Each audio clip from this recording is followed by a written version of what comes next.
Good evening and welcome, guys. We are here with another Friday Night Hotspot FNO Preview show, and we have a good one for you. Welcome to the VAT USA Twitch channel. My name is Rob, and I will be your host for a panel discussion this evening. We are talking about the Escape the Cold Friday Night Ops event. It's an event that is featuring the Albuquerque, Salt Lake, and Minneapolis ARTCC season. As a matter of fact, it will feature Phoenix Sky Harbor and Salt Lake International and Minneapolis St. Paul International. Got representatives from each of those facilities to say hi to here.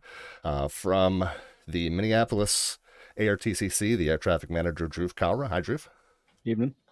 And the Deputy Air Traffic Manager, Lance Harry. What's going on? Oh.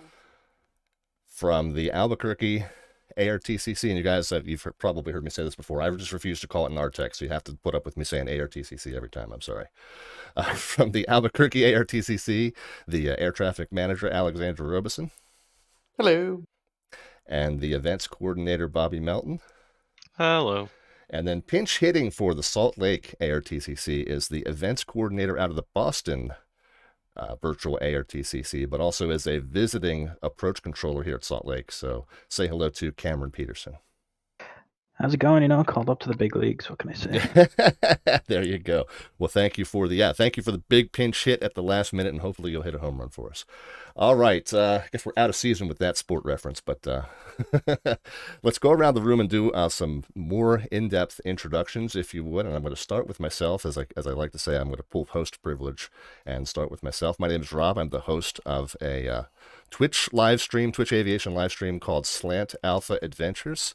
And it's a channel where we focus on the old school radio-based navigation. So navigating before the advent of GPSs and FMCs and inertial nav systems, and doing it all the old school way by radio-based navigation, NDBs and VOR radials and all that sort of fun stuff. So mostly a general aviation flying stream. We do change things up over there every now and then, so you do see kind of a variety of things. But if you're into that old school kind of navigation style or want to learn more about it, certainly check us out. Again, it's called Slant Alpha Adventures right here on Twitch, and typically fly for you Mondays, Wednesdays, and Fridays at 7 p.m. Eastern Time when we're not doing things like this. But that's me, and I shall move on to the rest of the room. So, Dhruv, you want to tell us more about yourself? Hey, evening, everyone. Dhruv Kalra. I've been a VAT simmer since probably about the Earth cooling way back in 2003. started out flying, began controlling right around 2007, 2008. Have spent most of my 14-year span as a controller on here in Minneapolis. It's the area that I'm familiar with. It's the area I grew up. Uh, had a brief stint on staff at Chicago. Came back. I've been the air traffic manager on and off for the better part of a decade, which doesn't seem that long when you look back at it. But then I look On and and off, they see that keep kicking you out, and you keep coming back. well, I keep volunteering for other stuff because I'm a glutton for punishment, apparently. Okay, fair enough. But the day job flew professionally for a few years. I'm now fortunate enough to have been one of the few to take this hobby into a career, both on the flying side and more recently. I'm still currently in training at the real equivalent of my building on the network. So I'm a Nice. trainee at the real Minneapolis Center.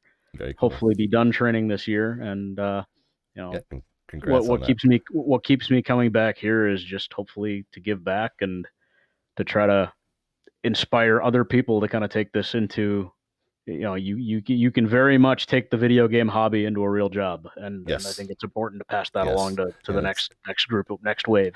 it's a fantastic community in that regard. What a lot of great resources, such as yourself, that do it for a living, but then also come here and do it as a hobby. And you get to connect with a lot of great people if you're up and coming through the aviation industry and looking for your next step forward. There's a lot of great resources here, such as Dhruv and other professionals that still do volunteer their time on this network. So thank you very much for that, Yeah, and Lance. most of us are here because our employers don't let us do these things with an adult beverage in one hand and the microphone in the other. That So is an important distinction. Yes, yes. We're. I've got just the Red Bull tonight. We're not doing the mixture enriched version of it tonight, but yes, that is a beautiful thing.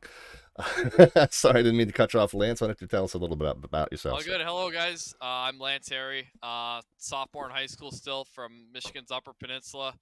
I'm going to my 6th year on the network. I've been with Minneapolis since the fall of 2017, so been a little bit over 4 years now. Began as a staff member at the facility in 2018, and began instructing as an I-1 in 2019, and I've been DATM for the past 2 years under Dhruv. In my near future, coming out of high school in the next couple of years, I plan on pursuing a career in commercial aviation. Excellent. Well, good luck to you. And like we're just saying, I'm sure you've got a fantastic set of resources here to draw from. Definitely. All right, our pinch hitter, Cameron. Tell us about yourself. Yeah, I'm Cameron Peterson, the events coordinator at the Boston ARTCC. I've been the events coordinator and staff there since about the last August, so a couple months now. I'm a visiting controller at Salt Lake. I've been there since March of 2021 and rated up to Salt Lake Approach, so S56. I've been simming since 2014 and joined Boston in January of 2019 and has been there ever since, visiting around a couple other places as well. All right, very good. I guess since we're talking about Salt Lake, I should put Salt Lake's website on the screen. I'll start paying attention a little bit better and do that. All right, from Albuquerque, Allie. Yeah, hi, I'm Allie Robison. I am the ATM at good. I the did say the last Albuquerque. name correctly.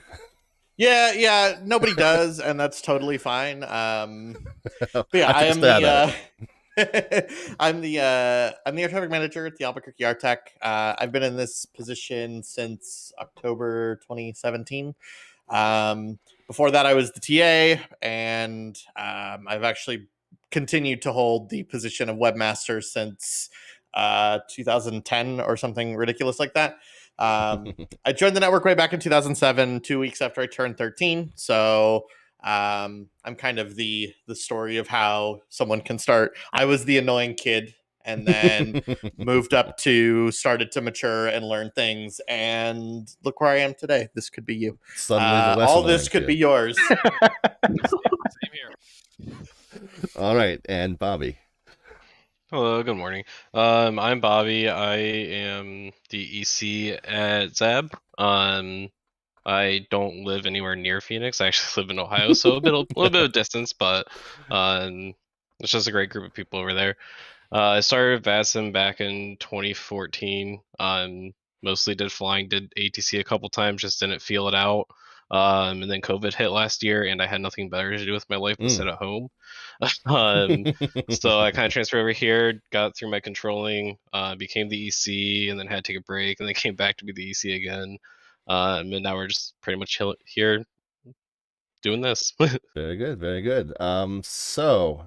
Thank you all for that, and welcome to our panel discussion. Bobby, we're going to stick with you as the event. The Escape the Cold FNO is an Albuquerque event, right? So ever since, kind of the post-COVID era, our Friday night ops events are now multi-facility events, but there's still one facility that's kind of like the main host facility that puts these together and then joins forces with the neighbors near and far. So, Bobby, I think this is an Albuquerque event. So why don't you tell us about kind of the event theme? Yeah, so this event kind of started last year. It was one of the first big events that I kind of did as EC, one of the first Friday night ops that I kind of helped plan out to begin with.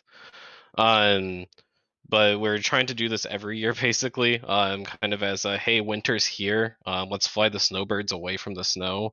So usually we're going to pick a couple ARTCs up north to partner with. This year it's Salt Lake and Minneapolis. Don't tell Denver. And then we're going to have them take their planes. They're going to come down to Phoenix, bring all the snowbirds down with them. Minneapolis is a little bit of a further flight, so if you're someone who wants to kind of take off, cruise through the air, enjoy yourself, that's a good option. The Salt Lakes, if you just want to do it back and forth real quick. Cool. Very well, cool. And I didn't mean any pun intended by that, but there you go. I will say, as an Arizona resident, the snowbirds can stay where they are. Well, we're only bringing the virtual ones. It dovetails nicely into the fact that Minneapolis, the very following day, is hosting Operation Deep Freeze to bring everybody back. Yes, there you go. Right, indeed. Dhruv, since I have you,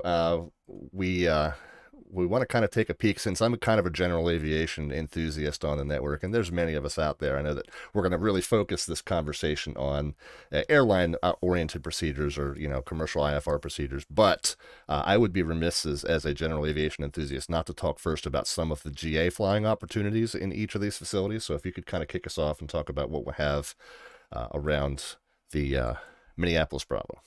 Sure. Again, obviously, the bulk of it, during an event, if you're planning on flying VFR, the Bravo primary, Minneapolis, obviously not a great place to do it. It's not that we can't accommodate it when it's quiet, but it just ends up being a negative experience to the point where the VFRs, honestly, if we have 40, 50 IFR arrivals over a 2-hour period, starts to get to a point where we have to make holes. You have to plan for it. So we want people, obviously, to maybe not bring low and slow stuff into Minneapolis during an event. On a normal day on the network, we're more than happy to accommodate. You want to come do pattern work at Mini? By all means. That's one of the beauties of VATSIM, that we can get away with things that we can't get away with in real life. But there are, as you can see in the terminal area chart that you got pulled up there, a number of towered and untowered airports that are very enjoyable for the area. The two predominantly popular ones would be Flying Cloud Airport, 7 miles west of Minneapolis, and St. Paul Downtown Airport, about 7 miles northeast of Minneapolis. That's one of my favorite ones. Yeah. Yeah, and again, that one's got a beautiful little picturesque approach right over the river. Exactly. Awesome. You get a great view of downtown St. Paul landing to the northwest. You get a great view of arrivals and departures to Minneapolis if you come off and kind of get worked up underneath those. So there are some very popular, there are some very challenging and enjoyable views through that. The one I will mention before you close that off, if you want, I'll bring it back or up. just zoom back in. If you go just to the south of downtown, you see South St. Paul Fleming, which, if somebody's up for a challenge in airspace avoidance, right, Fleming is a fun spot, because you have to kind of, especially if you're flying the pattern at Fleming, stay out of both the Minneapolis Bravo surface area to the west of it, and also stay out of the St. Paul Tower Delta to the north of it. Right. So, I have done a good chunk of my real flying in the area out of Fleming with friends in a couple different flying clubs, and we always joke that Fleming is fun because it keeps the riffraff out. Right. So and you get the added bonus that if Minneapolis is landing on 30 left and right, which is almost a certainty this time of year with the prevailing wind out of the northwest, that you can be doing pattern work at Fleming and having airliners on the approach to 30 left and right going, 500 feet over your head. Yep. I think it's actually east patterns on both sides of is it? Fleming. But Okay. Yeah, but that's neither here nor there. But I you looked see and the proximity. I looked and I didn't see any markings about right pattern on the tack, so I don't know. Yeah. Anyway, Okay. but yeah, no, awesome. And St. Paul downtown is the one that's like I've flown into and out of that numerous times on stream. It's a fun little approach right over the water and very picturesque, especially in flights in 2020 now. Yeah, there's that, and then one of the more popular things to do that people do in real life is depart Flying Cloud or St. Paul, and do a Bravo transition to the other, which almost always involves a vector directly over the top of Minneapolis at 4,500 feet. So Nice. if you want a good bird's eye view of what we're doing at Mini and want to do some VFR, that's certainly something that our guys will be happy to accommodate. Excellent. If we have the extra bodies, we will possibly staff either a Flying Cloud or a St. Paul Tower. But if they're not staffed, under VATS and top down, give Minneapolis Departure a holler for top down services. Gotcha. Both Good. of those airports. So it's normally the departure controller out of Mini that handles the satellite fields. Well, yeah. Under most conditions, we'll combine our satellite radar positions to the departure radar position. Gotcha. Okay. Very good. All right. Speaking of Bravo transitions, I know that there are some charted ones in the Salt Lake area. Actually, Salt Lake and Phoenix have them. But let's talk about Salt Lake's first, if I can get back to the VFR chart over there. And Cameron, you want to talk about some of those Bravo routes, if I can find the airport? So these are a lot of fun. I've said these a couple times. You have the I-15 transition as well as the I-80 transition. They pretty much parallel the airport. So the I-15 is a north-south transition. The I-80 is a east-west transition. They fly right over the airport. So you kind of come in from the west for the I-80 over the lake and transition pretty much right over the numbers of the 30s and head over to the I-15. You can go north and south from there. If you keep going east, you're going to hit some mountains, but yes. Those mountains will come into play as we talk about this airspace. Go ahead. The I-15 is fun if you come out of Provo down on the south side of the city there and depart out of Adalta and transition to the north right up the I-15. You have Salt Lake off the left and the mountainside off the right. Really, really cool views, especially in the new simulator as well. Yeah, very cool. And some really good satellite fields here as well. And I'll tell you what, my experience in trying to fly to Ogden famously went horribly wrong on my live stream once, as I was coming in from the west and I tried to join a pattern to the southbound runway. I can't remember what, is it 17? Tried to join a pattern to 17. I lost sight of the runway and wound up landing at Hill Air Force Base, which in the real world probably would have landed me in what's the Air Force equivalent of the brig? I don't know. But yeah, that was an interesting one. The day we get a simulator that can simulate the airman with the M16 wrapping on your window, you tell me. Yes, we'll have Can't wait. We have to get an add-on package to do that for us. Yeah. All right, very cool. You talked about a couple of the satellite fields that'll be up and running around Salt Lake. Yeah, Is it kind of the same thing where you put those with the departure controller? Yeah, usually depending on how many controllers are up online, it's either the north controller or the south controller. They control their independent satellites. Gotcha. Okay. Depending on, again, this event, I'm not sure how they plan to do it. Waiting to find out on that. But generally, it's if you see like a north sector or south sector, that's usually who Gotcha. would control Okay. those airports. Very good. All right. And then for general aviation in the Phoenix area, and of course, there's some really neat Bravo transitions in the Phoenix airspace as well, if I can find it. Yeah. Hey, Rob, can I throw something in there actually regarding please. if you see a north or south controller? I think this would be a good time to kind of reiterate to some people who kind of get mic fright or get anxiety about what if I call the wrong controller. The best thing you can do for yourself if you're unsure, find one of them, call up, Yeah, right. go, hey, I'm on the ground at such and such airport. Is this the frequency I talk to? Yes. Obviously, gauge the frequency. If the guy sounds like he's drowning, pick an opportune time to do it. But, right, or pick a different frequency and ask them. Pick a different frequency. But the general thing, especially with approach controls, where with audio for VATSIM, it's a good odds that any of the approach controllers will hear you. I know it gets to be a little bit more challenging when certain center sectors are split, but with approach controllers, if you can generally call any of them, they will hear you. And we don't want to hold this up. We don't, we're not in the business of telling you, hey, idiot, you're on the wrong frequency. We'll just go, hey, no, for that airport, contact approach on such and such. Right. And it's not always obvious from controller ATIS information or, other resources which one is covering which sector or which satellite field falls under which piece of the airspace. So, yeah, that's great advice, and I've done it on stream numerous times. If you got 3 approach controllers and none of them have information that says specifically which one's covering what, just roll the virtual dice and call one. All right, very good. Let's head back to Phoenix and talk about some of the general aviation fields scattered around the Bravo and some of the really interesting Bravo transitions that you have there. Yeah, so at Phoenix, we're lucky to have a TRACON that is comprised of, I think, 11 towered airfields across the board. Yeah, so we have a lot of opportunity for those GA pilots that don't want to, fly into the hustle and bustle of Phoenix. To the north, we have, to the very, very north, it's not even on the TAC chart. We have Flagstaff and Prescott. Contrary to popular belief, those are actually controlled by Phoenix Approach. And so they present really fun opportunities to fly through the mountains. It's really pretty up there. Not all of Arizona is a desert, I promise you that. Working up there during this event,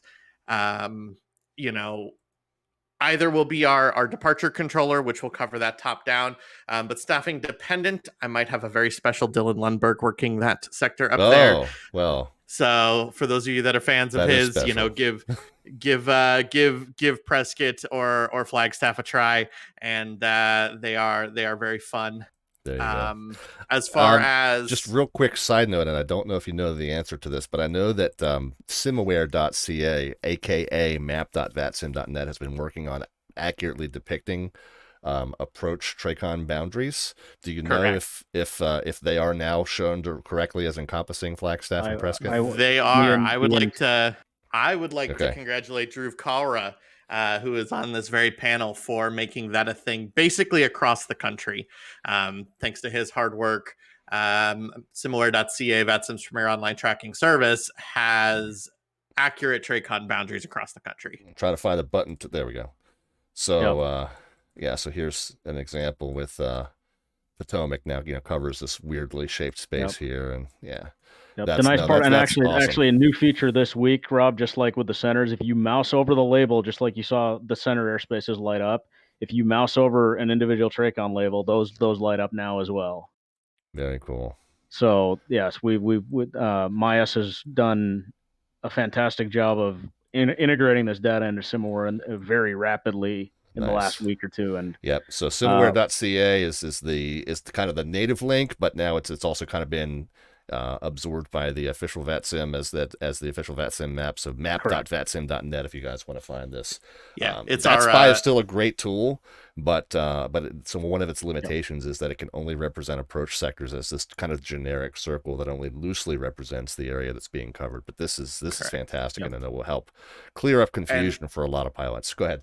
Right, and for the VATSPy users, this same data has been provided to the VATSPy developers to implement in VATSPy. So hopefully, sooner rather than later, VATSPy will depict this the same way.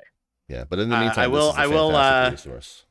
I will reveal that the VATSPy developers are talking about it right now. I don't know what their timeline is, but they are talking about it. Good.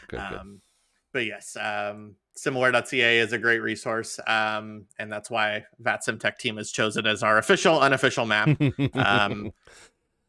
Excellent. Well, it's good to have an official, unofficial resource anytime. Absolutely. Back to the Phoenix area. We were talking about the Bravo transitions. Yeah, so the other fun thing to do if you would like an amazing view of not only the entire Phoenix Valley, but all of the hustle and bustle of the Phoenix airport, give Phoenix Approach a call, either north or south of the field, and ask to transition the Bravo. You'll either be given the east route or the west route, depending on the flow that's in use. note that if we are in west flow, you will get the east route, and if we're in east flow, you'll get the west route. And basically what that route takes you is it takes you straight over the field, over the numbers for the runways in use. So if you get the east route, you'll fly over the 25 and 26 numbers. And if you get the west route, it'll be over the 7s and 8s. That's explained up here in the margin somewhere. It is, yeah. The east route describes that. It was the very top one. Yep, that box. Yep, there you go. West route.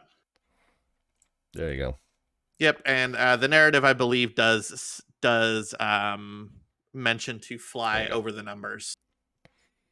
Yep, very cool, and that's another one. Good. That incidentally, that just answered one of my long-standing questions about the Phoenix Approach Control airspace, which was the Ahwatukee Golf Course actually a reporting point? Because I feel like reporting a golf course in Phoenix is like yeah, they have more than one, from what I understand. Yeah, just a few. We have a couple, just a couple.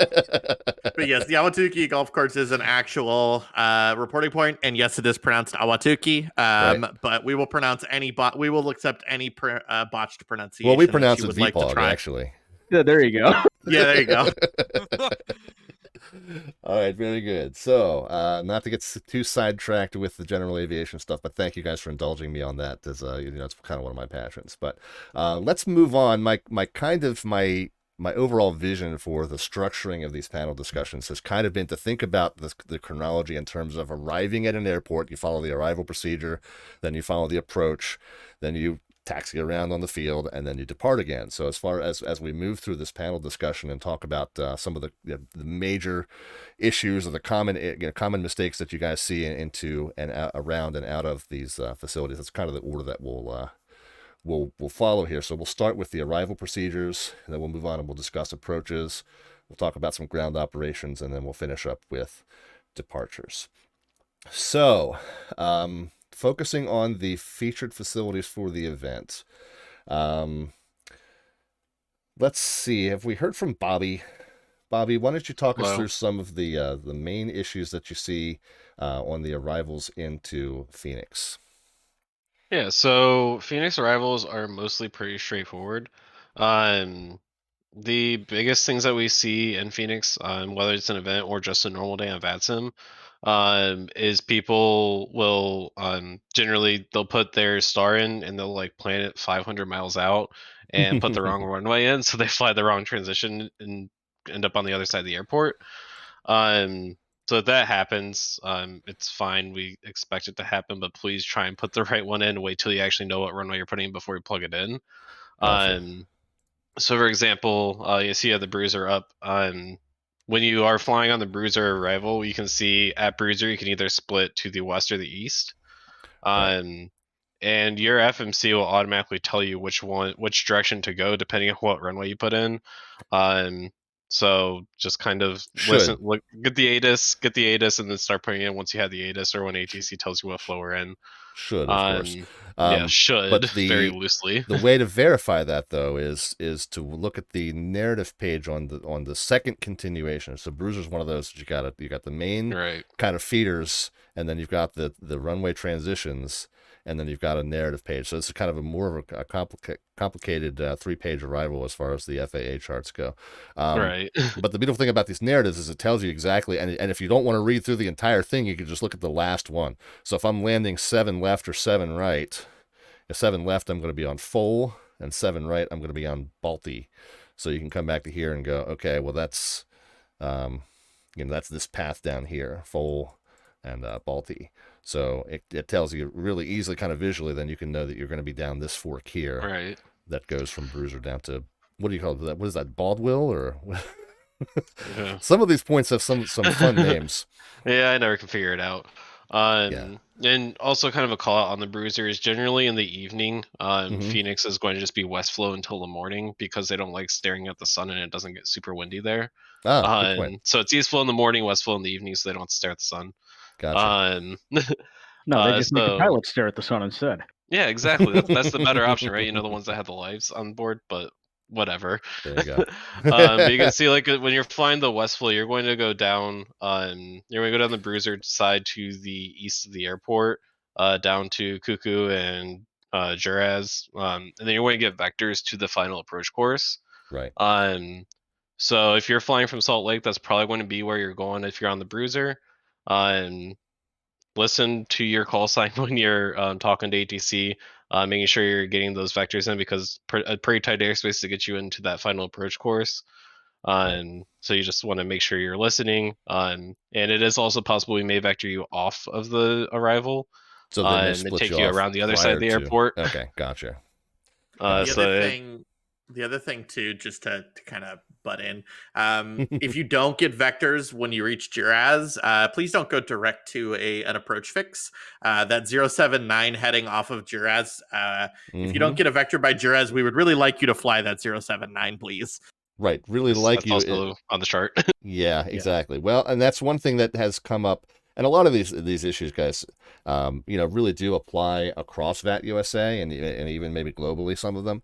But certainly, across VAT USA, there are a lot of stars that are designed like this, where they put you on a downwind for the arrival, and you can't turn in and start the approach until you are behind the aircraft ahead of you in sequence. So your FMC has no way of knowing when that is. So that's where you maintain this heading, basically, as I like to say, straight onto a morning Peter Pan until the controller kind of vectors you in and behind the aircraft that's ahead of you. And if it's a visual, of course, they may be asking you to point out that they may be pointing out that aircraft to you and say, follow that aircraft. Or if it's, if ILSs, they may, just give you a straight vector to an intercept. But either way, it's definitely after Juraz 079 until you're told otherwise.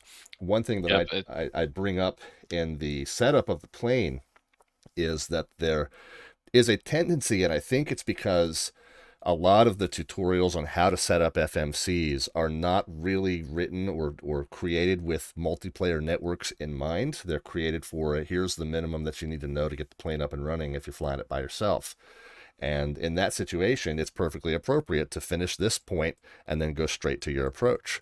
But in a multiplayer network where there's other traffic around, you certainly cannot do that. And if there's if the FMC puts a discontinuity at the end of the star before the beginning of the approach, you can't just connect those 2 points with a straight line and expect that that's what you're going to do. You have to really wait until the controller gives you that turn. Yeah, it says manual in there for a reason. It means you're going to manually be turning. Right. Right, yeah, different FMC styles do it different ways. I think the Boeing ones and the Proline ones that I'm most familiar with will put that that discontinuity, and it's like it throws it puts it in all caps. It's like it's a big problem that you have to fix. Yeah. But in reality, that discontinuity just means that this point doesn't connect to the next point. That's all it's telling you.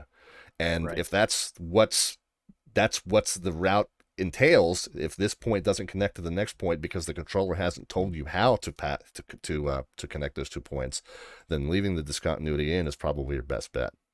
Yep, I will throw another thing in here, and if you want to just zoom in on the downwind parts of that arrival and where the Phoenix VOR is here, Rob, we can kind of talk a little bit real quick. Is that the FAA doesn't do themselves a whole lot of favors with the way these are printed in some cases, where Right. you look at the dotted routing. It's effectively taking people down that path of, hey, I get to Juraz and I should turn.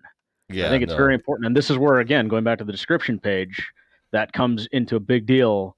That those routings are for lost communications only. Yeah, exactly. Which we pretty much don't simulate on VATSIM except in very rare circumstances, Right. and very rarely during a Friday night ops event.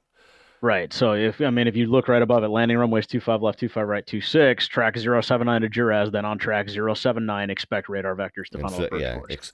Anytime you see expect radar vectors, this is kind of something that we've said in most of these panels at some point. Whenever you see expect radar vectors, you should either A, leave the discontinuity in there, or B, make darn sure you have that thing in heading mode at that point. Correct. All right, very good. So any other significant issues with arrivals into Phoenix we need to go over, or does that kind of cover most of it?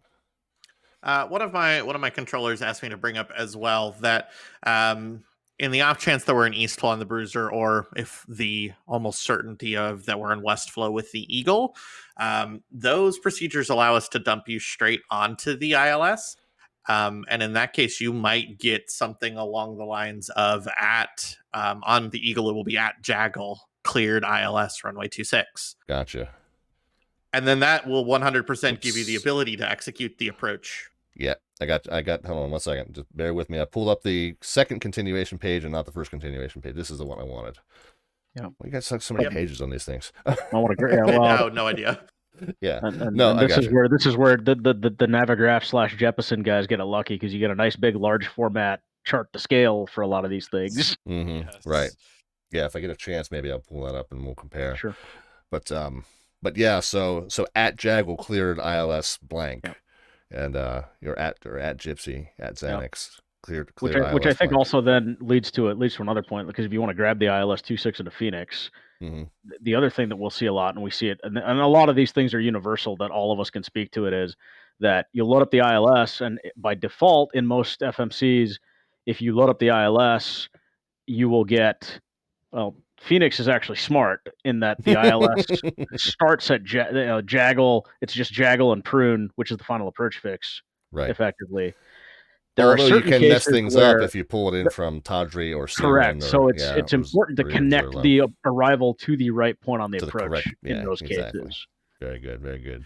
Yeah, we do from time to time see pilots at like Homer on the Eagle go direct to Zerlo, because they're like, oh, that's the most direct route, and that's the 100% incorrect thing to do. Yeah, because it's going to put them in intercepting way further out than what you guys planned, which, Right. Yeah, exactly. Okay. And there's some lovely terrain out that way, so we definitely want to keep you away from That's a that good terrain. point. If they've given you an altitude that's not exactly appropriate for that. Yep.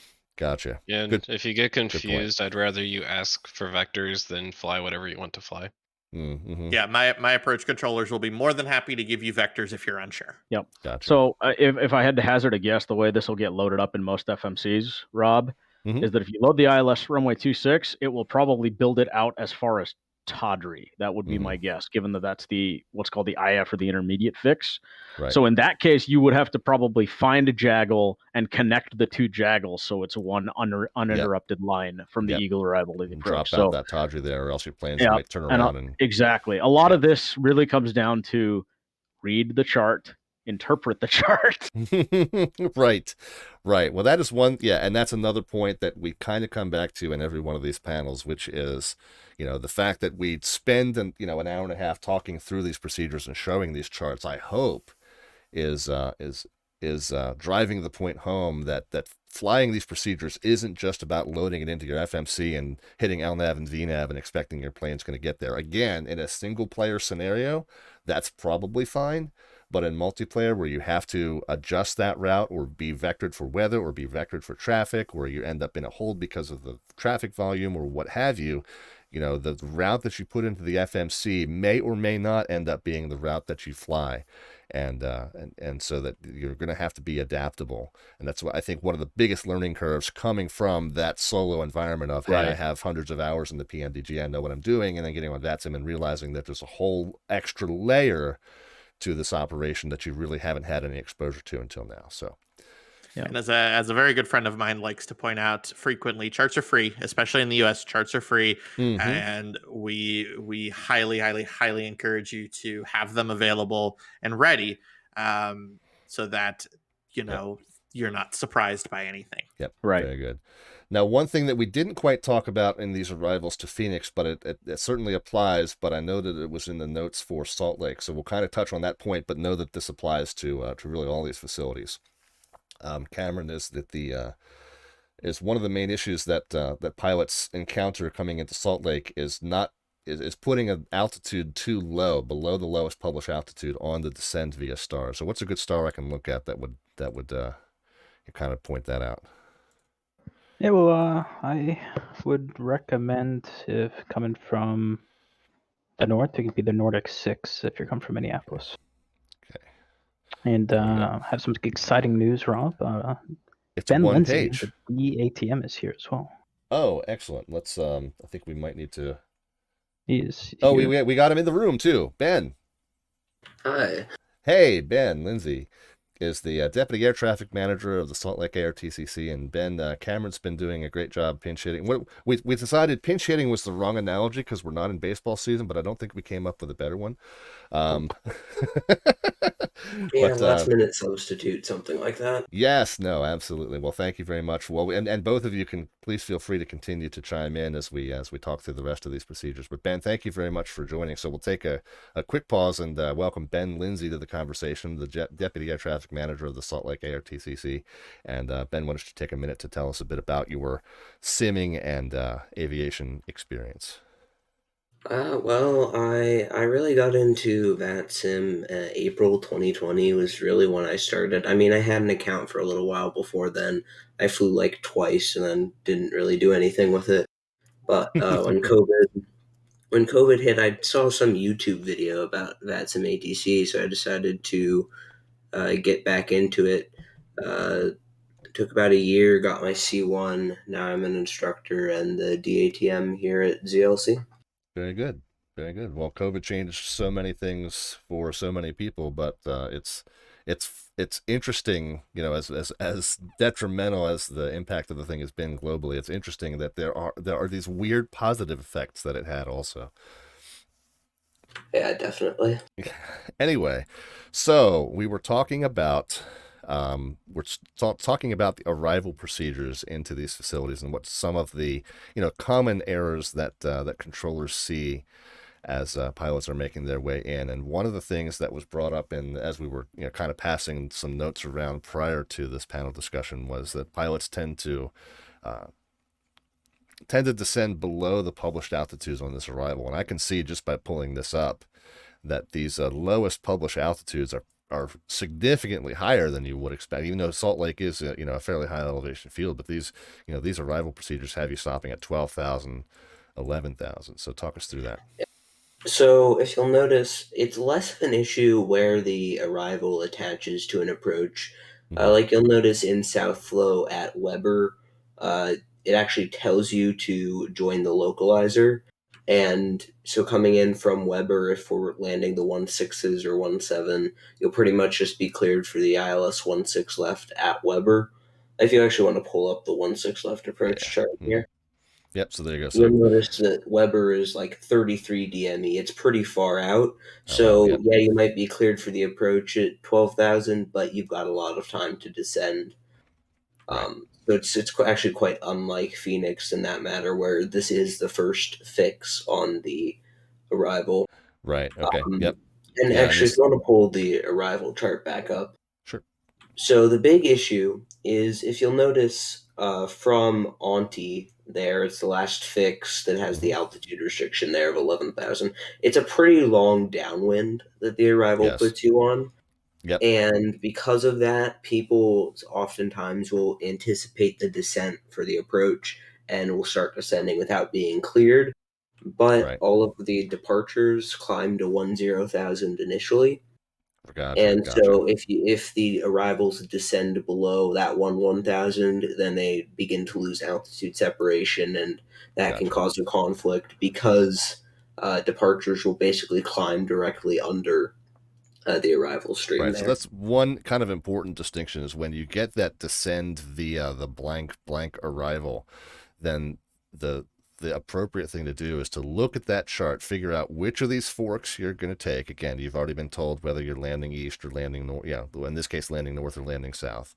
So you should know which of these forks you're taking, and then therefore you can figure out, well, should I be setting my MCP to 12,000 or should I be setting it to 11,000? But you shouldn't set it any lower until you're cleared for an approach where you're cleared down to a step down altitude after that descend via. Descend via only gives you the lowest published altitude on whatever fork of the approach you're taking. So that's just one very important thing to keep in mind.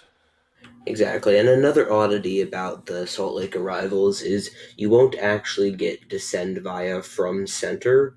You're going to get a crossing restriction at a fix. Okay. Like if you look on the Nordic 6 there, it says at Carter, expect an altitude depending on if you're landing north or landing south. And you'll basically get that altitude assigned, and maybe you'll get a speed with it, maybe not. But then approach will be the ones that tell you to descend via. Interesting. Okay, so that's a little different. So that's another thing there is, if you're given a crossing restriction, don't set your altitude to the bottom altitude of the arrival. Okay, yeah, so that's a little bit different than you see elsewhere. So yeah, so then right, exactly. You're not looking at the 12, you're not looking at the 11 until you get that descend via. But if you get that cross Carter at and maintain, bam, there you go. Yes, exactly. And you'll get that from center. Then approach, you'll check in, you'll get a runway assignment, and you'll get the descend via. Gotcha. And I think one thing that we didn't really point out was the importance of this narrow airspace that you guys have in order to work these planes in and out. If I'm trying to find the you got some pretty high terrain on both sides of this place, don't you? Yeah, if you look basically immediately to the east of the Salt Lake Airport, there's mountains that rise very rapidly. And so that's a big thing is on basically any of the departures, they're all vectored, but if you don't read the chart, you might turn left if you're departing.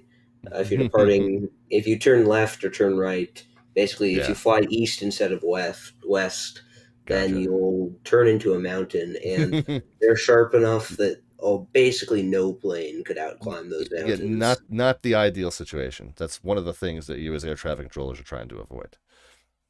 Exactly. We don't like it when planes fly into mountains. It's just a mess. Yeah, I was going to say, last I checked, in the all-time battle series between airplanes and Granite is undefeated. Right. Yes. Agreed. And we'll talk more about the departures here a little bit later if once we get over to them. But yeah, so those are some pretty good distinctions about the difference between the descend via that you'll get in a lot of places versus the descend via that you'll get in Salt Lake. So good. Excellent information. And then Dhruv, did you have some specific ones on Minneapolis side that you wanted to talk about? Yeah, we can certainly talk about that. The one thing I was going to throw in there with regards to Ben's discussion of the Nordic arrival, if you want to go back to that for a second, it's important to note with that restriction at Carter, given that there's two different published altitudes, that is a restriction that you will probably have to manually build. Right. And it's important to note it's not going to import that into the FMC. Because your FMC is not going to know which altitude because it's not a hard altitude in the arrival. Anything that says expect in a lot of cases needs to be manually input as a crossing restriction. So, when in doubt, if you're having trouble building it, you revert back to the good old. I need to be, I'm X miles away. I'm at 30,000 feet. I need to get to 15,000 feet. A good rule of thumb in the absence of your FMC doing the math for you is to take the number of thousands of feet you need to lose. And I'm sure as a Slant Alpha guy, you've done this enough. Multiply by 3 and add a few miles of buffer. Yep, I was just kind of go 3.5, and that kind of takes care of it. But 3 miles per every 1,000 feet, especially and of course I'm flying stuff that can't necessarily maintain that descent profile. But yeah, the 3 miles per 1,000 is a pretty reliable way. And then, like you said, add a couple miles for the deceleration and whatnot. But correct, 3 miles for every 1,000 feet. And if your FMC is not cooperating with you, as some of the newer add-ons, FMCs are sometimes uncooperative from what I hear. That 3 miles for every 1,000 feet you need to lose is a good backup plan. Yep, and especially with and if it looks like you're not going to make a restriction, you're not going to get your head bitten off. Yeah. Tell the controller, hey, I'm unable to restriction at Carter. If it's going to be if it's a matter of you're going to be a couple thousand feet high, it's probably no big deal. If you're going to be 10,000 feet high, then we might be talking about, maybe we spin you out, try to get you down, find a new spot in line for you, things like that. So help us help you as controllers, really. That's the big thing. Indeed. Right, I guess moving to Minneapolis, if you're moving to Minneapolis, I guess coming from both Phoenix and Salt Lake, I would suspect we'd see you on our RNAV arrival from the Southwest, which would be the Torgy 3. Okay. Go ahead. I'll catch up. And so there's a couple interesting things on this one. This is one where Minneapolis Center will give you a descend via. And again, we see a lot of the same features that the Bruiser arrival had.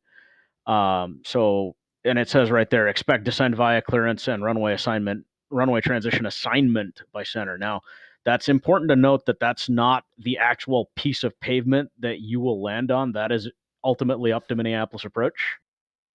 Well, the center, right there. Correct. It's almost like we print these things places. Yeah, right. Yes. So center gives you the transition assignment. Approach will assign the runway. So And by I have had it default, before, and I think Yep. you've done it to me, where you'll give me the transition for one side and then cross me over to the other side just to see if I'm paying attention. and again, that's one of the tools in the box to get you Right. where we need you to be to fit in the sequence. We don't do these things to make it confusing for pilots. We do these things to fulfill the mission of keeping you away from other airplanes Right. and moving efficiently to the airport. During a Friday night ops, I agree with you. I think one time it was done to me specifically to try and confuse me. So I will refute your point on that. Well, that's a sign of mutual respect. Okay, good. We'll leave it at that. So the things we'll talk about here, obviously, this looks like a lot of spaghetti after Konya, where the arrival starts to break off into the various transitions. So again, I'll stress a lot of the things that have already been brought up. Check the ATIS maybe while you're still out over UFDA or Swan, so that you know which runway to start maybe building. The odds are Minneapolis will be landing either the parallel 12s, 1, 2 left and right, in which case 12 left and right both share one common transition, which is Konya to Spooky to Krug. Or we'll be landing 3-0 left and right, in which case center by normal coordination with approach will assign the runway 3-0 left transition by default. Okay. So that's this fork here down to Jenny. More often than not, you will hear descend via Torquay 3 arrival, runway 30 left transition with a Minneapolis altimeter setting. Gotcha. And I think things to note here, because yeah, so here's where it's the 3-0. So landing 30 left. Yeah, here we are up top. And that's So And that's applicable if we're on runway 4 or 22.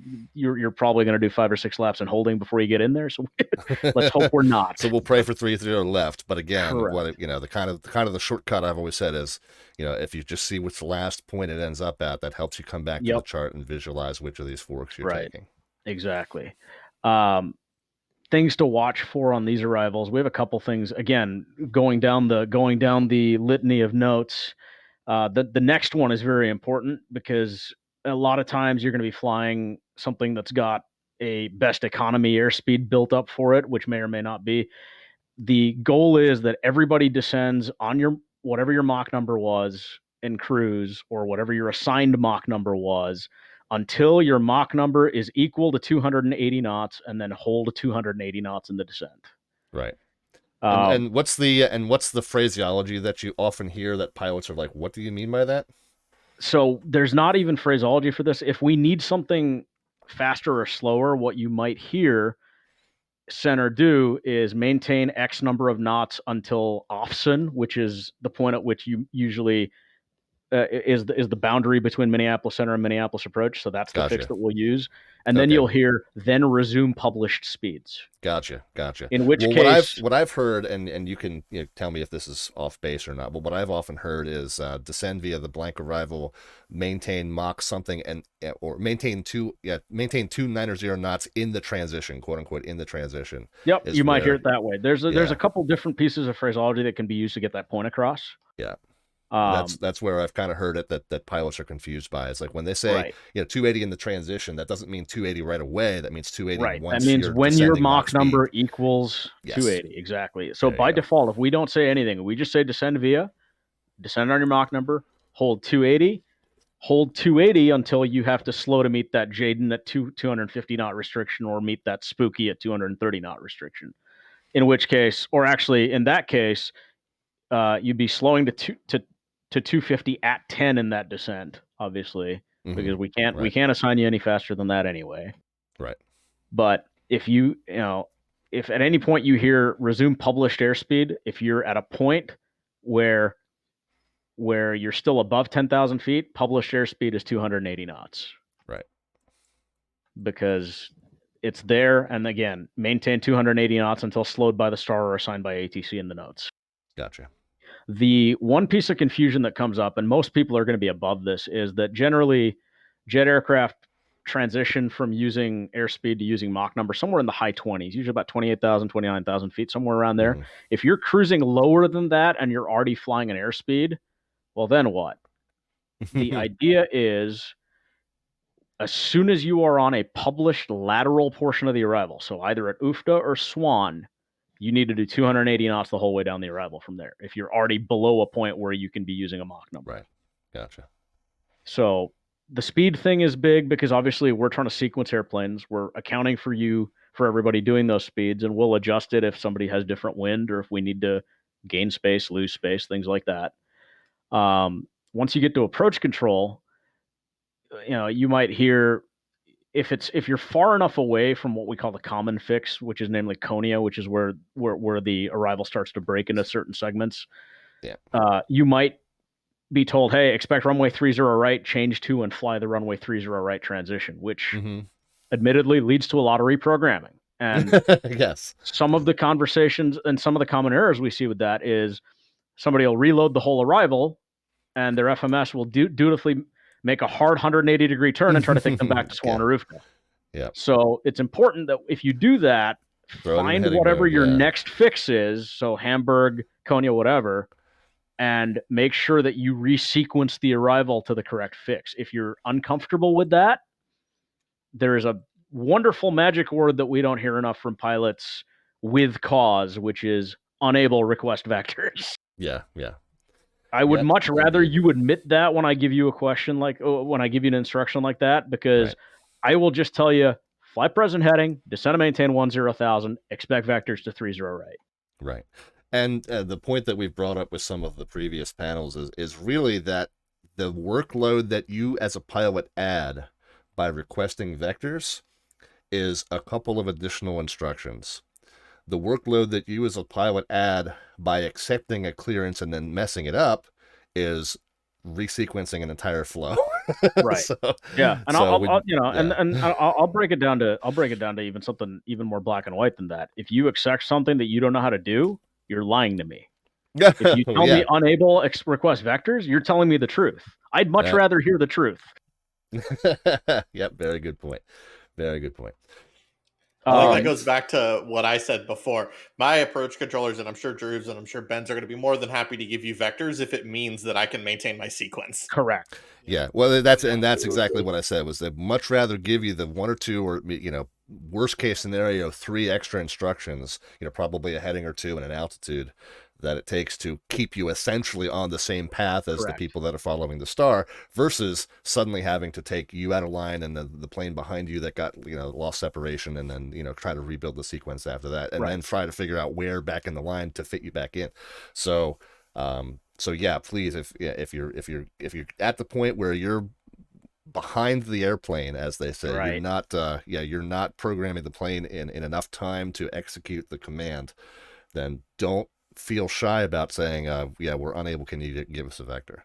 And more crucially, I'll bring this up now, since we've talked about people programming the wrong runway, people flying the wrong transition. For example, we're landing the 30s. I expect you to go Konya, Jaden, HD, and then turn right and proceed southeastbound on that downwind for 30 left or right. And you hit Konya and somebody sees you make a left turn, and it's because you accidentally put the 1-2 right transition in. Yeah. At that point, when the controller says turn right heading 070, maintain 10,000, that is not the time to give me a sob story about your FMC. That is the time to fly heading and altitude. Yeah, exactly. Right. Yeah, because for every minute you spend explaining to me what went wrong, you've gone another 4 miles in the wrong direction. And yes, exactly. And the dirty secret is the controller already knows what exactly went wrong. You don't need to explain it. Yeah, in a lot of cases, we've seen it before. Yes. This is that farmer's insurance thing. We know a thing or two because we've seen a thing or two. That's yes. You are not the first person to make this mistake. Right. You are far from the first person to make this mistake. And it may sound heated in the moment. We're not trying to out you as this guy doesn't know what he's doing. It's I have a sequence to keep. There's a guy 6 miles in front of you. There's a guy 6 miles behind you. And I'd really like to keep it that way. Exactly. There's 20 planes on my frequency. Yeah, exactly. I don't need an explanation. This is just maintain this heading, maintain this altitude. We'll sort it out later. And the best thing you can do as a pilot, fly the instruction that you're given and learn from it for next time. And you know what? We survived vectoring airplanes from 25 miles away from the airport to the wrong side of the airport for many years before they automated all this. We can still do that. Yep, exactly. Where did we leave off on this conversation, guys? Have we talked about approaches, or Drew, did you want to kind of segue into the approaches? We'll get. I know we've talked about it at other airports. Again, just like this, Krug on this, if we're landing 1-2 left and right, if it's not busy and we can do it for sequence, you might hear at Krug cleared ILS runway 12 right approach. Okay, and so 1-2 right, again, just kind of pick right up from there. Yep. Yeah. You'll load up 1-2 right. It has another couple fixes. This is one of the things that we do see is that, again, make sure you're loading it via Krug, because a lot of times what will happen is rather than flying Krug, Effects, Zesty, we'll see them hit Krug and make the right turn and go direct Zesty, because when you build the 1-2 right approach in your FMC, it by default only loads Zesty and Kins unless you tell it where else you want it to start from. Yeah, got it. So it's, again, can't stress this enough. Read the chart, follow the chart, make sure it matches the chart. Gotcha. Now, one thing at Minneapolis is that you guys, you have kind of a different way that you set up if we're in visual conditions versus instrument conditions. Yes. Yeah, that's correct. And to Allie's point, Phoenix does this the same way, but Arizona has the benefit of much nicer weather than we do this time of year, which is why everybody should be going that way. Right. Right. But yes, in order to safely move traffic at Minneapolis. This is the stupid graphic that I made up for a previous panel. I don't know if you guys can see this. But the point is that, and the point is that the one great thing to do, even if you're assigned a visual approach, is you want to go ahead and load the ILS into your FMC anyway, just so that you have the localizer there and you can join it when you're instructed, because the intercept that you might be given might be further out from the field than a normal ILS intercept would be if you're fourth or fifth in sequence. And if you can't exactly see where that airport is and you don't have it in sight yet, you can still join the localizer, and then you're following in a straight line to the runway and saving the controllers a lot of additional vectors for you. And I will say that if you are given to expect a visual approach, it is very likely you're still going to be asked to intercept the localizer. Yep, exactly. In a lot of cases, in a busy night, a visual approach is just an ILS that is just an ILS with a more aggressive intercept. Well, not even a more aggressive intercept, because in especially mine and Allie's cases, because of how close our parallel runways are, we have to even give visual approaches a 30-degree intercept angle. Oh, okay. Unless there's no traffic on the other side. So Gotcha. Yeah. So some facilities are visual. So you can it's a slightly more loosely controlled ILS is the best way to put it. All right. Very good. Very good. And a phenomenon of Phoenix, I don't know if you experienced this at Mini too, Drew, but a phenomenon of Phoenix that I've noticed is pilots flying through the localizer pretty frequently when you tell them to join the localizer. I don't know if I can't figure out if it's pilot error or if it's just like something to do with, I don't know, the way Mercury aligns with Phoenix. I can't figure it out.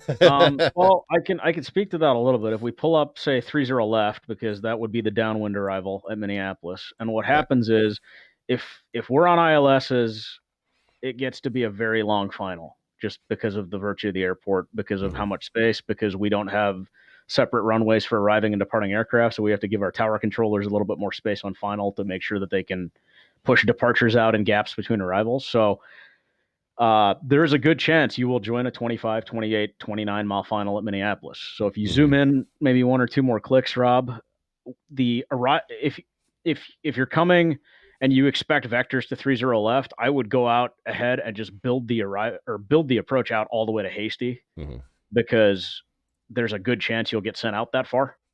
Right. But the case in point then being is that a lot of cases in most of the flight sims out there, up to and including Flight Sim 2020, the localizer is only good to about 21 or 22 miles.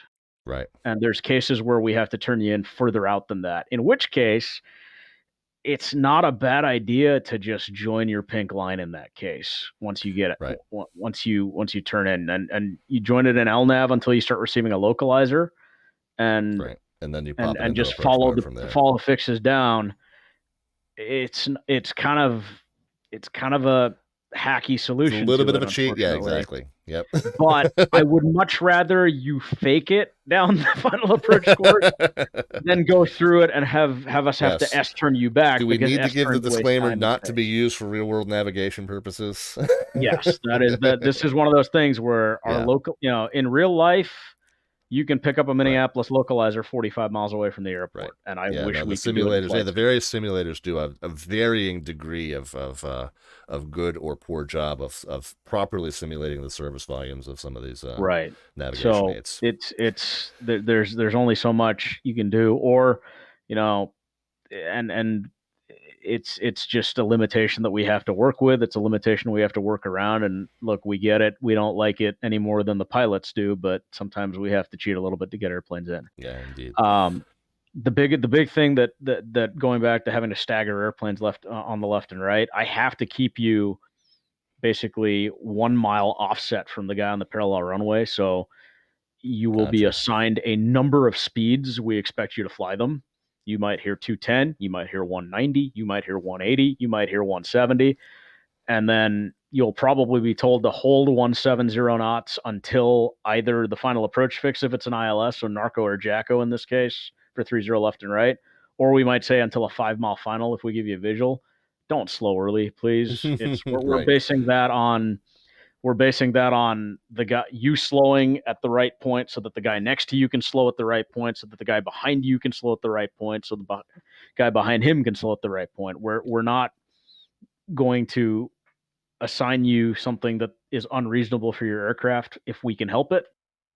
If you're uncomfortable with it, tell me what you can fly. We'll compromise. We'll find a compromise. Right. Again, it goes back to don't accept something and then disregard it.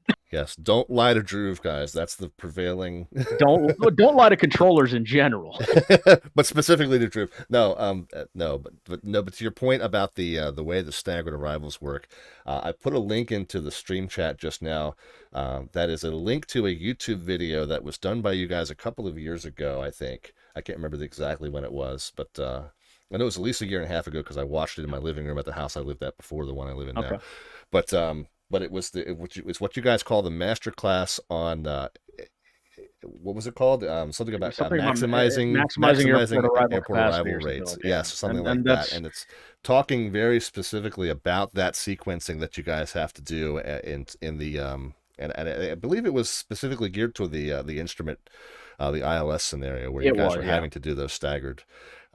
Those staggered clearances, and how important maintaining those assigned speeds is. So guys that are into kind of the theory about how all this stuff works, and you have a day where maybe you've got a day off and you have an hour to kill or so. It's a pretty long video, but it's a really good watch. It's a sweatbox scenario that was done by a couple of instructors on a live stream, and talking through the mechanics of coordinating those staggers, the two finals controllers coordinating with one another as the planes turn in and have to go left and then right, then left then right down final.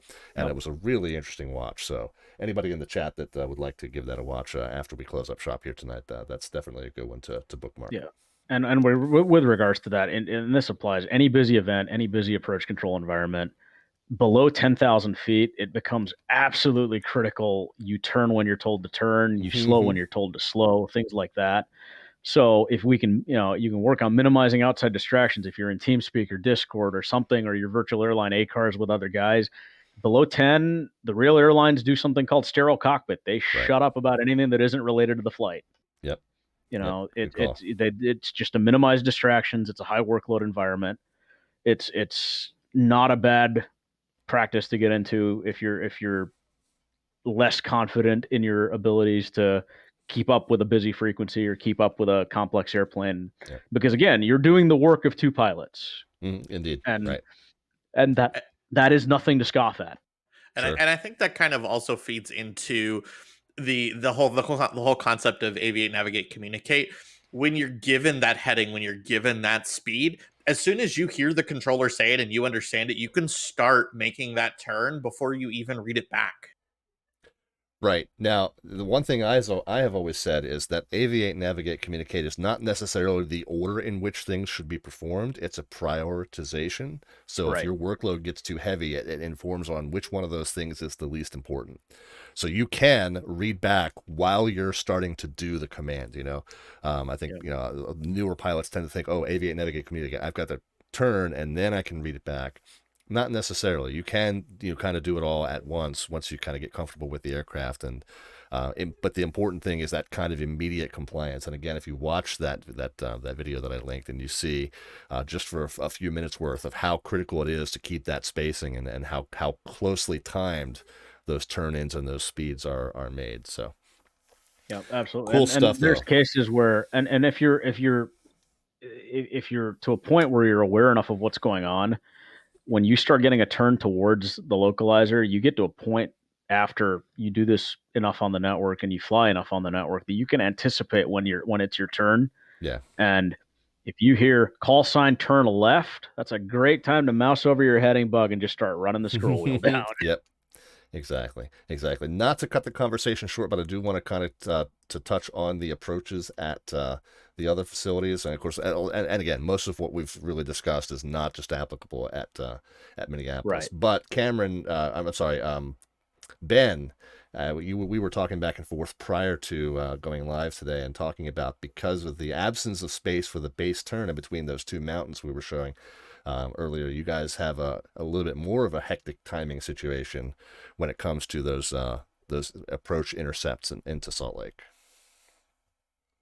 I mean, yeah, pretty much the arrival, if you're being vectored, it'll put you on a downwind, and you'll basically get a turn directly onto final. So again, like Drew said, you hear your call sign, it's a pretty good bet you can start turning left there. Mm-hmm. So just be mindful of that. Be ready to turn, especially because we don't have the benefit of being able to approach from both sides.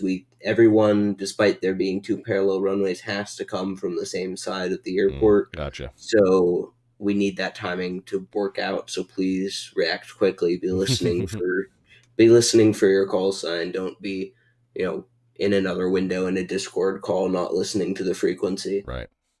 Yeah. These approach charts into Salt Lake, they have a lot of brown on them, I've just noticed. You kind of don't want to get the timing wrong. That is very much a factor. That's the color your shorts turn if you get too close. Yeah. Yes. Yeah, that's it. There you go. And then I guess last but not least, if we want to talk into Phoenix, any specifics into Phoenix that we didn't kind of already cover here as far as approaches go? Not really. Everything was pretty much covered for the most part. Yeah, very. Yeah, the nice thing about a lot of what we've talked about is it applies across the board to any airport. Exactly. And that's one thing that I have said, is that as we continue to kind of build build an audience for this series, we're going to end up touching on a lot of points that are applicable across VAT USA. So so these kind of end up being good tips and tricks across the division. But certainly there are a good amount of these things that are kind of unique and specific to each facility. But certainly a lot of it applies really no matter where you're flying into and out of in VAT USA and even beyond. All right, very good. Let's move on to ground operations, and we spent a lot of time at Minneapolis just now. So let's start with Phoenix this time and talk about some of the issues with ground operations down at Phoenix. I know you have some recent terminals that have been built and destroyed down there, and what's the impact of that been on the network? Luckily, so far, it hasn't really been too much of an impact. Good. A lot of our terminals, we have pretty big non-movement areas, so there's not really much needs to call to push onto the taxiway or anything like that. Gotcha. Really, the only major call out for ground operations at Phoenix would be Terminal 3 is kind of new. And the only simulator that properly depicts Terminal 3 at the moment would be Microsoft Flight Simulator, surprisingly. Right now, even the payware add-ons for X-Plane and X-Plane and P3D, they still have the old terminal setup. And that's also what we have on our files, because that's the most common thing for the south side of Terminal 3. Right. Okay, gotcha. Well, that's good though. But even default scenery for Flight Sim 2020 is pretty decent. Surprisingly, other than the taxiway lettering being incorrect, everything else is pretty good. Okay. Yeah. Yeah. Now, do you know that I think there is a freeware add-on on FlightSim.to for Phoenix? Do you happen to know if it corrects the taxiway numbering and lettering?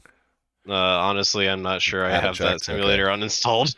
Gotcha. I feel like probably if it was hand built by somebody as a freeware add-on, it probably does.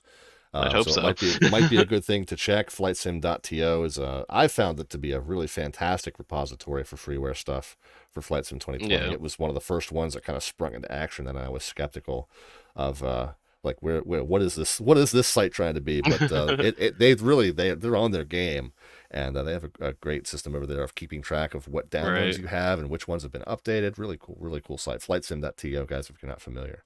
Yeah, and just but, kind that's of good to know another that- thing.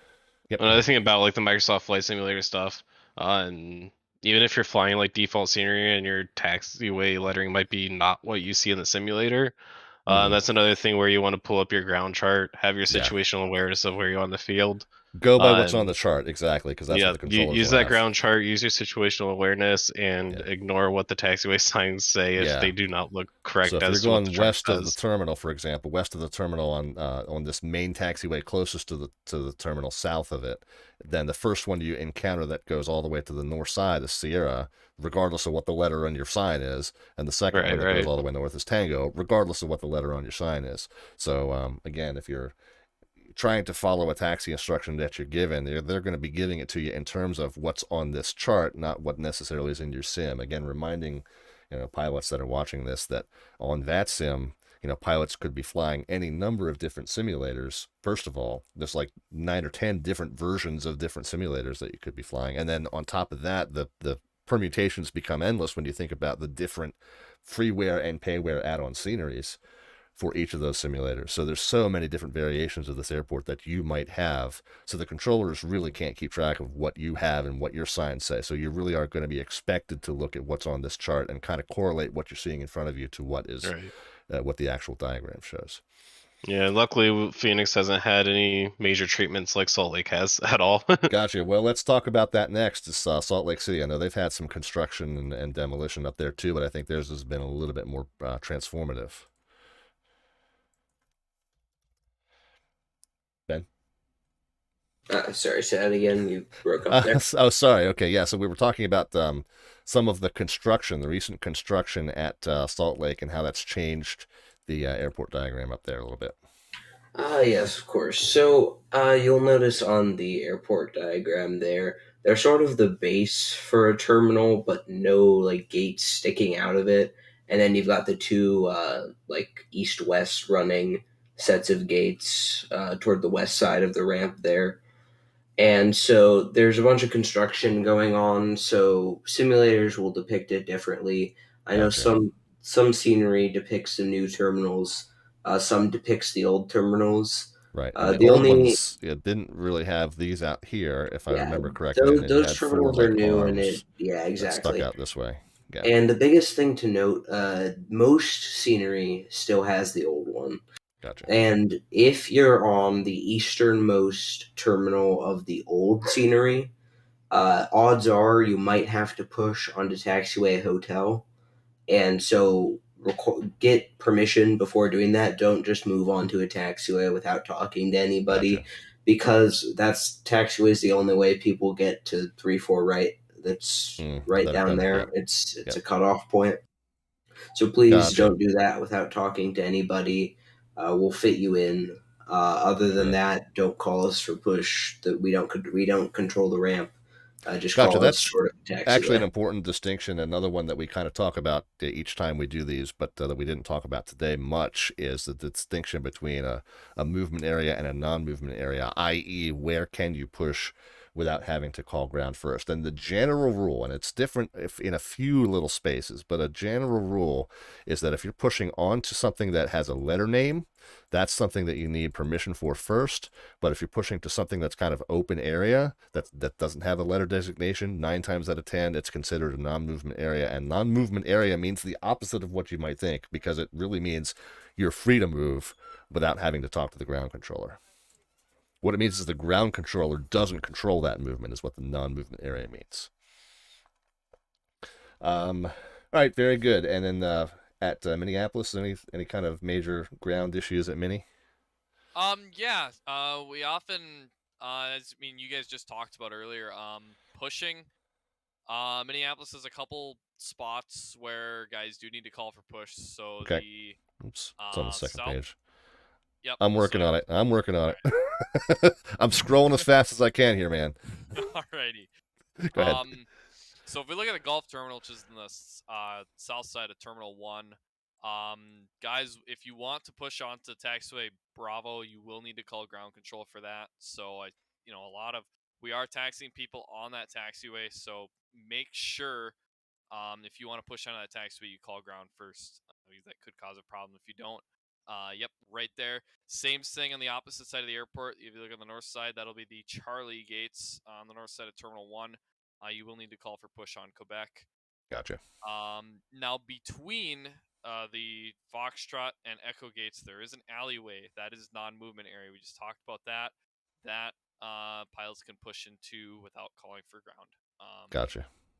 Ground does not And control that. probably on some of these outsides of the arms, you can probably push without having to. Yes. Yep. Okay. That little area you can. I mean, Okay. all it is if you're pushing onto an active taxiway that has a letter on it, call ground. Same Perfect. thing for Terminal 2 Humphrey, where Southwest and Sun Country guys are going to park. You will have to call for a push on a Delta. But if you're not pushing all the way out to Delta, you don't need to call. So just want to clear that up.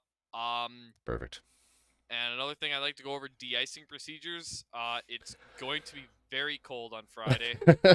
Highs will be in the teens, and I'm sure by the time we get to around Friday night, temperatures will probably creeping up around below zero or 0 to below 0. So there are de-ice pads at the end of I think most major runways here. So you got one at the end of 12 left, 12 right, 30 left, 30 right. So what'll happen is guys in the real world, they'll push, they'll maybe start one engine, maybe two, and they'll taxi out to these de-ice pads, and that's where they'll get sprayed. So Gotcha. and then there is one more down by the Humphrey terminal. It's the Humphrey remote I de-ice probably pad missed it on the switch down on in the. end of 3.5. Yeah, you might not be able to see it in your. Yeah, I missed it on the Where switch. that Sierra 3 taxiway next to that area labeled, it's that ramp right there. Yeah, Okay, that's also a de-ice pad. Yep, that is. Yep. So, as far as calling ground for that, I mean, if you can just request to taxi to the ice pad, ground will taxi aircraft to those. You can sit there for a couple minutes. If you don't have GSX or you don't have any of that, you can pretend like you're getting sprayed. I don't really care. And then once you would like to leave the ice pad, you would call ground. And then Literally just advise. Yeah, we're ready to go. Yep. It's as easy as that. It's not hard whatsoever. All right, very good. The one thing I will shamelessly plug here, Rob, is on our website, a lot of all the stuff that we've talked about as well, like a lot of the verbiage about, hey, this is what we see messed up on these arrivals, this is what we see messed up on approaches. Under the pilot section of our website, the event briefing right there, the one right below that as well, there's a lot of this information in writing for people, including Lance just rattled off a bunch of concourse letters. This kind of breaks down the terminal to kind of show you what each concourse is, where the gates are, who parks there, kind of maps up, so we have a lot of this stuff on our website built for pilots to reference, and we're very proud of this. We put a lot of work into this. Yeah, your website's actually really good with this kind of stuff. The one page on your website that I love is the ATC split information, and I wish more ARTCCs would publish this.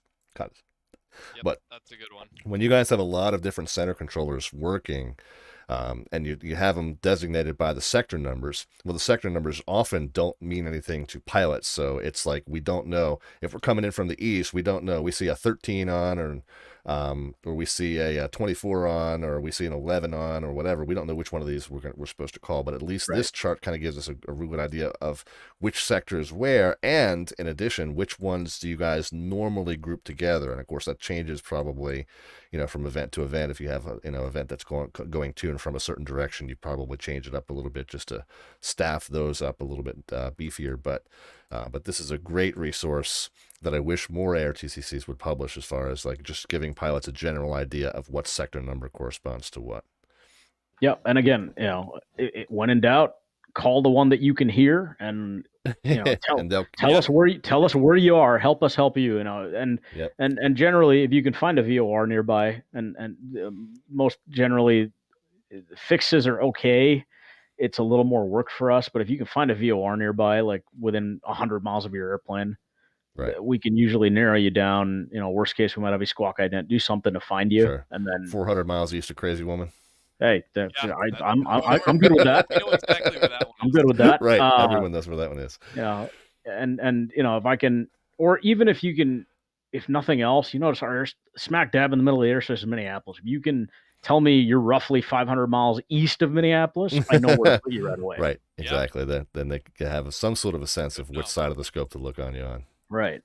So look for you on. Yeah. Again, we're not out to make this obtuse. We're not out to make this difficult. We understand that it can get confusing during an event when there's multiple ones on with letters and numbers, and as we swap them around, we have to do it just to stay within the network's limitations. But if we can't find you, we'd much rather you reach out, because sometimes it gets busy enough that sending contact me messages out is a lower priority for our controllers, and B, frankly, I'd like to point out that the VATSIM COC says it's the pilot's job to contact the controller, not the other way around. Right. Yeah. But still, but this kind of information here makes it a lot easier to, for pilots to have a better sense of which one they should be talking to. Of course, like I said, worst case scenario, call anyone and they'll usually kick you over to the right one. Real quick, we're running a little bit long, but if you guys are able to stick around for just a few more minutes, I do want to touch on some of the departure procedures if we can. And I know that a lot of the departure procedure issues that are seen across VAT USA have to do with the initial altitudes, which is the altitude that you're supposed to maintain prior to being cleared up to your cruise, or even to like a step up altitude as you pass from the tower, the immediate tower area to the approach sector, and then up to the en route sector. So let's start with Phoenix. What's a good departure to look at? Just any of your departures that would have an initial altitude. Any of the departures are going to have a top altitude of 8,000 on them. So yeah, just give me one to look at. Any of them. Really, any of them. Okay. Let's see. Back up. Which ones are probably going to be likely seen on Friday? Pull up something like the pull up the Quakey. That'll be the Salt Lake route. Gotcha. There we go. Quakey 1. And yes, that's Quakey, not Quacky. And it's Mr. Bill, not Marble. Oh, really? Oh, okay. Yeah, Mr. Bill, right. Yeah, it's a reference to an SNL skit. Gotcha. Oh, an old SNL skit. Goodness. Very old, yes. As old as me, and that's saying something. All right, so the top altitude 8,000. So this is one thing that, again, it's one that we kind of mentioned in each of these panel discussions. But again, very often when you are learning how to set up the plane to fly a route, and you have a SID, and you have your en route, and you have a star, the temptation, or what you may have found in some of the tutorials that are not designed for multiplayer networks, is to set that mode control panel to the cruise altitude that you are flying for that flight, and that is exactly the wrong thing to do. Anytime you're flying a departure, whether it's a charted, whether it's a SID or whether it's an initial altitude that you're given just by your IFR clearance, there's going to be an altitude that you level off at first before you climb up the rest of the way, and this is the altitude that you need to be setting in that control panel. And it's very important, because something like the Quakey, what you don't see is the fact that the Bruiser comes in to the west of this route, and so they're going to fly basically over top of you. Right. And we talked about the descent altitudes on the Bruiser are designed to keep you 1,000 feet off of the departure path, with the departure altitude off of the Quakey and so forth. Exactly. And so Phoenix is also unique in that, so the Quakey, for instance, you will almost certainly get climb via SID on the Quakey. However, some of our SIDs, you're not going to get climb via SID. You are going to get maintain 8,000. Okay. So just something to kind of listen for, or if you get a PDC, to make sure you read, is that depending on the SID that you're on, you will either get climb via SID, which will have a top altitude of 8,000, or you will get maintain 8,000. Gotcha. Okay, good enough. So let's see. The Salt Lake, did you have any other specific issues that kind of kind of dovetail with that, or that are a little bit different than that? I mean, pretty similar. It's the top altitude. If you want to pull up one of the departures, Is there a specific one I should be looking at, or just you can pull up the rugged. That's probably what people going to like Minneapolis will get. okay?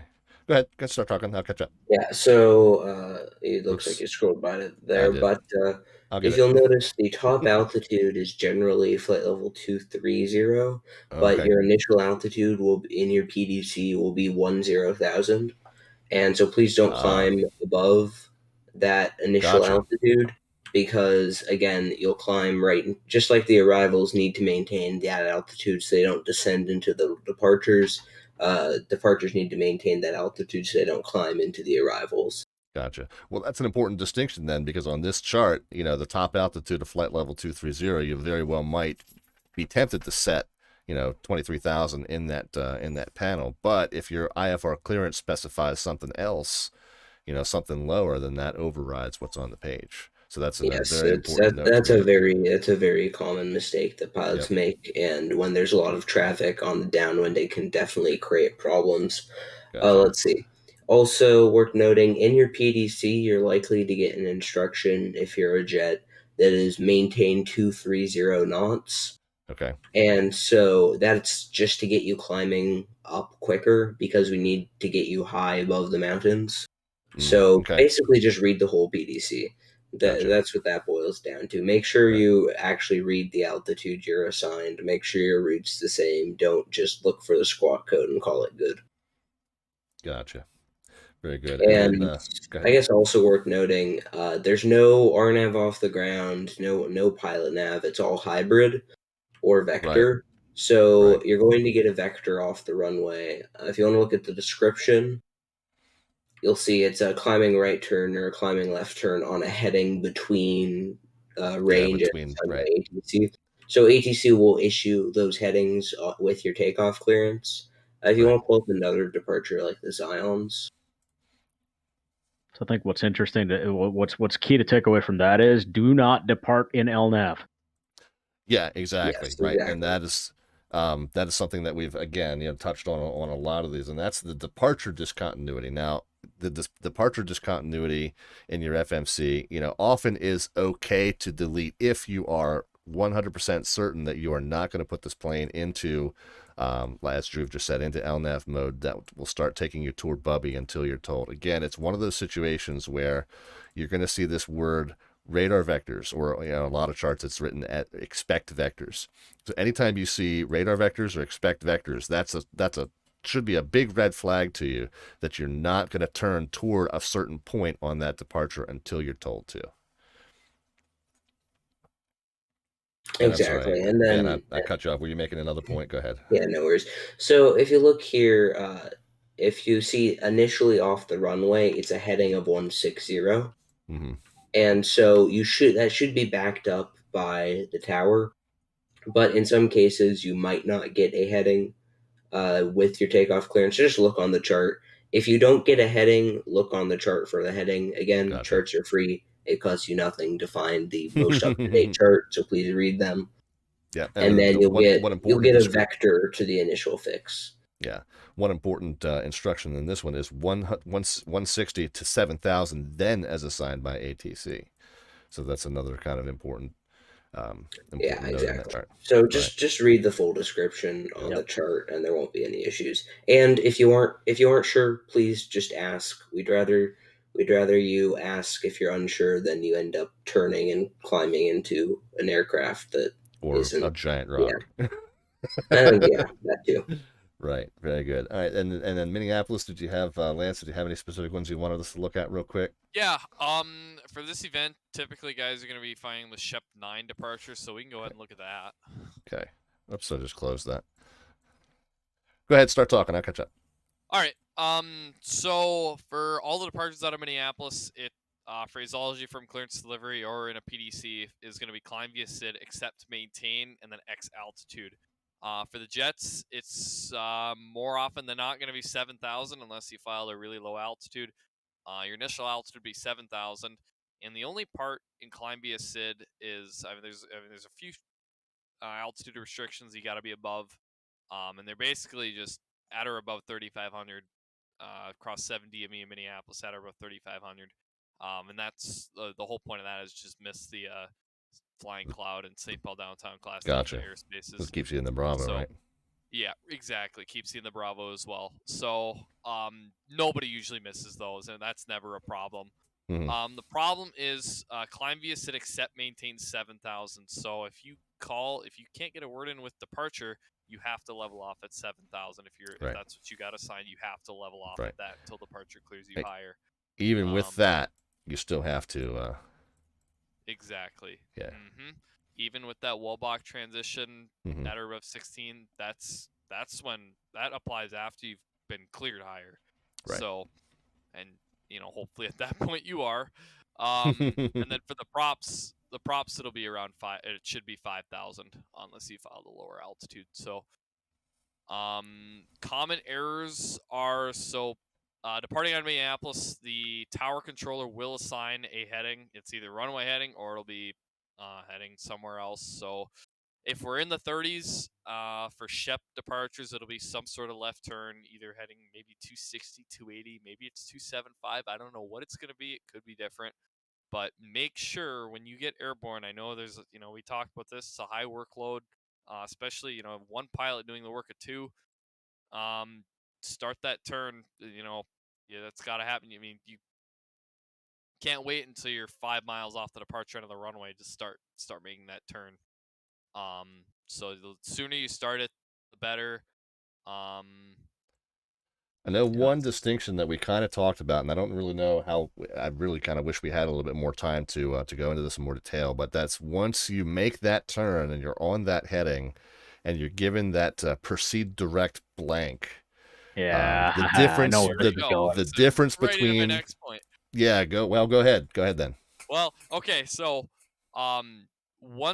departure will clear you direct one of these points on this chart, and direct is not the pink line. Right. What your FMC does when you plug it in on the ground, it draws a line from your airplane, which is parked at the gate, direct to should be Hugger. I mean, that's the first fix. Now, if you draw a line from the gate to Hugger, that's the line your plane is gonna. Some planes are gonna try and follow. Yeah, well, I've highlighted it as the 232 off of Minneapolis, but that's not even correct. It's going to be more like this here. Yep, exactly. Yep. So that's what your plane is going to try and fly. That's not direct. Direct is from the point you are cleared direct to, from that point, and then a line straight to the next. So not coming back to this original line, but going straight to. Yep. Exactly. Yep. And most likely on this departure, you'll probably get cleared either direct McConnell or direct RX most of the time. So even further down the line. We almost never use Huger at that point because Huger ends up getting them stuck under arrivals longer. Yep, exactly. So what you'll get is a direct to there, and the plane is going to want to turn back and rejoin that original line, which is not the same thing. Yeah, which on a normal day on Vatsim, probably not a big deal, but when there's a bunch of y'all trying to go to Salt Lake at once, you're screwing the guy behind you by doing that because you're flying extra distance. Mm-hmm. Yep. And with the addition of arrivals probably coming down the Torgy arrival, from guys coming from Phoenix or Salt Lake, there's a good chance that you might level off at 7,000. We try and make it so you don't, but there's a chance because we can't climb you into arrivals. So just be ready for that and maintain the initial altitude, or else you're going to go right into one of the jets. And if you level off, there's a reason for it. Yep. All right, very good, guys. And I know there's plenty more of great information that we could go into if we had another hour and a half, but I'm going to go ahead and cut it off there. So hopefully this isn't too overwhelming for new pilots that are considering. Now, if you're a brand new pilot, I would say flying into a Friday Night Ops event, probably not your best move if it's literally your first, second, third flight on the network. Hope that you would take the opportunity to get a little more experience when you are into less busy airspaces. But if you're at that point where you've done a dozen flights and you're starting to feel comfortable with the plane, this is your first Friday night ops event or your first time flying into one of these featured facilities, hopefully this information has been useful to you. Let's come around the room one last time for just some closing remarks as we are getting ready to transition into the demo flight, which we're going to be doing a flight from Salt Lake down to Phoenix in the Working Title CJ4 mod for Microsoft Flight Sim 2020, which we will get started in just a few. But before we do that, closing remarks from Dhruv. I will say right off the bat, Rob, thanks for putting this together. This is I think we need more of this where we can kind of sit down and hash these things out, pilot to controller, controller to pilot. Yep. For a lot of newer members, we're the big scary voice on the end of the mic that they think is going to bite their head off when they do something wrong. That's not why we're here. Well, I have my moments. Right. We all do. We all do. And again, seriously. we all are here through. I think it's important to take away that we're all here due to a common love of aviation and a common love of learning aviation. Yeah, all jokes aside, that's exactly correct. And so it's important to have these kind of dialogues and get the word out there that, when we as controllers give pilots grief about these things, it's because we want the quality of pilot that we're controlling to be to a better standard, because we as controllers go through a lot of that stuff to get there. We have to jump through a bunch of hoops to be good enough to control you guys, so we'd appreciate a little effort on the other side of it. But, so we're always happy to talk about these things. We're always happy to answer questions. During an event, it can get a little busy. So like you said, find us on a night that there's not an event on, and if you have questions, pick our brains. That's why we're here. Exactly.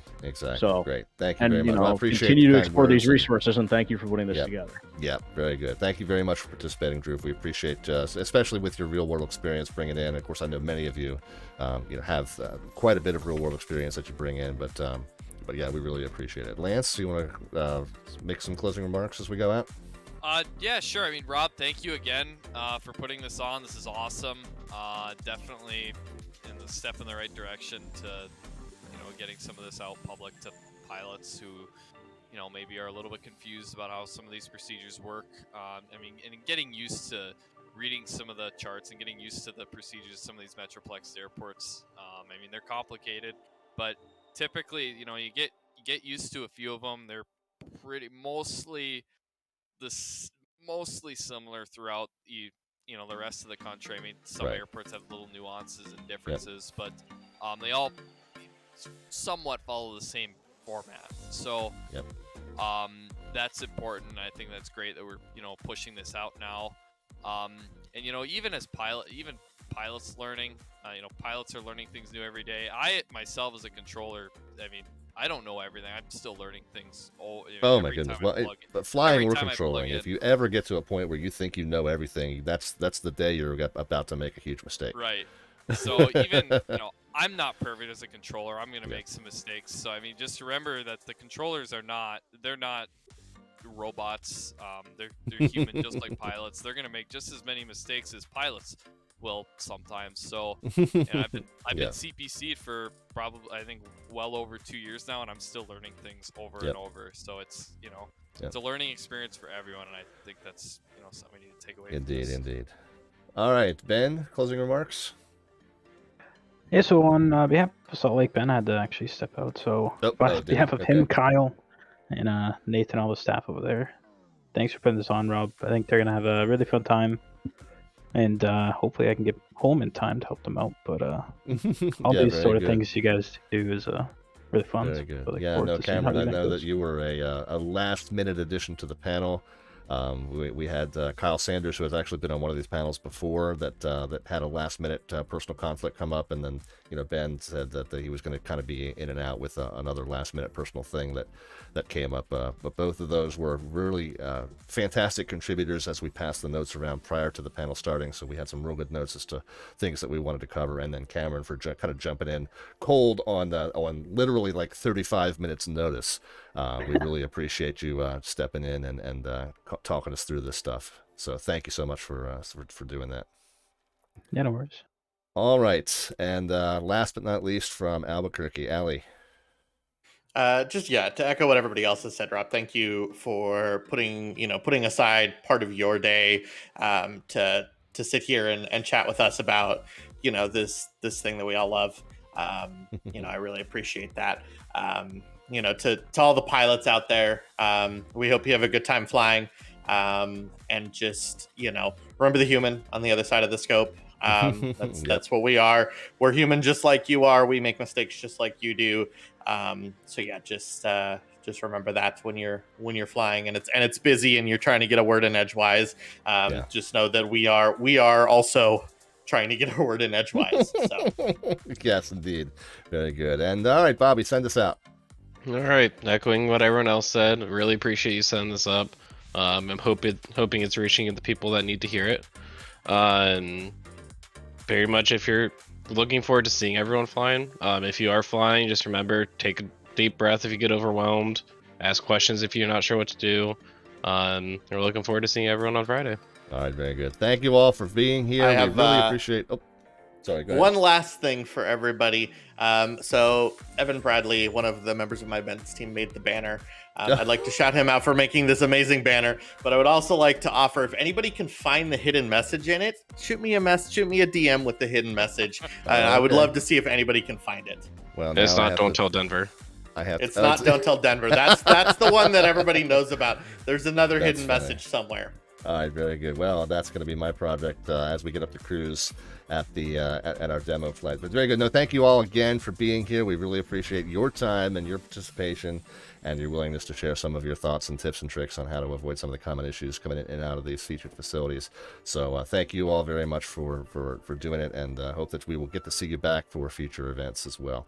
All right, we are going to close up the panel discussion portion of the program, but we are going to take a brief intermission. I hope to keep it down to about 5 minutes, but it does depend on, you know, kind of sim loading time and furry co-pilot bathroom schedules and things like that. But I'll try to keep it to 5 minutes, but stick around, and we are going to do a demo flight from Salt Lake City down to Phoenix in the Working Title mod CJ4 for Flight Sim 2020. So we'll hopefully get put into practice some of the things that we just discussed here tonight. And I hope that you all will all stick around. It is the Friday Night Hotspot FNO preview of the Escape the Cold FNO coming up this Friday. So sit tight, lots of flying left to do. Be right back with you on the That USA Twitch channel.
Just getting settled back in here. Sorry, hold on. Oh, geez, yeah. All this stuff we have to switch around. Got this giant console now that I have to load up onto the desk and C-clamp onto it. This is very exciting, actually, for me. This is going to be my first flight in the CJ4 since upgrading to some new flight controls here. So I was previously flying with a CH Products yoke, and I did upgrade to a Honeycomb Alpha, and then I do have two 3-lever Logitech, fairly cheap, but still two 3-lever Logitech throttle quadrants over here that I've stacked up side by side, switched the knobs all around, and got somewhat creative with some of the control assignments with the planes. So should be an interesting one. Like I said, the first time flying the CJ4 on stream since the upgrade. So on stream or off stream, for that matter, to make it even more scary. But welcome back. It's the Friday Night Hotspot FNO Preview show, and we are going to do a demo flight here, loading up the working title mod of the Citation CJ4, and we're going to head down from Salt Lake to Phoenix Sky Harbor. And if I can find the CJ4 somewhere in here. Somewhere in here. Okay, there we are. Mercifully found it before I had to sing too much longer. Let us set the departure airport. We're going to go KSLC. And we'll select that. Again, a lot of the stuff that I ordinarily would do on my own channel, I would do, kind of prior to loading up the stream, but because we do that panel discussion and then we transition right into the flight, it often can be challenging. So you can see here, one of the very first things you notice is that the old Salt Lake terminal is still represented here, even with the parking spots with those 4 arms. What we were talking about on the airport diagram is that Salt Lake got rid of these kind of arm things, and they have a terminal out here, and then this terminal kind of extends west there. So at least at Salt Lake, you're going to see some discrepancies between what is on the sim and what is on the chart. So speaking of what's on the chart, let me go ahead and pull up the airport diagram, because what I want to do first is kind of find an appropriate parking spot for general aviation. Obviously, we're going to be in a business jet that's not going to be at the main terminal. And, one thing I kind of like to do is use a realistic starting location for the type of aircraft that I'm flying. So what do we have down here? North Cargo. I guess general aviation is all over here on the far east side of the field, where we would be on the 3.5 and 1.7 complex. So I guess that's where we'll zoom in here, and we'll pick one of these. We'll pick one of these parking areas that's kind of out near the terminal, or near the runway. That will shorten our taxi. Let's go ahead and back up the time to something a little bit more daylight. Flight conditions will leave as far as real weather. That's fine. I haven't even looked at the weather, so I don't know what's there. But we'll leave the live weather, but we'll fly under daylight conditions, and we'll go ahead and get going there. While we're waiting for that to load up, let's start figuring out what kind of route we're going to fly. I always just go to the NYPRD. This is the New York ARTCC's preferred route database, and we can see if there's anything listed here from Salt Lake to Phoenix. Nothing is listed there. That's fine. The next source I would go to, flightaware.com. Not flightaware.com necessarily, but FlightAware has a, if I could spell it, what they call the IFR route analyzer here, and this is a real easy one. This is kind of the same thing, SLC to PHX, and you can see a categorization listed in order of the number of occurrences. So the most popular route flown between these two airports is listed up top. There might be some variations that were done for weather purposes or for traffic purposes, or they may be different types of aircraft. You can see that some of these down here was only done once in the last, I don't know what the period is, 2 weeks, 30 days, 60 days, whatever it is.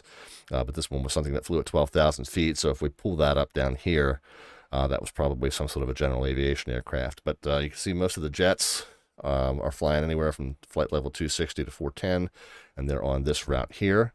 So we will go ahead and copy that, and I am going to then paste that into SkyVector. as my flight plan. We're going to type KSLC, we'll paste the route, and then KPHX, and enter. And that'll give us our mileage, and then it'll plot it over here as well. I'm going to go ahead and pull it up on the IFR high charts, world high.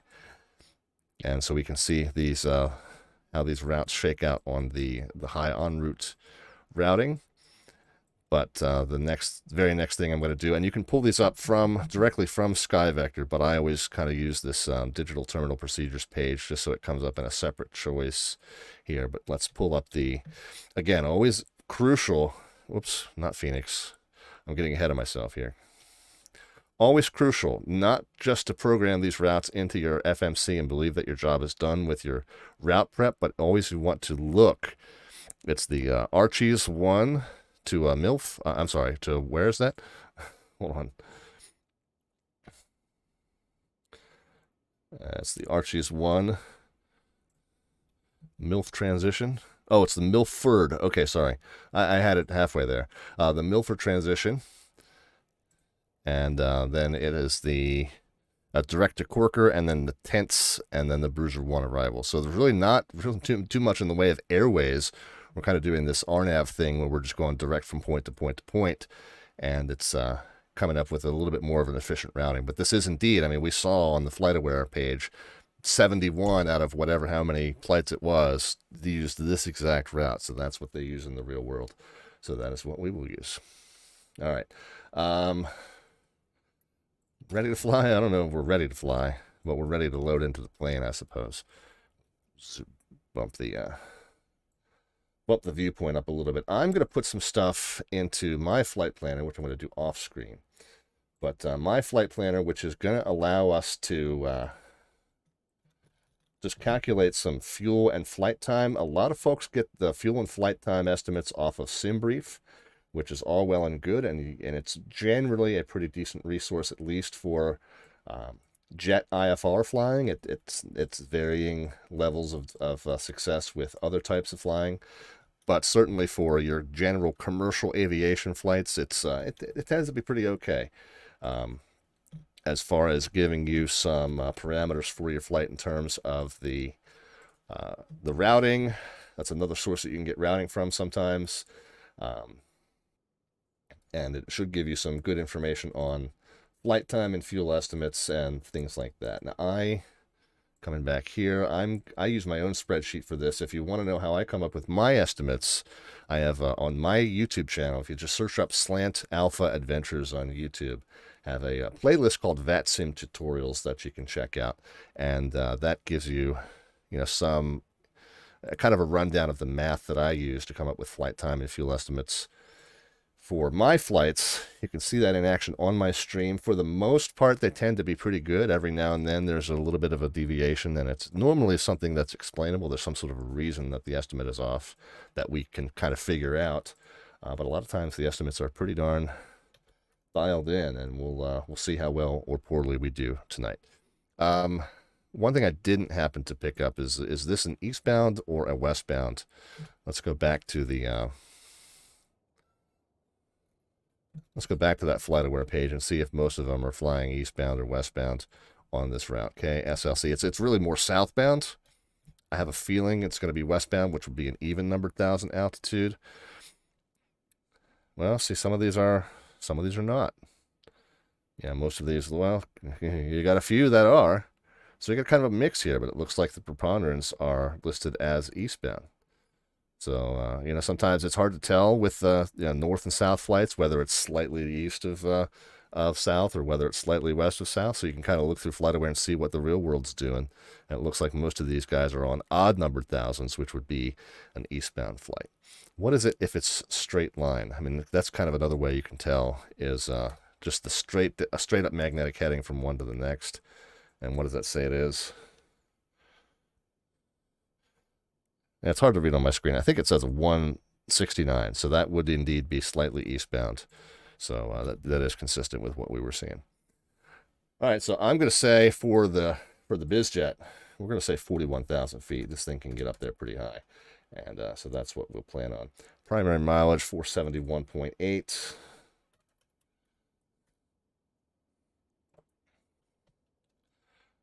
let's see,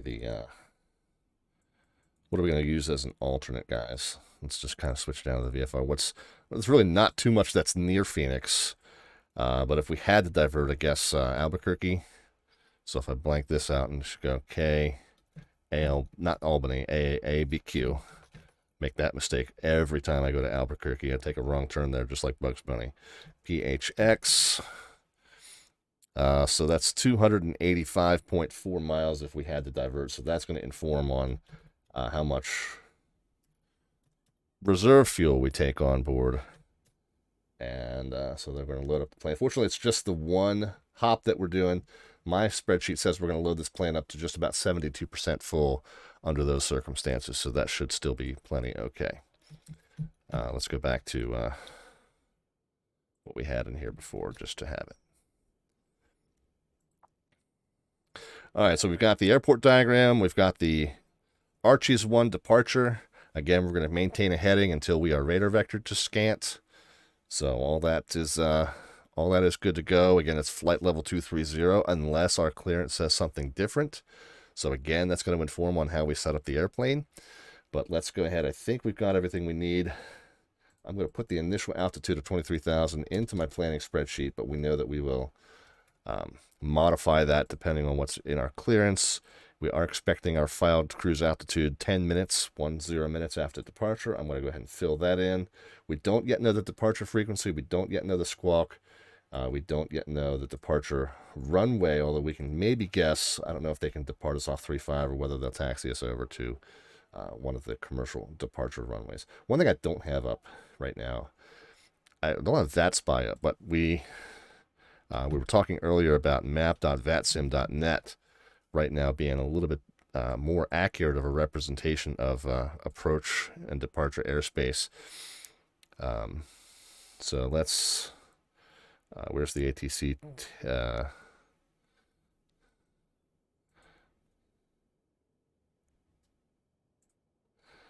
Oh, ATC's already up. So anyway, duh.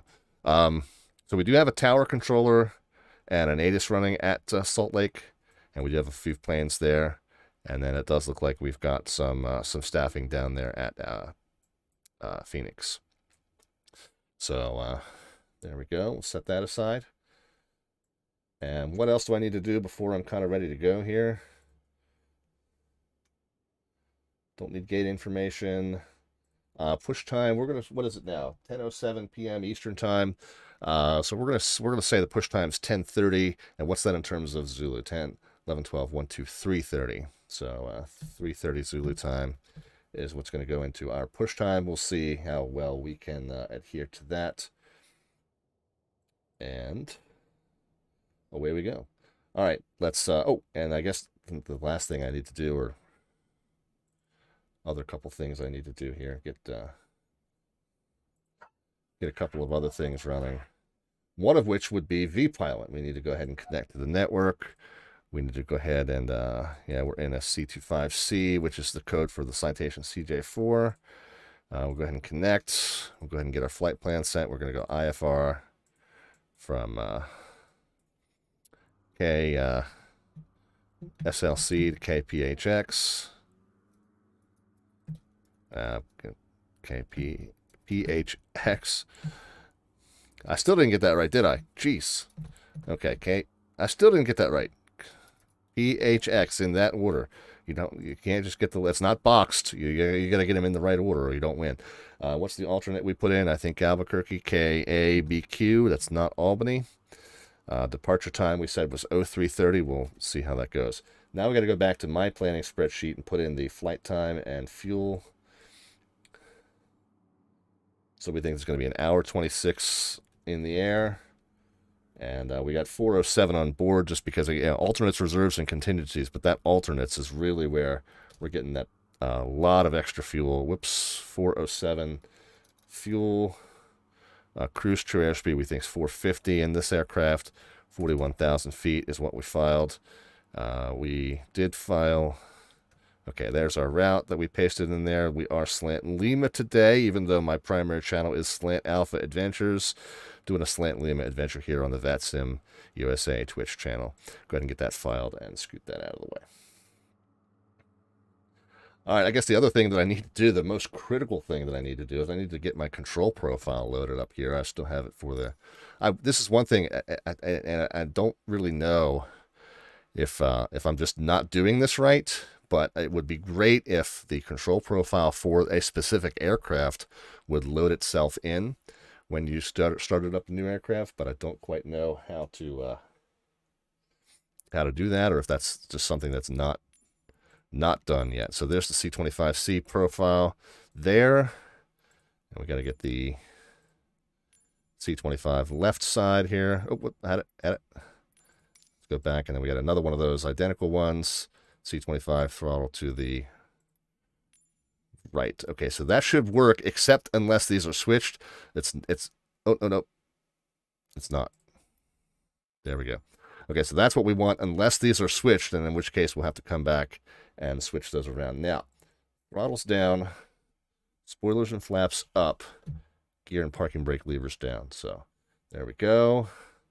Apply and save. We'll go back.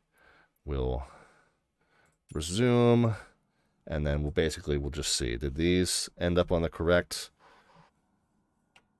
okay, and then my parking brake there, and okay, this is all very good. All right, so that worked. Profiles are loaded in.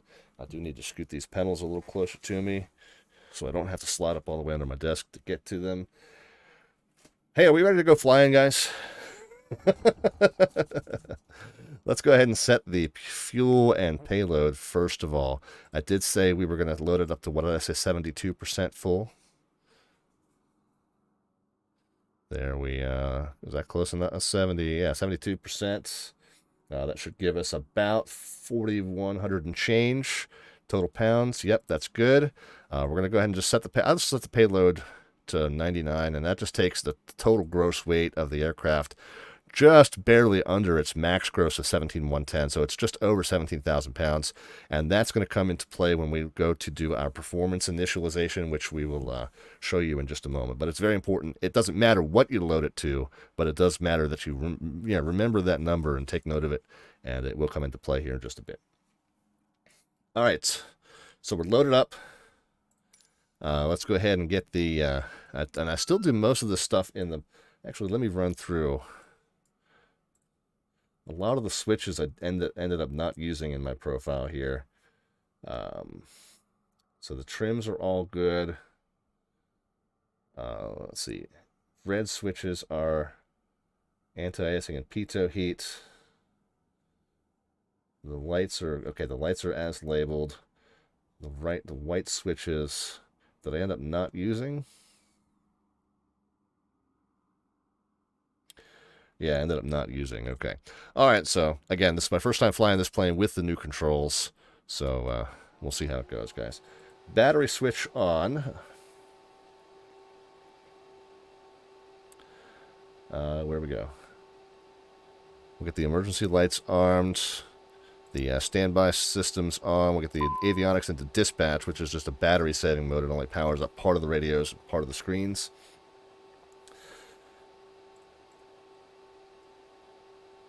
Nav and logo lights can come on. We'll do that there. I don't think I have a switch for the logo lights. We'll just go ahead and do that there. We'll get the position initialized in the FMC, which is the yelling at us to do. We'll go ahead and just grab the GPS point, pop it into the current point. There we go. And then the audio panels over here on the left-hand side. Well, basically, I just set it up so that we're only transmitting and receiving on COM 1. And I don't need any of this other stuff beeping at me unnecessarily. So we'll just turn all these down, specifically the marker beacons. But I am going to confirm onto the pilot that we are transmitting and receiving on COM 1 only. Okay, that is correct.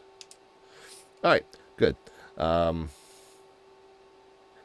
Flight plan's been filed. We can check the ATIS. We did say that there was a Salt Lake ATIS information running here on the network. It's information Papa 3303, so we are expecting kind of a northbound-ish departure, 29er, 2999er in the altimeter, which we'll go ahead and set here in just a moment. Operate transponders, blah, blah, blah. All that's kind of more or less standard language. IFR departures, expect pre-departure clearance. Don't know if we'll get one of those or not. All that's more or less standard language. The key facts there are 330 at 3, so it's very calm, very light winds. Scattered clouds at 70. Temperatures dew points -2, 2,999. No major weather indications in that ATIS, so looks like everything should be smooth sailing for us, knock on wood. Papa is that information that we'll check in with. Let's go ahead and tune that COM1 frequency. Who are we talking to today? It's going to be Tower 1905. So we'll go ahead and hit tune. 1905. You can omit that first one, and you can omit the decimal. You can kind of just type it in shorthand there, and we'll pop it up in there for you. All right, so there we're on 1905. We'll go ahead and call in for our clearance information Papa. We don't need to give them our... In the U.S., you don't have to give your location on the field until you're calling for your taxi. So for right now, information Papa IFR to Phoenix is all we need to do. Salt Lake Tower Citation 514 Delta Victor is got information Papa. We're up for IFR to Phoenix.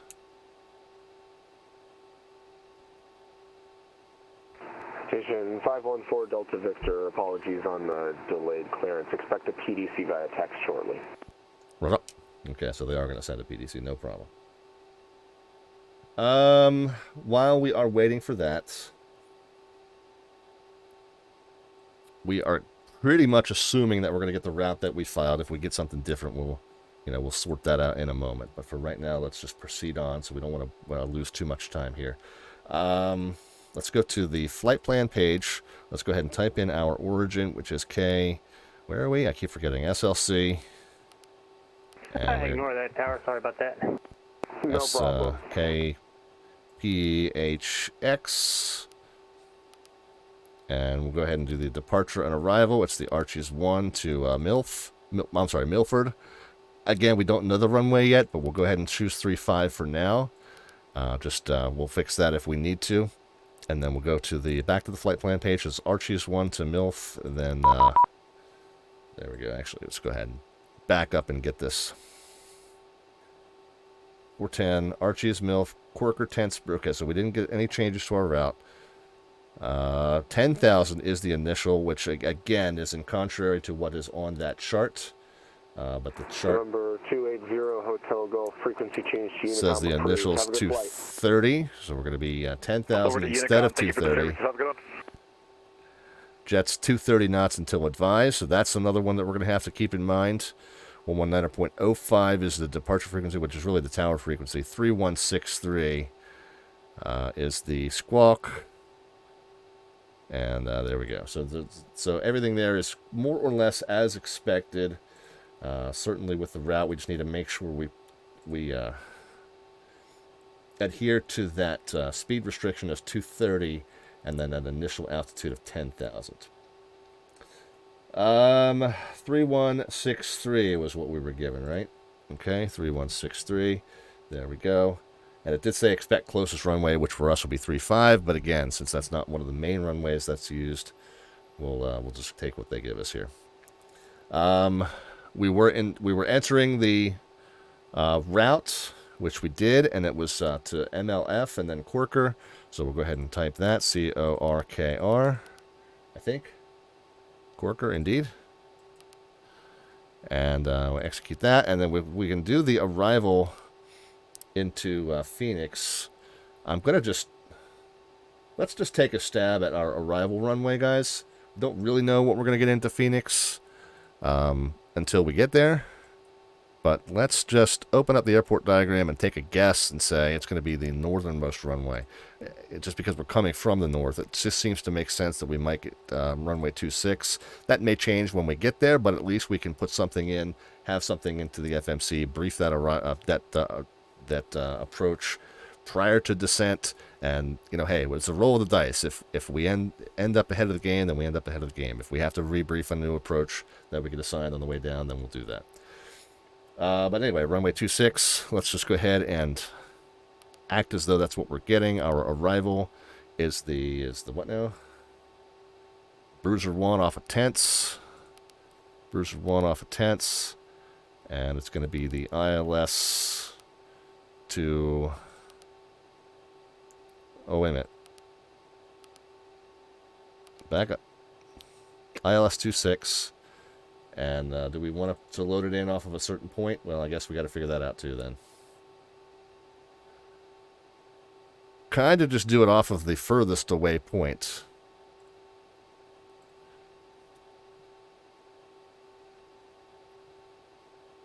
You can go Siren, and then if you end up not needing Siren, you just delete it when you get there. So we'll just do it off of Siren just to have that furthest away point for now. And again, all this stuff is subject to change, but we're just making our best guesses and putting it into the FMC for now, knowing that our route may not end up exactly as we've predicted by the time we get there. All right, but that's all kind of well and done and good, and we'll check through the legs here in just a moment just to make sure that it looks the way we expect it to. Let's go ahead and get into the performance initialization. So let's go to, where's performance? There we go, perf in it. So the very first thing you do when you do perf, you can't go straight to takeoff. You have to do this performance initialization, and the very first thing you want to do is make sure that the weight matches. This is where I go ahead and I'll just put in 8 passengers. It doesn't really matter how this breaks down as long as the total gets to 17 and change. So what are we going to add? 1,300 maybe? Or 1250 maybe? Yeah, so that puts us up just over 17,000. It's not exact, but it's somewhere between 17,000 and 17,110, so that's going to be close enough. 410 is going to go into cruise altitude. And now we can go to the takeoff page. We can the mandatory entry there is the outside air temp, which we can read from the static air temp here, put in 1 degree. And that's the only mandatory entry we can put in next. These are our V speeds. We'll hit send, and we'll send them over to the primary flight display. As soon as they turn blue, you know that's good to go. But just to talk through them, we're going to accelerate to 110. If we have any issues prior to reaching 110, we will abort. If we get to 110, we're taking any problems that we have with us into the air. We're going to rotate at 111, so pretty much right on top of V1, we're going to rotate. We're going to pitch up and pitch for departure. If we're doing that with 1 engine, we'll pitch to 117. If we're doing that with 2 engines, we'll pitch to 140. All right, there we go. That should do it. Let's go ahead and get some power on. Let's get the beacon light on. Again, I can do that here on the switch panel, which is fantastic. So beacon lights. We'll get the engine number 2 up and running. So we'll pop it into run mode and hit the starter. And we're going to monitor that start. It's going to pretty much do everything on its own. That's the beauty of the CJ4 with the electric start and the FADEC throttle. It can kind of just manage all this for you. Once it gets to 12, it's going to hit the igniter automatically for you. There it goes. And we're basically just monitoring to make sure that the temperatures don't spike out of control or none of these indications start to look like they're going haywire. It's a left-hand pattern.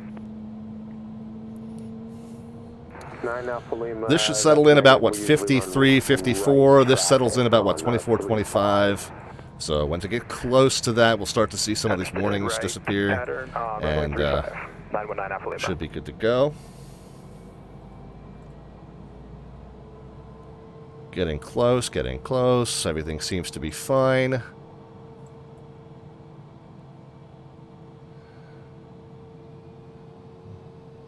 All right, everything seems to be stable. We'll go ahead and get climate control on. And we'll go ahead and get the avionics the rest of the way on. That'll be there. 299er. We'll go ahead and get that set.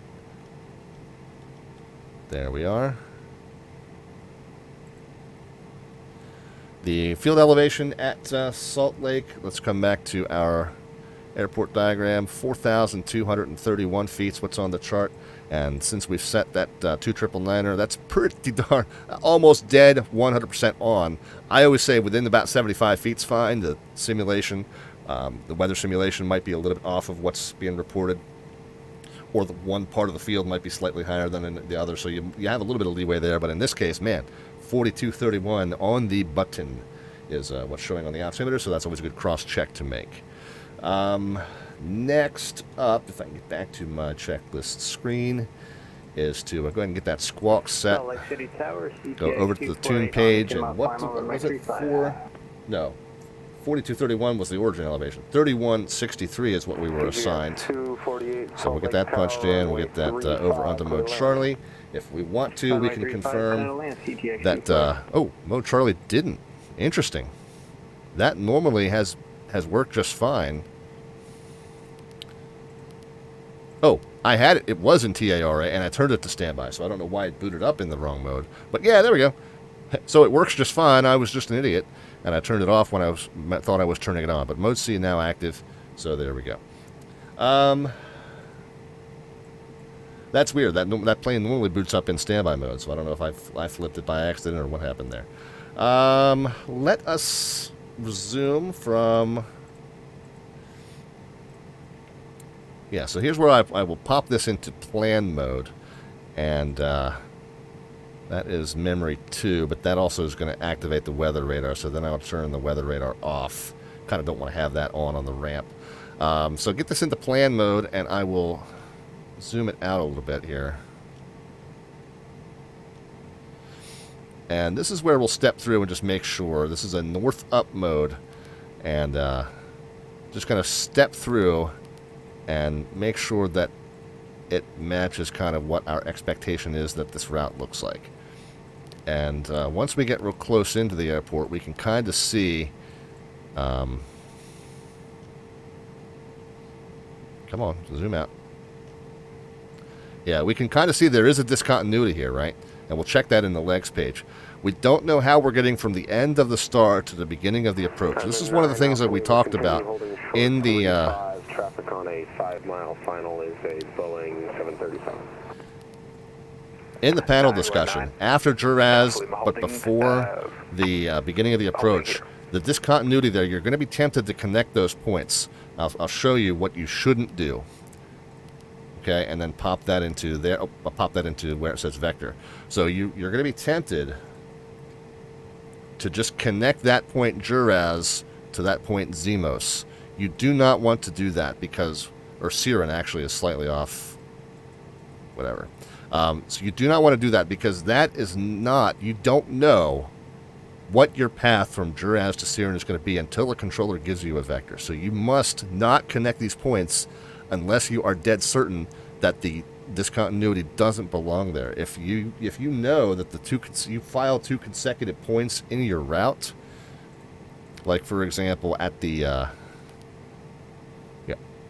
end of MILF and the beginning of Corker, if it put a discontinuity in there because MILF is the end of the star, or the SID rather, then yeah, you can connect those because that's what you filed. You filed out to Milford and then Corker and then 10. So if the discontinuity appears in here, go ahead and delete them. This is what you filed, a consecutive line that connects those 3.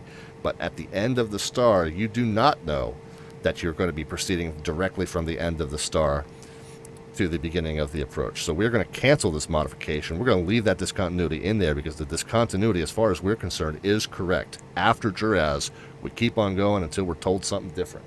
Very, very important. All right, anyway, back to what I was saying. Are we going to get airborne close to 10:30? No, we're not. Oh, push time. Push time 10:30. Yeah, we're actually not doing too bad then.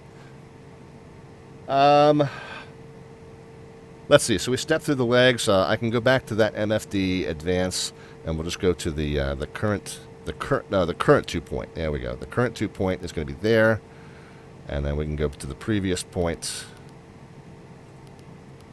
And matter of fact, we'll go ahead and zoom that back out so we see a little bit more tactical overhead view of what's going on. Now, I leave this in this plan mode. The plane is not going to be followed. It's not going to be automatically centered. This mode is not meant to be a north-up plane following mode. I will use the track-up plane following mode over here. This I will manually step forward. That is not what most operators of this plane do, but it's the way I prefer to do it. And really, you're the PIC. You can set these displays to whatever you're comfortable with. But this is not going to follow the plane automatically. I just want to let you know that now. And the real plane does not follow the plane automatically in this north-up plan mode. Getting up here on the right side into the FBO. All right, speaking of that other mode, let's go ahead and get the Yeah, so this is now, Copy. it's almost the same because we're facing north now, but this will rotate when the plane rotates. And you can see it's also see that it's zoomed in a little closer, 12.5, 25. So you can kind of have a better tactical view of what your plane is about to be doing, and we can actually set it to there. I think that's, we can see plenty. Now, one error on this line is that the runway goes directly to that point scant. It does not. We cannot do that either, but we're going to depart in heading mode. We're gonna fly the heading that we're told, and then we'll get ourselves to scant in whatever fashion the controller tells us to do once that point comes. So again, this first segment here should also be a discontinuity. We'll just have to keep that in mind and put the plane in the appropriate mode to fly what we're cleared to do.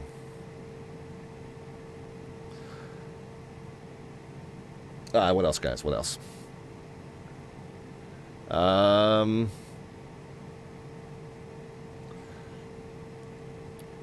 This is where we're going to set that initial altitude. Again, the SID said 230, but the clearance said 10, so we're going to set 10. There's 10,000, okay. And the initial heading is, again, we don't know yet. 320 to 260, depending on what we're assigned. I'm going to set it to what's halfway in between that, 290, and then we'll just be able to rotate it as we're assigned. So we don't know yet, but we'll set it to halfway in the middle, and we'll just go whatever we're told when we go. All right, so that's done. Back over to my checklist. I think we're ready to get the boarding finished and get the other engine fired up and get rolling here, guys. Let's get the safety and seatbelt lights on. Climate control is going to come off as we get the number 1 engine started. We're going to pop that into run and igniter. And again, we are going to see the engine kind of fire itself off at 12% and 2.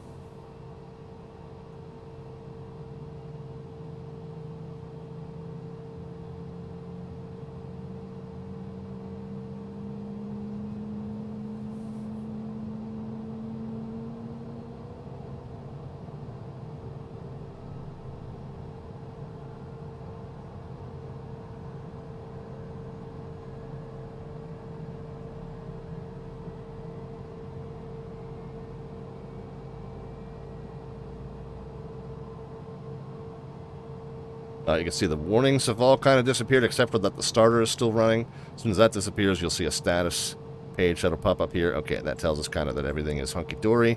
Everything's good to go. We'll get the climate control back on. And we'll check our flight controls at this point. Again, we're kind of really not checking to see that the yokes move. Of course, you can't even see the yokes on the screen anyway. But we were checked that the outside control surfaces all move as they should. The rudder pedals, you can see that they move. But again, we're really checking to make sure that the outside control surfaces all move as they should. And we can see that they do. We're going to go ahead and set flaps for departure. And again, kind of just reorienting myself as to where my controls are. But you can see that the flaps are set to 15 degrees for departure. And the trim is indeed set right to the bottom of that range, that green range there, so that's good. So I think we are all set from that standpoint.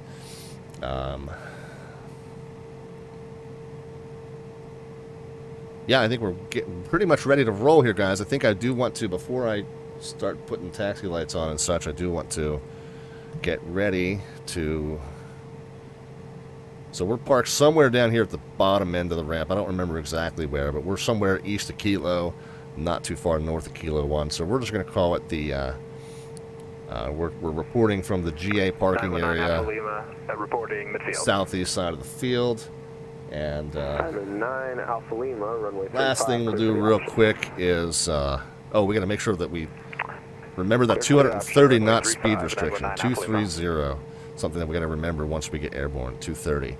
So let's just see if we got an update to the ATIS. Not still information Papa, so we're good to go. Go ahead and get our passenger briefing underway, because it's kind of a long one with a short taxi. You definitely want to start that passenger briefing early. There is a short version, but it omits a lot of required information, so I actually like to do the full one regardless. Passenger briefing, taxi routing, we know. Pitot and static, I think, is that switch. Yay! Alright, cool. And taxi light can come on as well, which I think is that switch. Yay! Alright. Parking brakes are off. And we are ready. And this is, like I said, this will be my first flight with my new control setup here.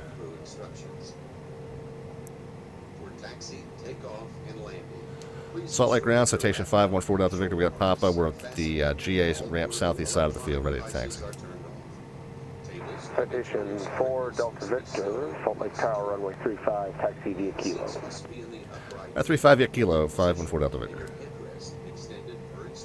Alright, so let's do a brake check. Okay, brakes are good. Place the flat metal end into the buckle. Pull on the lap belt strap to tighten the lap belt. To fasten the shoulder harness. Turn to the west, and then we'll turn to the south. And hook the metal end onto the stud located. So brake check's done. We can get our weather radar on now that we're off the ramp area. So that's there. Definitely want to get that terrain radar on over here because there's plenty of terrain to be radared. Although actually I don't know if it's a... Not certain it's a radar. I think in this plane it might actually be a GPS-based terrain display.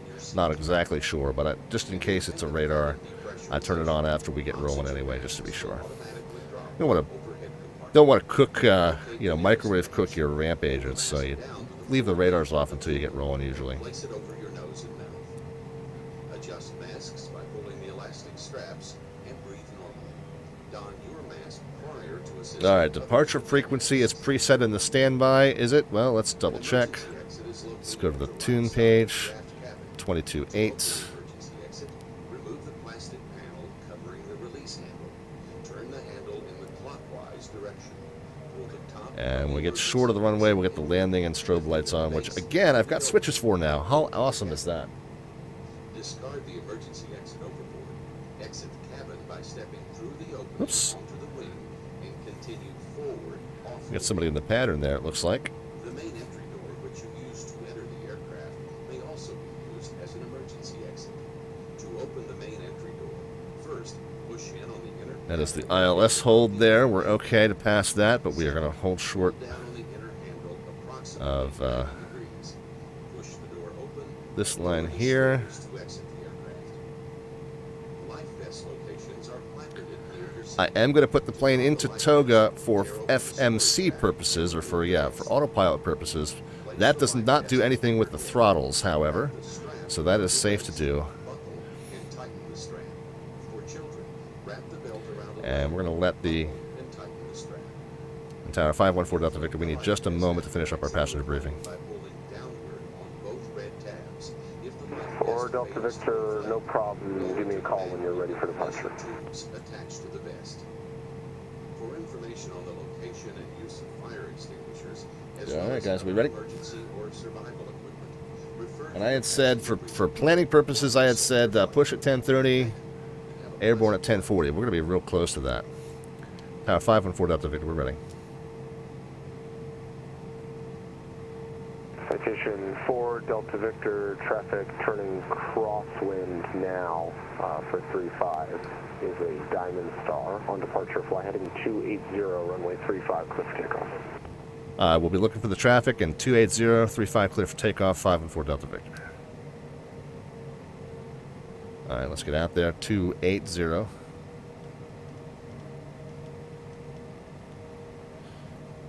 Get the strobes and landing lights on, taxi light off.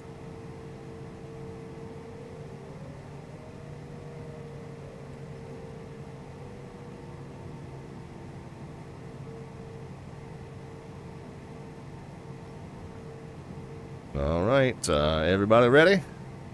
Temps and pressures all looking good. Engines responding normally and symmetrically. Let's go. I'll get the keyboard out of the way so I can put these things up into takeoff.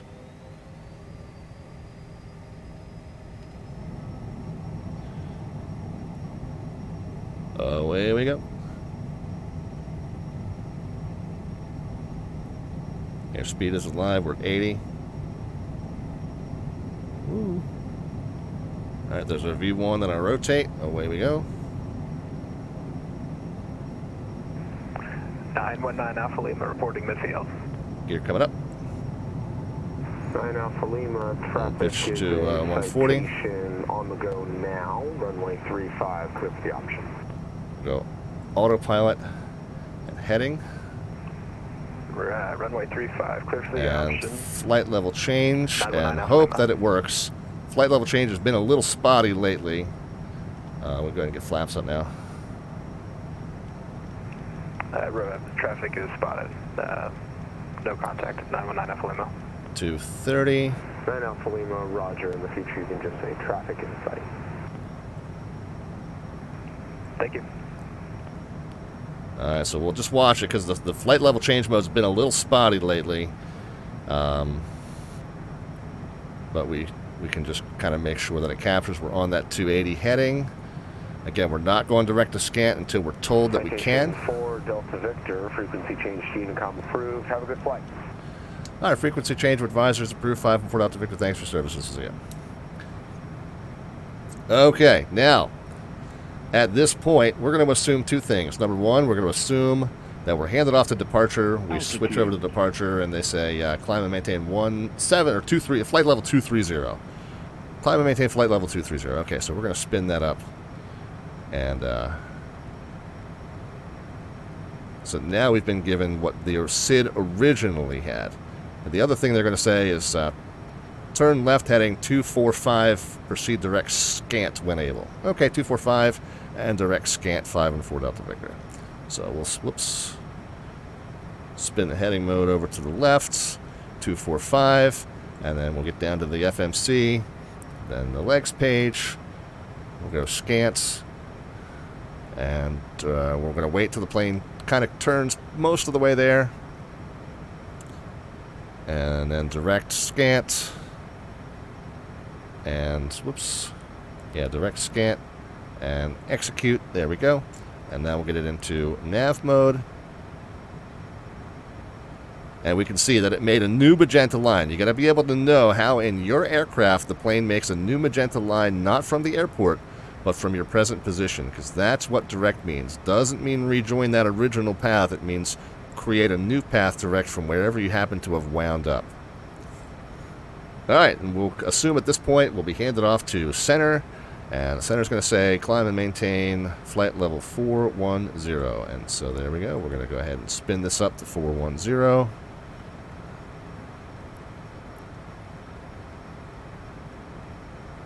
And then probably the approach controller would have said proceed direct scant and resume on navigation, by the way.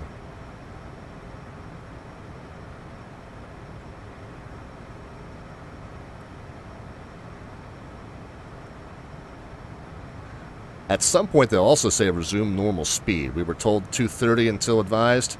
Well, we'll assume now that we can go back to normal speed, which in this plane isn't that different. It's 240.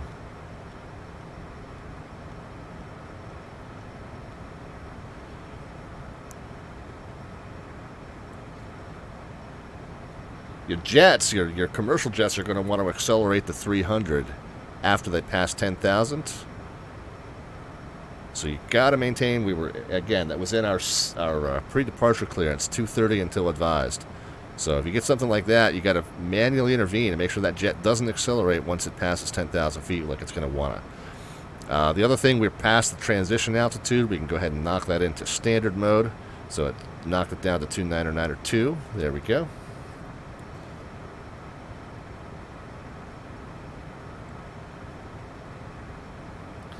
Oh, one thing I did forget to do, I still have the throttles in takeoff mode.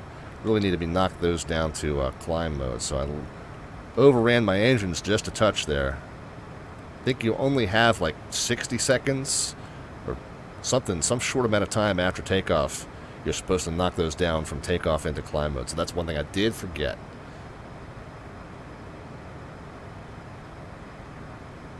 Is it 5 minutes, people?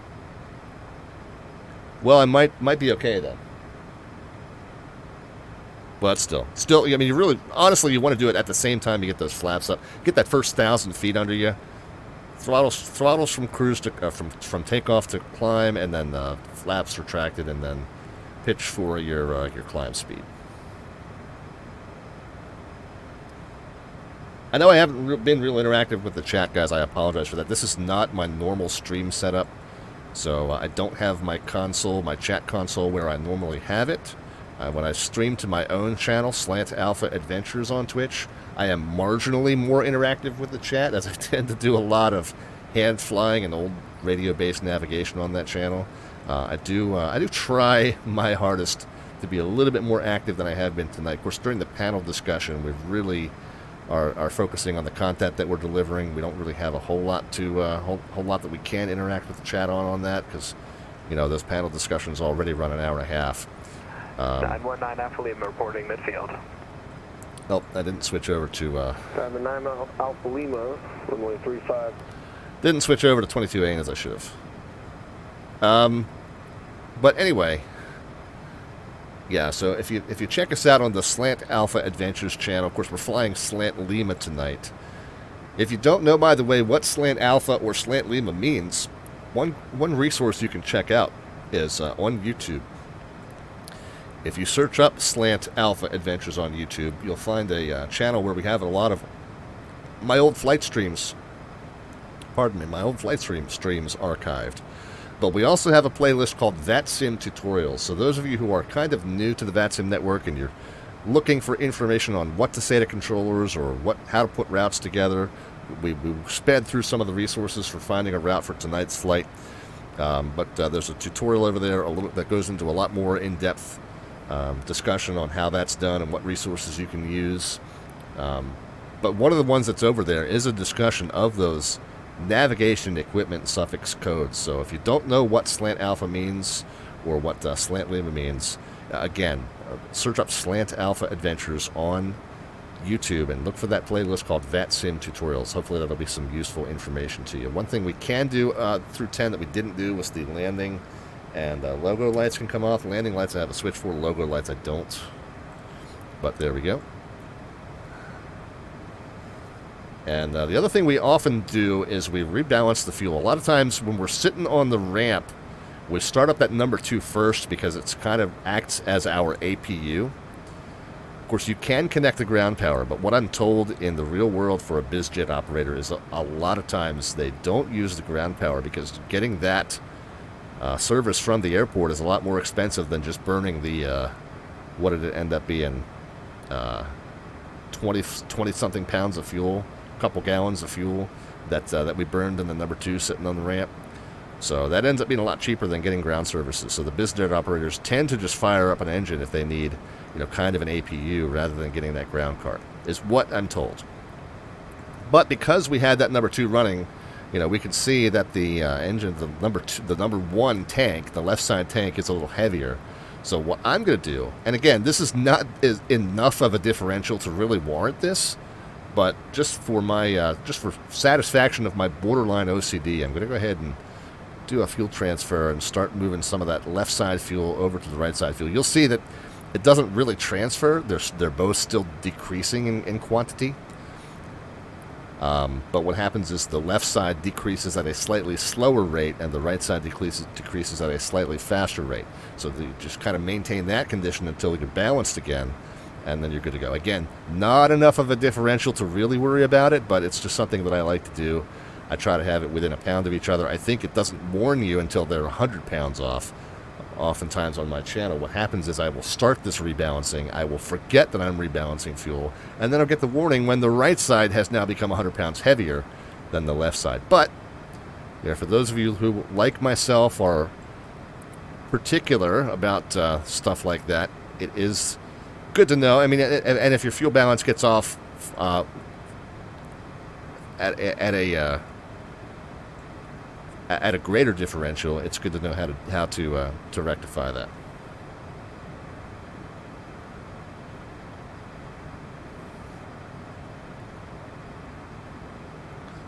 Right, so we have joined our route. I'm actually going to zoom out a little bit.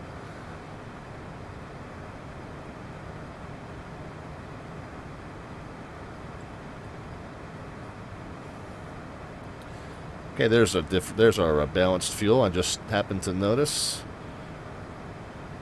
44, and we'll transfer half a pound over back to the left. 1, 2, 3, 4, 5. Okay.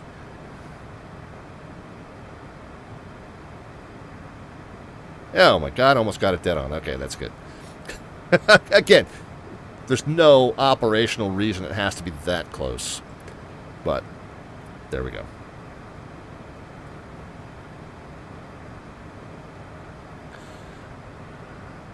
Alright, and I would be remiss to not peek out the window. Of course, I know we missed a lot of great scenery already.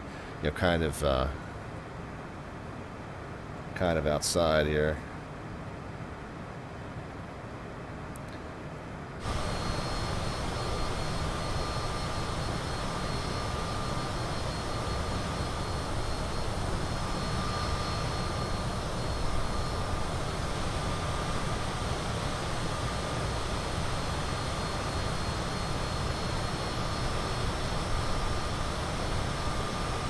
Those of you who are into the nice screenshot collection, there you go. You can grab one.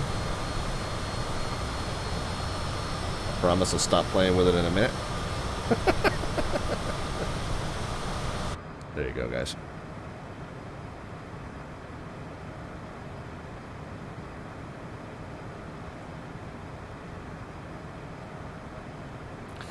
We can see that the plane has automatically transitioned us from maintaining 240 to maintaining Mach 0.64. Again, the higher you go, the lower your indicated airspeed goes in relation to your true airspeed. So after you get past a certain point, Mach number tends to be a little bit more of a useful comparative speed than your indicated airspeed.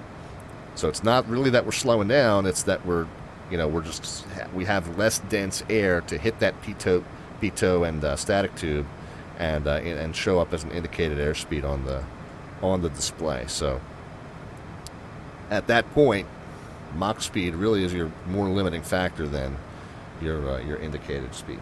The indicated speed ends up being the low end number that you have to worry about in terms of stalling the wing, but your Mach number tends to be in the high end number that you have to worry about in terms of overspeeding the airplane. It starts to the airflow starts to ripple, and really bad things happen if you do that.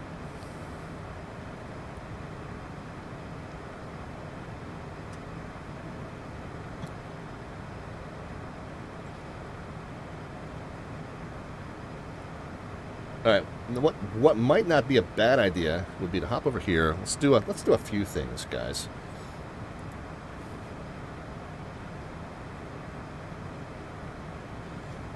Let's first of all, we do need that airport diagram, and this is the ILS 26 into Phoenix. Again, we don't really know that that's what we're going to be assigned, but and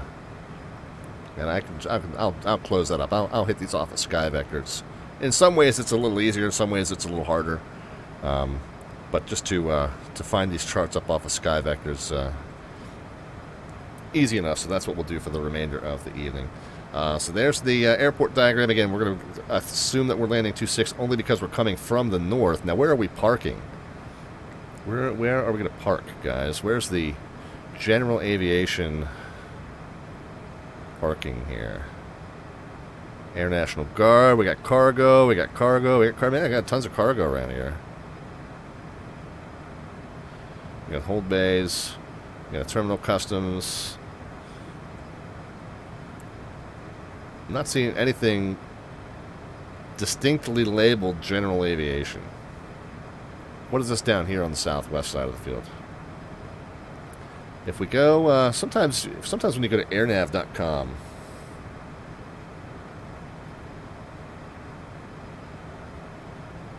you click on airports, and if we type KPHX, so sometimes they'll have a chart that kind of tells you about the fixed base operators.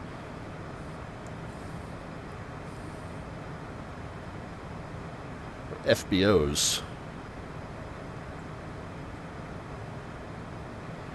So there's Swift and there's Cutter, and those are down on the southwest side of the field. So those are your fixed base operators. So that kind of tells us, GA is down there on the lower left. Kind of what I figured, because it's the only thing that wasn't labeled here. But that's where we'll park. So that tells us, well, man, we might, if we get a chance, we might want to request 25 left. It'll be a much shorter taxi once we get down. If we're coming from the north, it might just be operationally advantageous for them to have us come in from the north and land on the northern runway. But certainly 25 left gives us a much more convenient situation upon arrival. So we'll have to see what our approach controller tells us, if they are still on. This would be the resource that would tell us that. And for the moment, it does look like we've got Phoenix Approach still online. 2865 is the frequency. And so we'll see if that holds up. I don't know if they are able to stay on as late as we need them to. But certainly we can keep our fingers crossed. All right, Sky Vector, airport diagram. So airport diagram I kind of put at the end because it's the last thing we need. This is the, that's the departure. And that's the airport diagram that we're done with. This is the ILS. So the only other thing we need to bring up that we don't already have is that Bruiser star, that Bruiser arrival. Bruiser 1. Open Lincoln New. Altitude. Open Lincoln New. Open Lincoln New. Okay, so we're about to reach our cruise. So we're going to...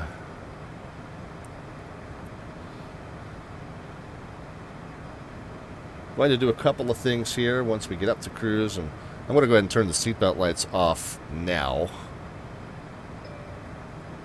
just because we're so close to cruise. It's been a nice smooth flight so far, knock on wood, and no reason to hold you guys in your seats. And then really the only other thing to do is to back it off. Once we get up to 41, as we level off, the plane is going to naturally accelerate. We're going to talk about one little thing with the FADEC throttles in this model that we can manipulate to get a little bit of extra speed, to a little bit of extra power to get up to our cruise speed, Mach 0.77.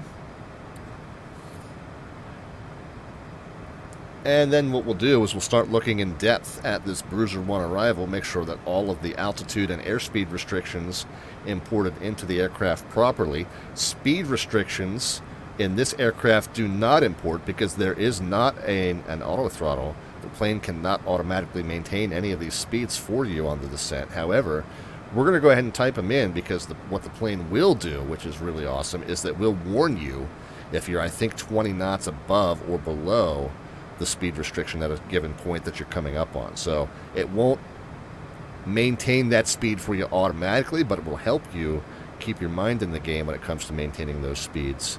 And again, this is what I was talking about at the beginning of the flight portion, where after Juraz you have to stay out, and that's why this this ILS path comes in this way. And again, there was not a connecting line because we don't know. We're going to have to be vectored off of this star onto the arrival, onto the approach rather. We can't just assume that we can turn onto the approach as soon as we hit that point there.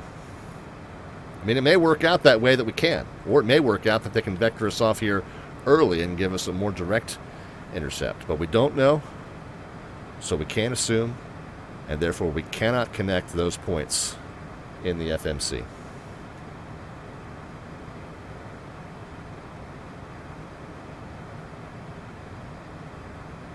All right, so we're at 210.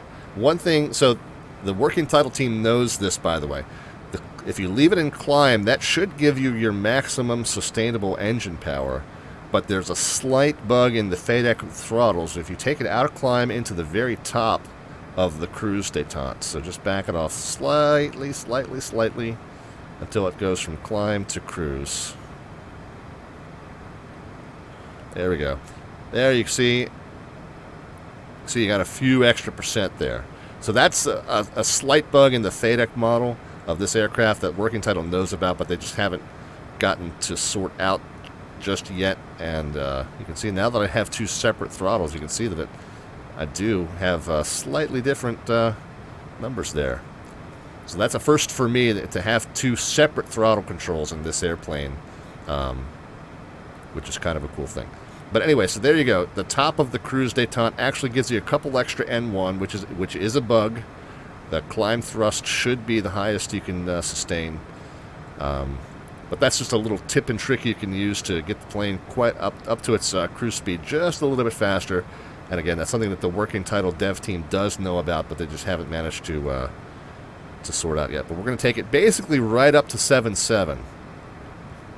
We'll back it off to about 96, 95, and we'll see how it settles in to its cruise speed.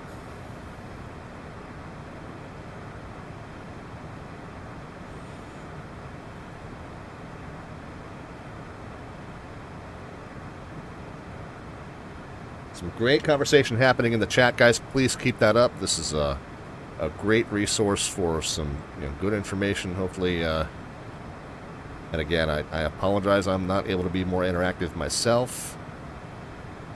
But do come over to the Slant Alpha Adventures channel. Catch us over there. And I do tend to be, as I said, marginally more interactive with the chat on my own channel, just because I've got the chat console where I can see it a little better. Again, this is a different sim setup, a different stream setup than I usually have for streaming on my own channel. So do apologize for that, but hope y'all are enjoying. So let's back the throttles down to about 95%. As we're up, we're almost at 7.8 now. We gotta really back it down. I backed it down too slowly. Okay, there we go. Now we're dropping back to 7.7. Oh, now we're getting a little turbulence.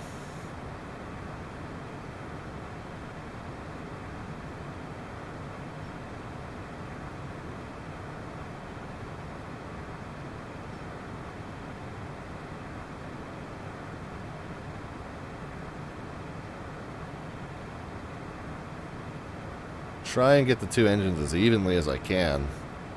Not 95.5. Okay, there we go. Oh, yeah, they're looking very good now. But let's see how that shakes out. Speed-wise, we're at 7.63, 7.64. If it's going to get real bouncy, we've lost some altitude too.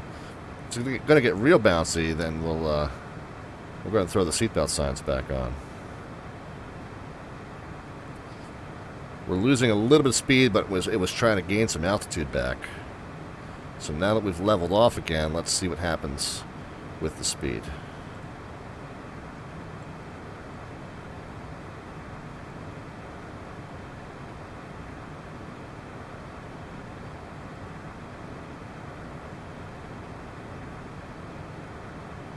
Seven, 5, 6.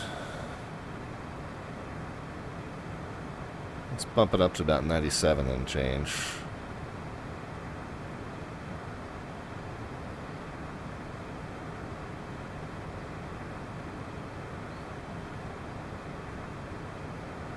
Seven, 5, 8. Yeah, we're still losing it. 98 and change. Okay, now we're picking some speed back at Mach 7.7. So basically what BizJet operators tend to do, from what I understand from the conversations over at the Working Title Discord, which have several real-world BizJet operators that are on that development and testing team, they pretty much run it right up under the tape, which is right up at the prescribed maximum Mach speed that the plane can go. They just take it basically right up to that. The difference in economy versus that and a slower speed is pretty negligible, and most of the time the clients want to just get there as fast as possible. So fast as possible tends to mean just close to Mach 7.7 as you can safely get it. At this point it's coming up pretty well. I'm going to go ahead and back the engines down 1% or 2 again, just to see if it'll settle in, hopefully without the turbulence this time. See if we can get it to settle in right up under Mach 7.7. I'm not going to spend too much time trying to get it dead on center, because I do want to start looking at this arrival procedure, and especially because we've got all those speed restrictions that, again, don't automatically import into this FMC because it cannot manage those automatically, but they are worth typing in because the plane can then let you know if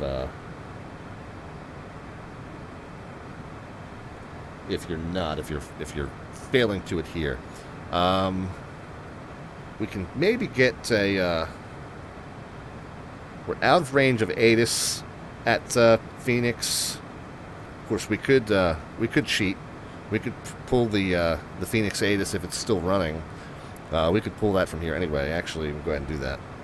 Dot ATIS, and we know it's going to be the ICIO code of the airport _ ATIS.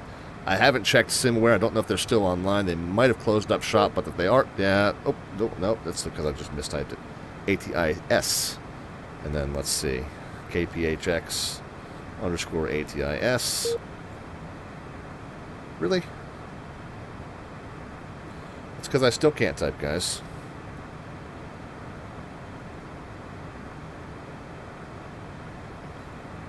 There we go. Okay. So they are, even though they're not in range, if you type it correctly and not fat finger it like your fat fingered host,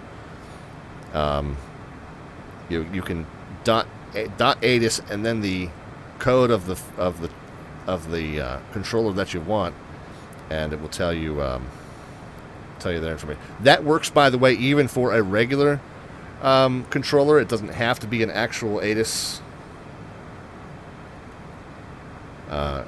simulation. If we do that LAX _ center, it doesn't give you the ATIS information, but it gives you that controller information block.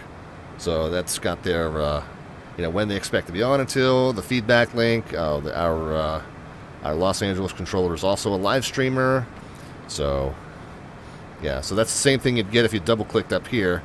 But if there's one you want to read that's not in range, you can just type .ATIS and the call sign of the controller that you want, whether it's an actual controller or whether it's a simulated ATIS controller, and that'll just pop it right up into the message area for you. All right. Anyway, so winds are calm, and what did they say? They typically, if it's evening time, they're going to be looking east, so they're going to have the pilots flying to the west, I believe is what they said. Evening time, west flow, I believe is what they said. So anyway, we'll go with that. We'll go with that 2-8, I think is what I said. Our best guess, 2-6, maybe it was. Yeah, so 2-6, our best guess for the arrival runway. 2-5 left would put us a lot closer to where we're taxiing to. But again, since we're coming from the north, this is what I would expect the normal flow to look like, and then we can let the Phoenix approach controller, if they are still online by that time, decide if they want to take us into 2-6 or if they want to cut us across and vector us in for an arrival to 2-5 left. Up to them. However, what I'm going to do is take a quick break out of the cockpit and do a little liquid recycling, a little beverage refresh, a little pilot refresh. How we doing on the speed here, guys? 779er. Okay, so we're going to have to back that down. Yeah, Mach 7.8. So this is about the point. If it goes any higher, I think it would have been where the overspeed alarm would have kicked in. But fortunately, we caught it just in time. Anyway, so I'm going to take a quick break out of the cockpit, but we are over 100 miles from top of descent. That'll be plenty of time, I think, to take a break, come back. We'll start looking at this bruiser arrival. We'll verify that all the points are correct for west flow, and start checking these altitude restrictions and putting in these speed restrictions. All right, so we'll do that in just a few. Lots of flying left to do on the channel, guys. We'll be right back with you on the Friday Night Hotspot FNO preview of the Escape the Cold FNO.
All right, guys, back with you. It is the Friday Night Hotspot FNO preview of the Escape the Cold Friday Night Ops coming up this week. We're doing a demo flight in the Working Title CJ4, which is, there's a nice sideways view of it for you. The Working Title CJ4 mod for Flight Sim 2020 as we fly from Salt Lake City down to Phoenix Sky Harbor. Those are 2 of the 3 featured fields in Friday's upcoming events. So I had a great panel discussion with members of the Minneapolis, Salt Lake, and Albuquerque ARTCCs on VATSIM, and got some great discussion going on as far as some of the common issues, common mistakes that they see pilots make. Controllers in these facilities see pilots make as they make their way into and out of and around those featured facilities, which would be Minneapolis St. Paul Airport, Salt Lake City International Airport, and Phoenix Sky Harbor International Airport. Those are the 3 that are featured in this week's event. So, great panel discussion with representatives from all those facilities and some good information about some things that to watch out for to kind of avoid some of the common errors that they see and hopefully help the event go a little bit more smoothly. So I hope that y'all got a chance to see that and enjoy it, and if not, the video on demand on this here VAT USA Twitch will be available for the next, I'm not sure how long, week or 2. The completed Friday Night Ops previews, FNO preview shows, also go up on the Slant Alpha Adventures YouTube channel for later perusal if you were to choose to do so. My name again is Rob. I'm the host of a live stream called Slant Alpha Adventures. We mostly fly general aviation. We mostly fly old school radio-based navigation. We don't do a whole lot with RNAV-capable aircraft and flight management computers and stuff, but we do love this Working Title CJ4, and we do fly that one for you fairly frequently on the channel, but mostly on these FNO preview demo flights. Let's kind of step this forward again. This north-facing plan mode is not meant to be an aircraft following mode. However, I love to have the north-up map, so I normally just use this display as a means of following the aircraft. I just have to manually step it forward. The real display and the real thing does not follow the aircraft. You have to manually step it forward if you were to use it in that mode, although the real-world operators typically don't. The real-world operators typically will have this track upward-facing mode over here, and then would have the rose mode over here on the left-hand side. It feels weird to me, but I love having that north-up display. It gives me a better, in my opinion, better situational awareness of where I'm headed. So that's just the setup that I prefer. But again, doesn't automatically advance with the plane, so you can hit that MFD advanced screen over here and step it forward or backward or however to suit. Coming up on our top of the set, but I think a good thing to do would be to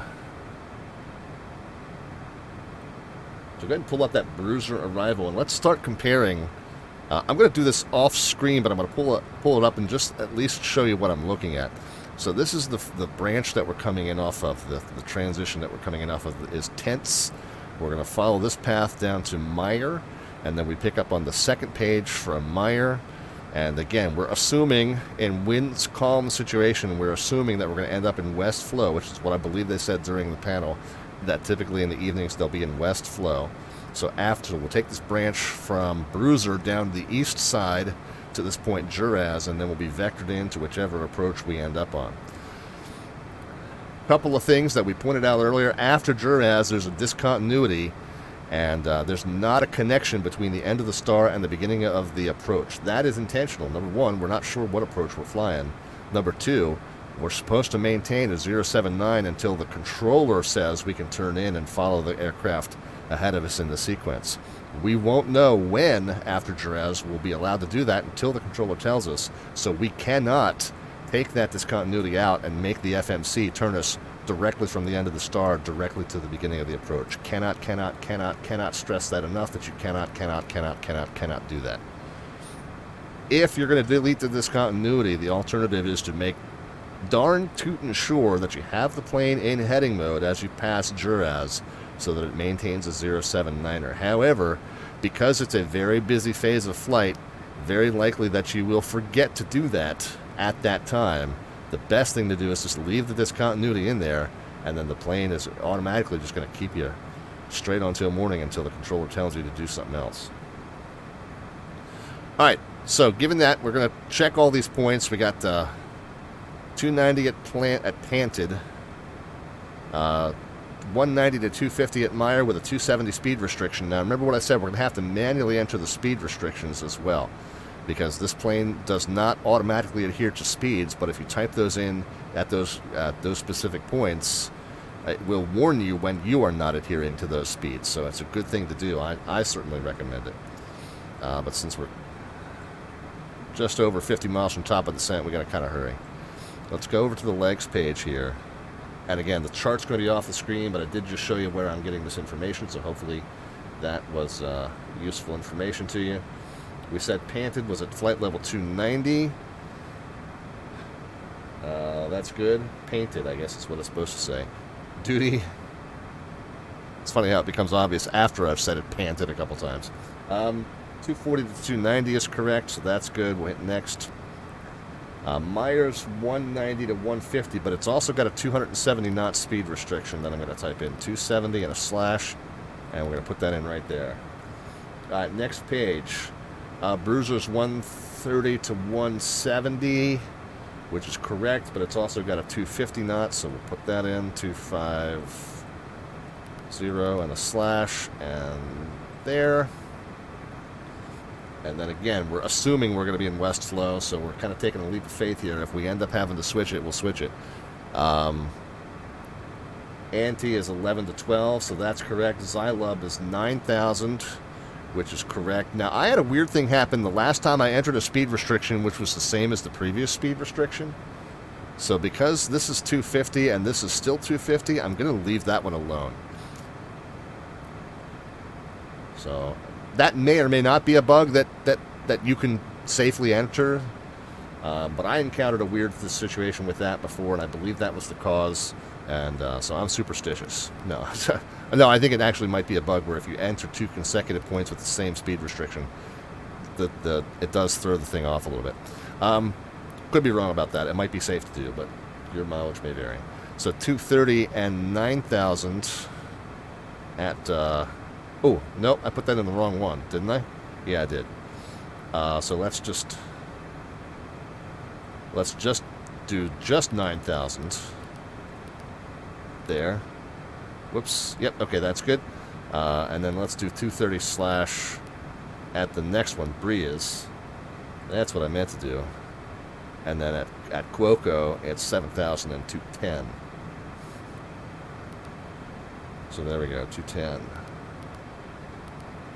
Not 21. Yeah, 210. There. And then Juraz, and then we don't really know. Let's just check the points on the approach for altitudes. Again, I put in all the way out to Siren. We don't really know if we're going to need to go as far out as Siren, but I just put them in just to have them. But then Siren, and then 6,000, then Zemos, and then 5,000, and then Tawdry, Jaggle at 4, Prune at 3, Delcy at 1740 may or may not be in there, but let's just run through. It's Siren at 7.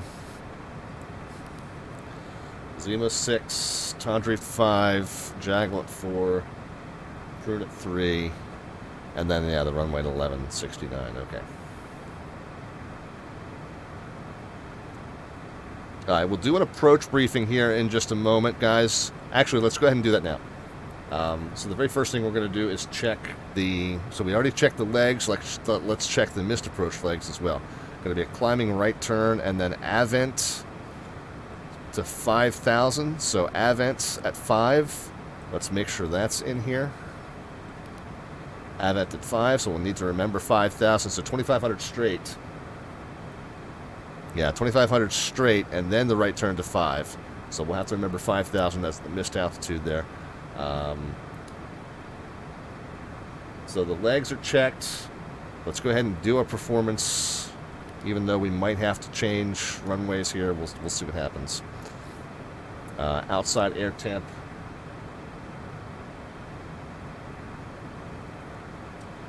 Get from the ATIS. 15 degrees. Yeah, we are escaping the cold. Look at that, man. That's a nice one. Nice one. Was that like right around 60 degrees? That's kind of nice. So 15 degrees Celsius. That's the only mandatory entry. We can go next.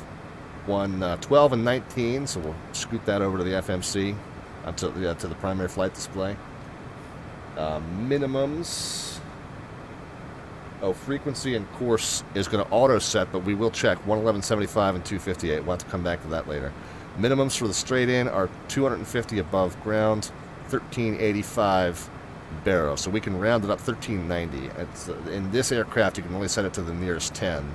So we'll set that to 1390. You can round it up, you can't round it down. Some aircraft will let you set to the actual foot.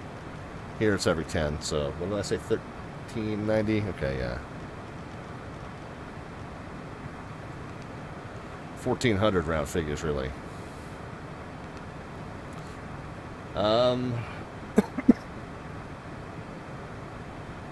What do we say? So, frequency and course, minimum set, forecast winds are calm. The cloud cover there is clear, so calm and clear. Missed approach altitude we said was 5,000, and if we are landing 26, it is a left-hand turnoff if we're going to head down to the south side of the field after touchdown. Matter of fact, it's a left-hand turnoff in either case. So that much will not change. But there we are, completely briefed for that 2-6 approach. And then again, we'll see if we get something different from the approach controller. Is the approach controller still on? That'd be a good thing to know. Phoenix approach 128.65. So we can actually... Center would give us descend via the Bruiser, what is it, Bruiser 1? Send via the Bruiser 1 arrival, Phoenix landing west. So that would at least tell us that we are going out to that Juraz point, and it would allow us to lower the dial to 7,000, the lowest published altitude on the arrival, not yet though the approach. So we can go ahead and set 7,000 here, assuming we have heard. Again, we can't just do this on our own. Normally, you'd have a center controller that would tell you descend via the such and such arrival. Then you can look up that lowest published altitude and set that altitude on the selector. We will now engage VNAV. So it's going to keep us at our virtual, our VNAV altitude. It's going to tell us that our vertical path, our calculated vertical path, is what it's about to do. Green is what it's doing now. White's what it is about to do. Is technically called armed, for the technical term. But yeah, so we're at our VNAV altitude, but it's about to grab the path, and you'll see when the path gets close, it already knows what descent rate it needs to achieve in order to stay on it. Down here, this little, what they call the donut. And then when we get close to that top of descent, the snowflake will start coming down. We call it the snowflake. It's a star-shaped thing. But when it comes down, that's kind of the indicator that the vertical path is starting to, we're starting to capture it. So when that starts coming down, that's when we will start our descent.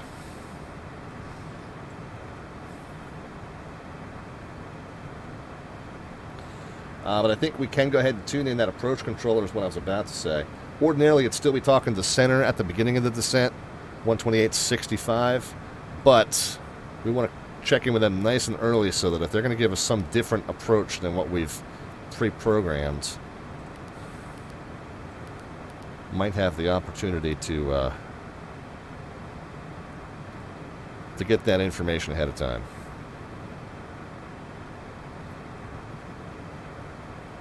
Seatbelt lights will come back on as we get ready to start that descent. The captain has turned on the seatbelt sign. Please fasten your seatbelt and shoulder harness at this time.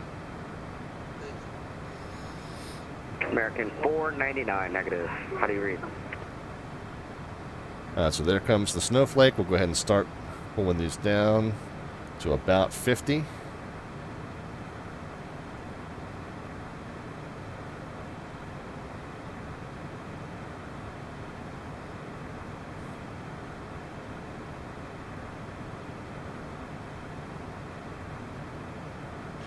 Again, in a business jet, you don't typically go full idle like you would in a commercial jet. Business jets just don't have enough weight to get you that nice high-speed descent at full idle, so you do need to leave a little power in. My own personal procedure in this plane is to set it to right around 50, and then as the speed starts to the Mach starts to decay, but the indicated airspeed starts to increase, we'll just kind of modulate it to capture 280. And again, Phoenix approach Spirit Wind 2580 information. 280 knots, but there's some speed restrictions that we'll have to hit, and it's 270 once we get to Meyer, so we'll need to watch that. So again, we'll kind of just modulate it a little bit, keep it kind of near the red tape for now.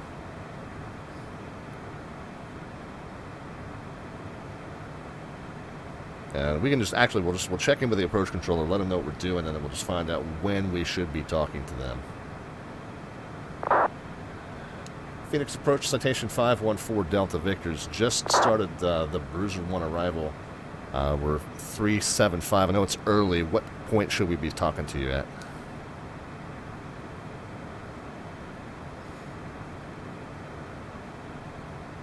November 514 Delta Victor. You should be contacting me passing through flight level 2 on the arrival. All right, through 210, we'll give you a call. 514 Delta Victor, talking to you. So there we go. Easy enough.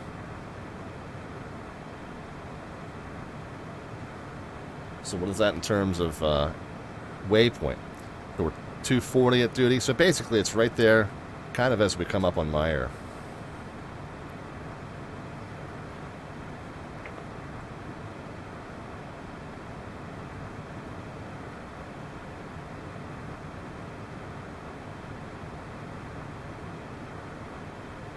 Oh, and by the way, one great thing we could have done and should have done, did we confirm? We don't know exactly which runway we're going to get, but we should be able to at least tell whether landing west was indeed correct. It is information echo. And they are landing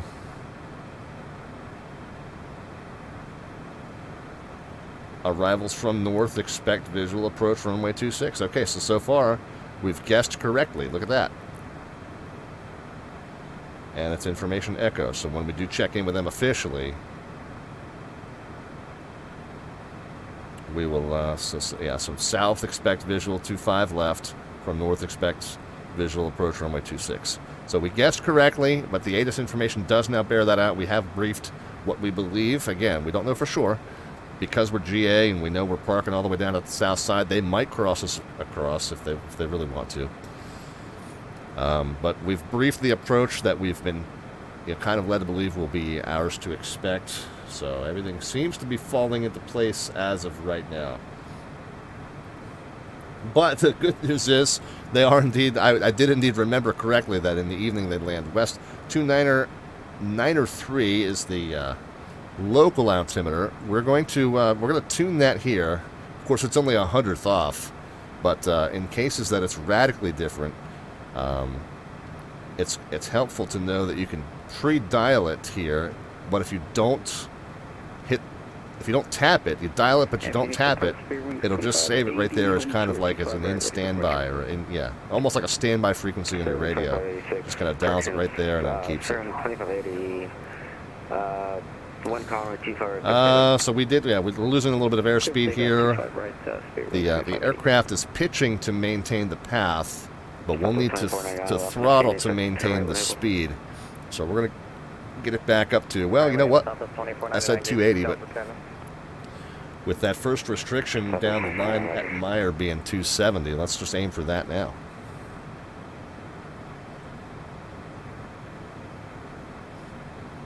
So we'll pull it back down and we'll aim for about 270. Good evening, this is Frontier 2150 with you on the Bruiser 1 arrival, inbound to Drake. Flight level is 290. Frontier Flight 2150, Squawk 0716. 0716 squawk. Southwest 2499, left 1 Foxtrot and hold short Foxtrot 3 at There we go. Okay, we're unable. We just made the right at Foxtrot, Southwest 2499. Okay, Southwest 2499, next left, hold short of T5 right. Left turn, short of T5 right. 268 on the speed. Okay, we'll put a little throttle back in. So what I did with my controls, guys, and those of you who follow me on my own live stream, you know that I just upgraded from CH Products yoke to an Alpha with 2 3-lever quadrants. So I've got 2 separate throttle controls in this aircraft for the first time. You know, normally if you got a single throttle, you know, one lever will control both, but I can control those independently. So that's a new thing for me. But where I've got throttle, mix, prop, mix. What I've got on this aircraft, the way I've set it up on this aircraft was throttle, spoiler flap, gear, parking brake. Cross T5 right, talk to be a Delta good. Cross T5 right, Foxtrot 6 Delta. So I've actually got levers for all that stuff independently. After the landing gear had one more lever that wasn't assigned, so I just made that the parking brake. Figured that made sense to put those 2 next to each other. Level 210, 2580. American 499, runway 26, cleared to land.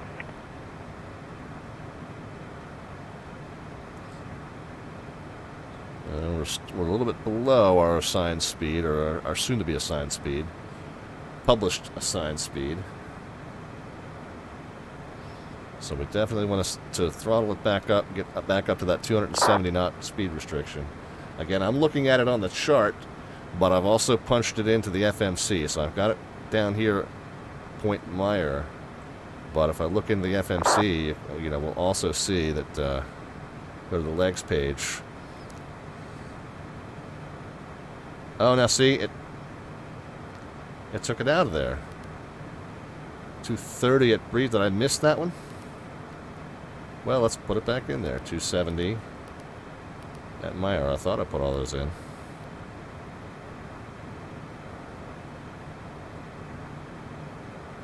And Bruiser's 250. Yeah, I put these in before, guys. And it kind of erased them. Don't know why. 230 at Breeze is correct. And then 210 at Cuoco is correct. Okay, so it left those, but it did take those earlier ones out, so I don't know why, but get them back in there.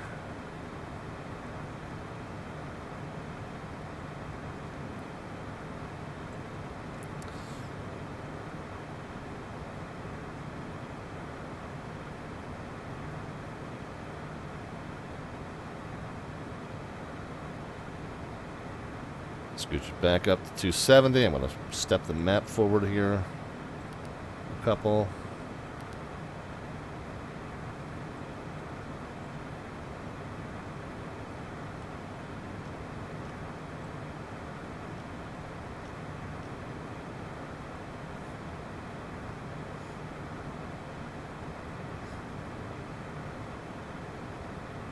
Southwest 2499, where are you entering around? Southwest 2499, we're parking right on the top of Concourse 2. Right, there's going to be looks like a Southwest pushing on a Delta. If you can get around him, if not, let me know. I can reroute you around on Echo. Okay, it looks like we'll park right at the gate right before them, Southwest 2499, I believe. We'll let you know if it's any different. Southwest 2499, roger. Yeah, relearning muscle memory system, Melvin. Yeah, controls all different, but I'm excited. You know, it's been a positive change. A lot of fun to have a little bit more independent control of this stuff, and the other thing I like about having the levers off to the side. The CH is great beginner's yoke, especially with that built-in throttle prop and mix. But having to reach up over the right-hand side of the yoke to reach those controls is a little awkward. And having the levers kind of off to the right, where a little bit closer where they ordinarily would be, is it's definitely a little nicer. All right, so speed's eking up a little bit, so we'll eke it back down. Looks like we had kind of a little bit of an intermediate level off there that needed to do, so it's getting ready to recapture the second segment of that vertical path.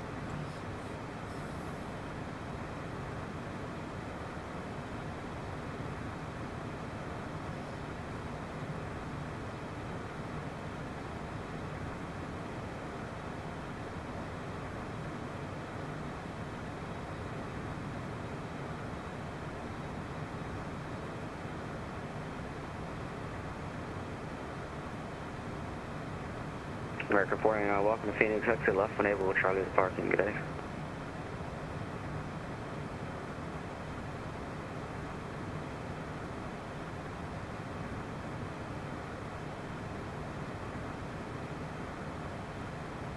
Let's do a real quick recheck, see if the ATIS is updated. Since we're about to check in that, it's still echo, echo, echo. As we're passing that point in Meyer, speed's kind of scooted up a little bit, so again, we'll get it back down to 270.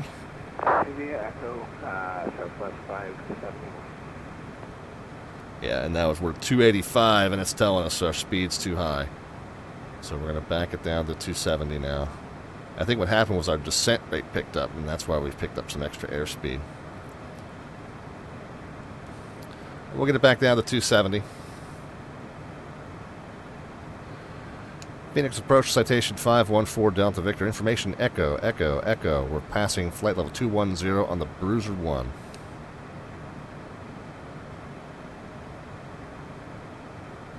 And November 514 Delta Victor, squawk 0734.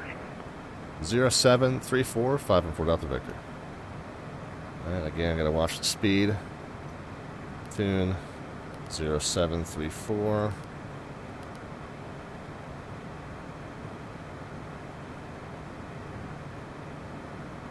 And the reason it's still warning us about the speed is because the speed at Bruiser is 250.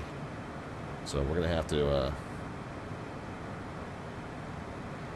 to knock it down a bit more yet, even. 4 Delta Victor, we're going to contact about 15 south of Drake VOR, continue to send via the Bruiser 1. Phoenix landing west, altimeter 2993. Alright, 2993, Phoenix landing west. We'll continue down via the Bruiser 1, citation 514 Delta Victor. Delta 9935 area, ready for taxi, runway 25 right. Let's step forward just a little bit. Again, we have this point after the end of the star and the beginning of the approach where we don't know what the controller's going to want us to do. So we're going to just keep on that 079er. Again, that's a discontinuity, but it's a correct discontinuity. It's not a discontinuity you should destroy. You should not just connect these 2 points because that's not what you want your airplane to do. You want your airplane to follow what the star says to do, which is to stay on that 079er after Duraz unless the controller tells you something different. Alright, so we're at the point now. We're going to slow down to 250 for Bruiser. Let's go ahead and get the throttles down. Let's go ahead and chunk them down into full idle. And we can throw in just a little bit of speed brake if we need to. Again, I've got a separate speed brake lever, guys. It's great. Not going to need it at the moment, it doesn't look like. We are in local altimeter now, by the way. We're through the transition altitude, so now we're going to be on that local of 2993. We're nailing that 250 now, so go ahead and put some speed back in. And it stays 250 until passing Xylub, and then it's 230 at Breeze.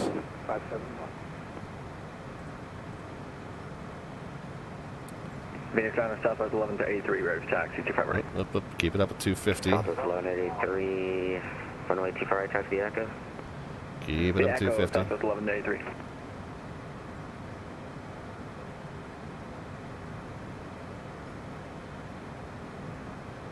I will tell you guys, and it's a little early just yet, but I will tell you guys that on the Slant Alpha Adventures Twitch channel, we have a monthly raffle, and as a matter of fact, the drawing is 2 nights from now for January. We do it every month. But we do a monthly raffle in which viewers can predict the vertical descent rate upon touchdown. And again, don't put the predictions in just yet. But I'll let you know. As soon as we're basically established on the approach, we'll get those predictions in. The winner gets an automatic entry into that raffle, like again, is going to be held 2 days from now on the Slant Alpha Adventures Twitch channel. So the winner gets an automatic entry. We will go ahead and get your predictions on this channel as well for that. And you don't have to be present on Wednesday's stream. If you happen to win, we will contact you via Twitch Whisper. So it's no obligation, although of course we always hope that you will join us. Wednesday's stream, by the way, on the Slant Alpha Adventures channel is going to be some VATSIM air traffic control. We're going to do some ground or tower, or maybe even delivery. Delivery, ground, or tower, typically tower though, somewhere within the Washington ARTCC, which is where I have been holding S2 certification, so I can go up to the tower level. And we typically grab either DCA or Dulles, sometimes Baltimore, but occasionally Raleigh or Norfolk or one of the other. Southwest 571 passing through. One of the other larger majors, larger minors rather, within the Washington ARTCC. So that's where we'll be on Wednesday. We'll be doing some tower work with the live tower view provided by X-Plane. And we'll manage those two drawings, the landing rate raffle drawing and plus the Alphabets Points raffle drawing, which we do over on our channel as well. Frontier Flight 2150, this is to maintain 900,000. Maintain 900,000 Frontier. Well, we'll get your predictions to the vertical descent right here in just a few. Not yet, not until we're established on the approach. But we'll go ahead and qualify you, even though this landing is occurring on the VAT USA Twitch. Sorry about that. We'll go ahead and let it qualify for the drawing that we do over on the Slant Alpha Adventures channel. By the way, if you don't happen to get an entry into either the Alphabets Points raffle or the landing rate raffle on our channel for Wednesday's drawing, don't fret. We do it every single month. We'll reset all the entries and we'll do it all again in the month of February. Again, Slant Alpha Adventures on Twitch. Hope that you guys will check us out. Mondays, Wednesdays, and Fridays at 7 p.m. Eastern Time is our normal show schedule. And indeed, 7 p.m. Eastern Time on Wednesday will be when we commence the stream that I was just describing to you. So hope that you'll check us out.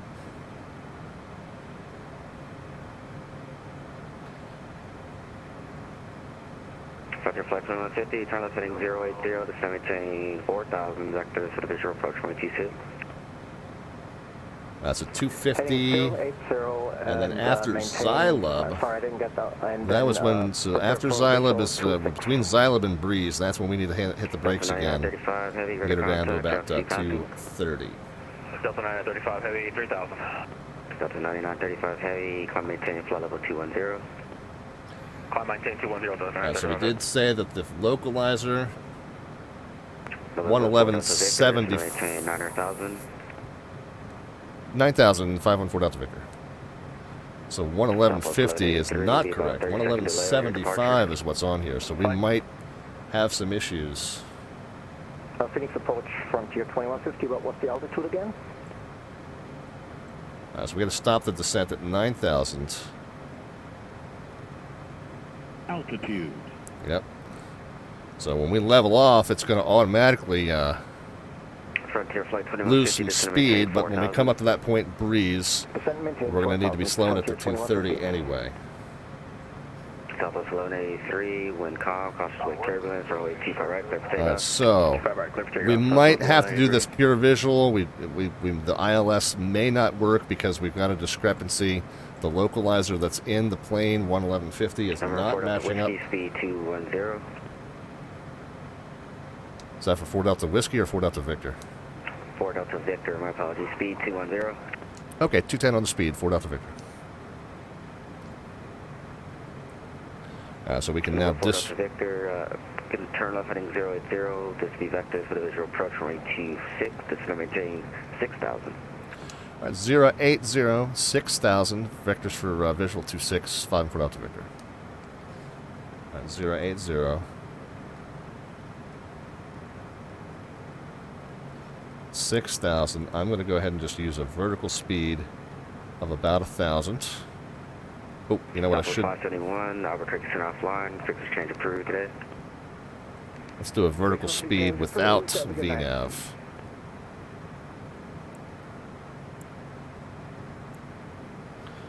So 210, 6,000. We're pretty much going to tell the FMC that we're going direct to that point cert, even though, or, yeah, what's it called? Siren, even though we're not. Southwest 1183, 2,600 for 8,000. Southwest 1183, verify remote C. There we go. So that'll just give us a little bit better vertical path indicators. 210, Southwest 1183. Frontier flight 2150, turn right heading 200. Heading 200, Frontier 2150. But since we're not on that arrival anymore. 4 Delta Victor, just going to maintain 4,000. 4,000, 4 Delta Victor.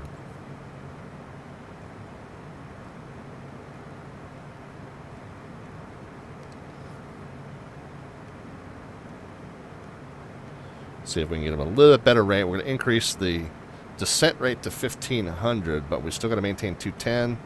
So I'm definitely going to pop the throttles down. Delta 9935 heavy, climb on airspace, Albuquerque offline, fix exchange approved today. And normally once I get an intercept, I will slow it to 170, but we'll check with him if we haven't gotten a if he doesn't say speed your discretion or whatever. We'll see if he needs us still on the 210.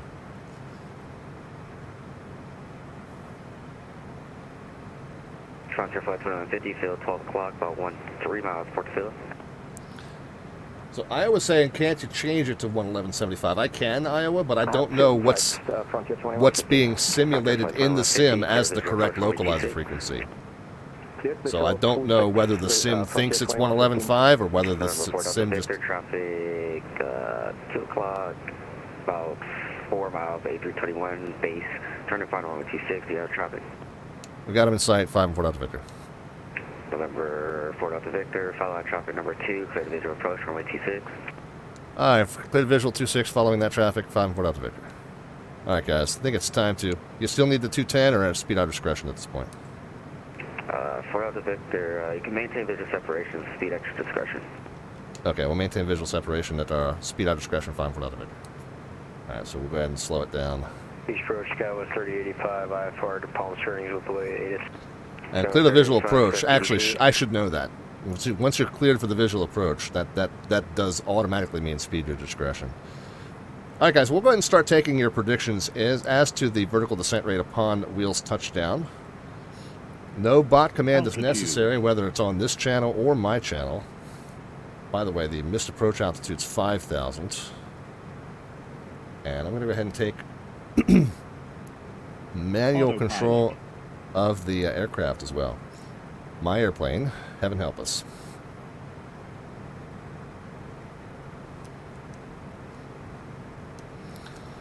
Well, we'll go ahead and get it slowed down to about 270. So we're approaching, if we're going to hit Jaggle, then that would be at 4,000 anyway.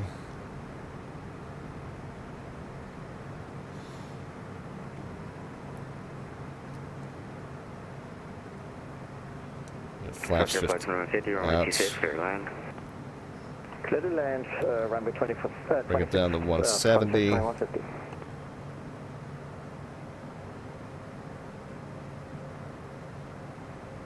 Southwest 1183, climb on airspace, Albuquerque offline, fix exchange approved, good day. Have a good night. Yeah, so your predictions now into the chat. No bot command, just a number positive or negative representing the vertical descent rate at the moment the wheels touch. And we'll get it back up to 4,000 here. 4,000 and 170. And it looks like we're going to intercept that Tawdry, which is 5,000. So, yeah, we're down at 4 a little early.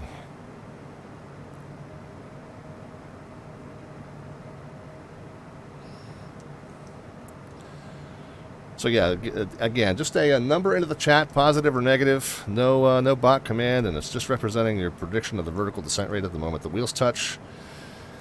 And the closest above or below gets an automatic entry into the Slant Alpha Adventures channel landing rate raffle. Drawing is actually 2 days from now.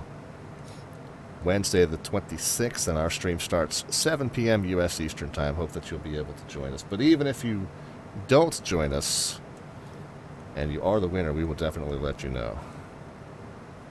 So we're trying to maintain 170 and 4,000 until we intercept.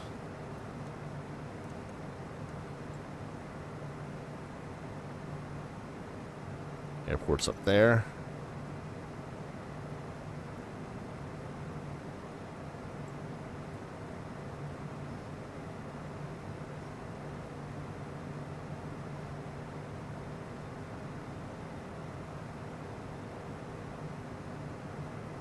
Just in case it works, we're going to go ahead and pop the plane into approach mode. But we're still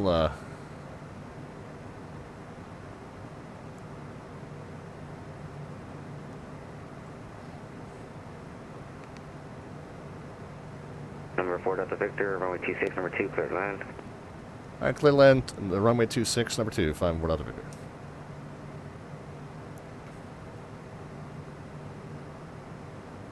So 4,000 at Jaggle.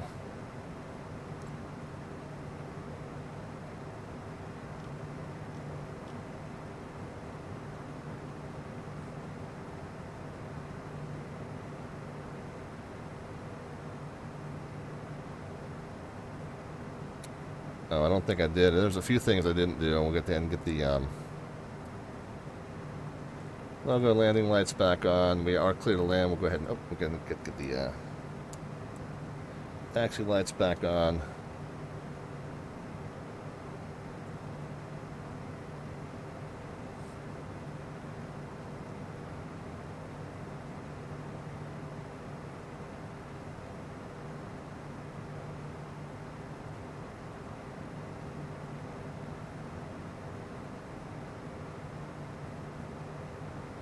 Start that gentle turn to join the final approach course.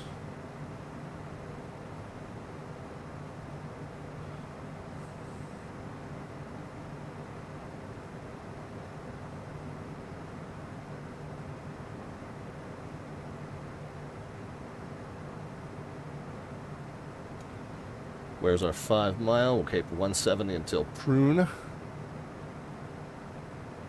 Overshot just a touch. Keep those predictions coming, guys. The last call, the field elevation's 11 and change. We're going to call the last call 2,000 feet. Mean sea level for the predictions. Roger, flight 2150, welcome to Phoenix. You park left or north side or south? It doesn't matter. I can park on the north side. Roger, flight 2150, exit to the left and parking via Charlie. Parking via Charlie, 2150.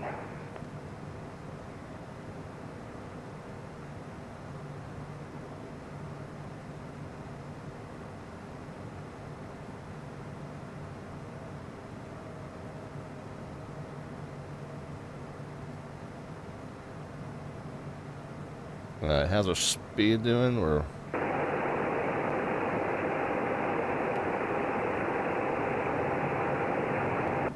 right around. Lazar call in, unreadable. Joining the final approach course. Let's say descending on glide slope rather. Missed approach altitudes 5,000 is set. Again, it's a straight climb to 25 and then a right turn to 5,000 if we do go missed.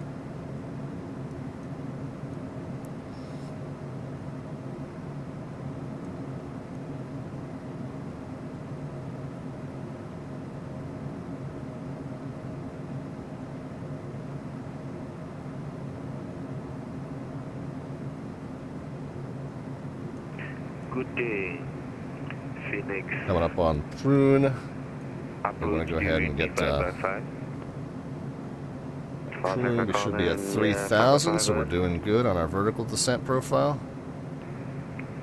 Phoenix approach is KLM 141. Prune, we'll go ahead and get to our 18 and 12. KLM 141 heavy, CDC soon. Roger that, I see my PDC clear to San Diego via 5. Okay, flaps 35 set and checked. Missed approach altitude 5,000 is set. Climbing maintain 8,000. We are cleared to land. Departure frequency 128. Gears down and green. 65. Landing checks complete. Michaela 141. Yeah, that's all good. Just for future, PDCs don't have to be read back. Roger that. Getting First American 2016. Good evening, Echo, requesting our port clearance to San Francisco. American 216, expect PDC. Thank you.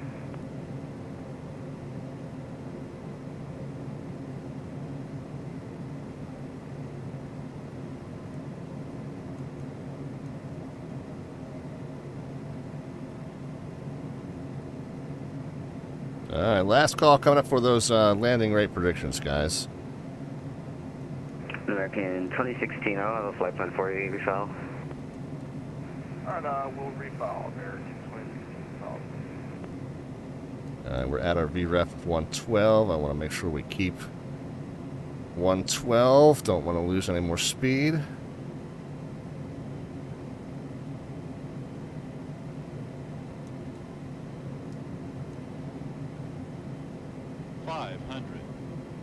We are stable. 500. We're still stable. A little slow.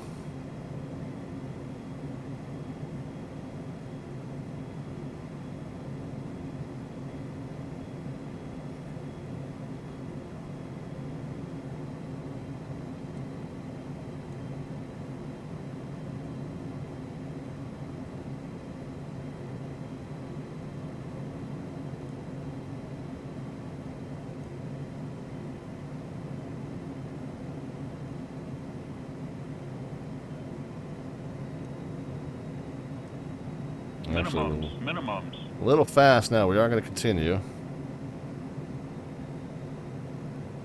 Since we wound up a little fast, I'm going to get the power out just a little early.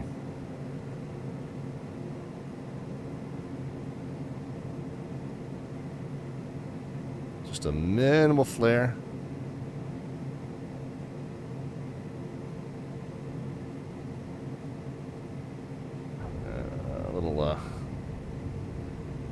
Little right of center line there, but spoilers are out. Slowly lower the nose. Go ahead and get the brakes in. Phoenix, Scout 3085, roof taxi 25.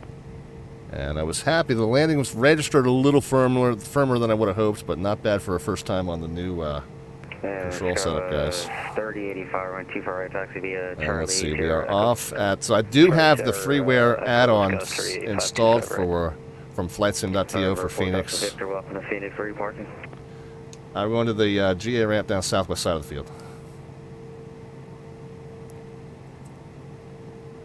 Hit 4 Delta Victor, taxi via Charlie, Sierra, Echo. All right, Charlie, then Sierra and Echo to the GA ramp. 5-4 Delta Victor. And 4 Delta Victor, you going to the one on the cutter ramp, like south of T5 left, or the one on the side where T5 right is? Yeah, cutter ramp sounds familiar. That'll work. And 4 Delta Victor, yeah, take Charlie, Sierra, Echo, and then hold short T5 right at the end of Echo. All right, Charlie, Sierra, Echo, short of 25 right, 5-4 Delta Victor. All right, so Charlie is the next one, is the inner. We'll talk about the winning number here in just a moment. So Charlie at Charlie 8 is where we got off. San Diego Airport, It's going to be a left turn. Fly heading T5. Head toward Echo. I'll show you on the taxi diagram in just a moment.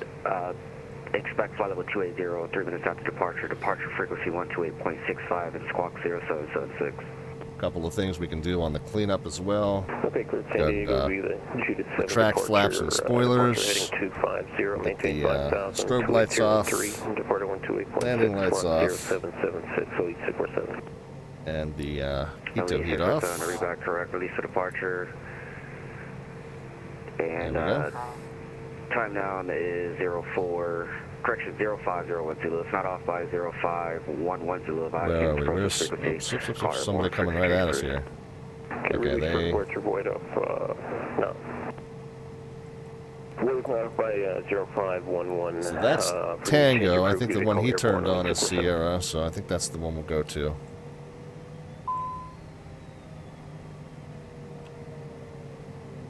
Phoenix Tower, this is Frontier 2150 at the gate. Just wanted to say thank you for Sierra your service. is ahead. And good night. We'll see you. Bye-bye, thanks. Alright, some stuff I got to do on the taxi, and we can turn the weather and terrain radar off. So we'll go ahead and do that.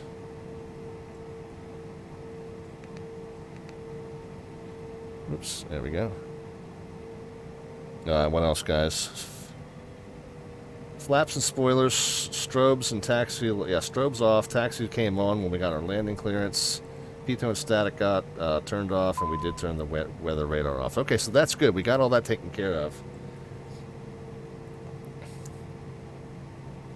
I'll show you real quick on the taxi diagram where we are going.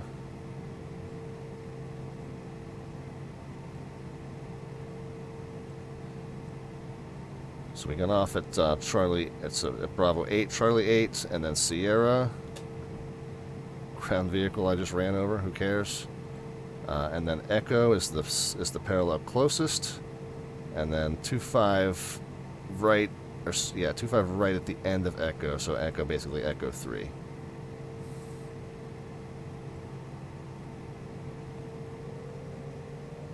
Some interesting terrain. Ooh, good gracious, guys. I think there's, on the flightsim.to, I did see a terrain fix patch for this as well. I didn't install that because I kind of hoped that the freeware airport scenery would do that too. But there is a terrain fix for Phoenix Sky Harbor Airport on the flightsim.to as well, so might want to check that out. So Sierra, we're going to cross Delta, and we're going to make a right on the Echo. And 4 Delta Victor, if you want, you could taxi straight ahead on Echo, hold short right there, and I believe that's Echo 8. Right, straight ahead, Echo, and so I'm coming off Sierra, so I think that's more like Echo 10. Wherever you want us to do is fine. Yeah, Echo 10, cross too far right at Echo 10, and then Foxtrot Hotel to the right, cross 25 left as well. Okay, so Echo 10, cross 25 right, then Foxtrot, and we'll figure it out from there. 5 Delta Victor. So it's going to be a slight left on the Echo 10.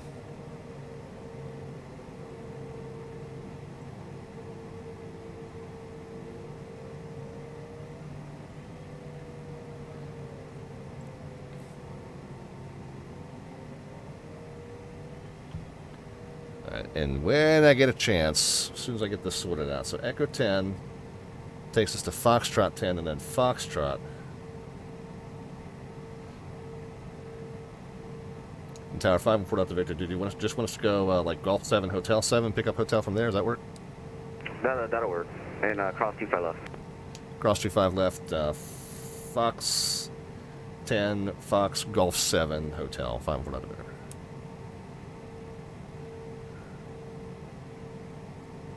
Okay, so this. And Phoenix, Scout 38 fire, go 25 right.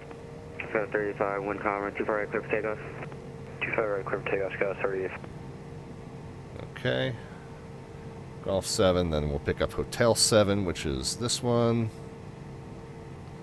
And then Hotel, and we'll take that down. And then we'll show you our winning descent rate. Again, the descent rate a little firmer than what I usually do in this plane, but again, first time with the new controls. However, on the other hand, I was pretty pleased. The approach got slightly slow on the approach. That's my only critique, and then we landed slightly right of center line. So those are my two critiques. But as long as you get, and I don't know, a lot of aviators, professional aviators, give Simmers grief for that whole landing rate thing, and I agree that achieving the lowest possible landing rate is descent rate upon touchdown is not a good goal necessarily. Sometimes you want to put the plane firmly onto the wheels, especially in traction questionable situations. But I kind of say whereas if you reasonably adhere to the center line, the touchdown zone, the correct configuration and speed, then yeah, try and grease it on a little bit just for the fun of it. Why not? So we did pretty well. Like I said, a couple knots slow, and a little bit right of center line, but other than that, pretty decent execution. And 162 was our winning number, so we'll figure out who was the closest in either direction, above or below. And you guys can probably start chewing on that for me, and I'll just confirm when we get parked.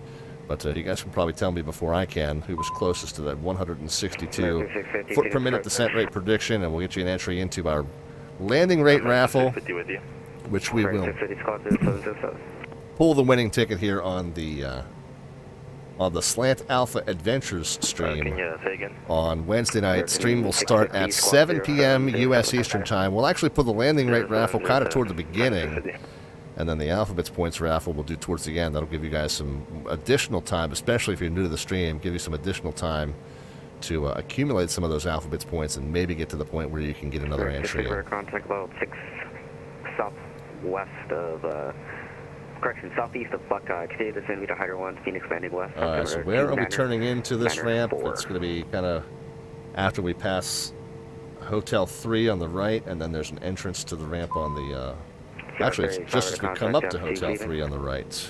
3.7 for 8,000, Scouts 3085. So what are we coming up on? So level 210. That Hotel 4? Scouts 3085.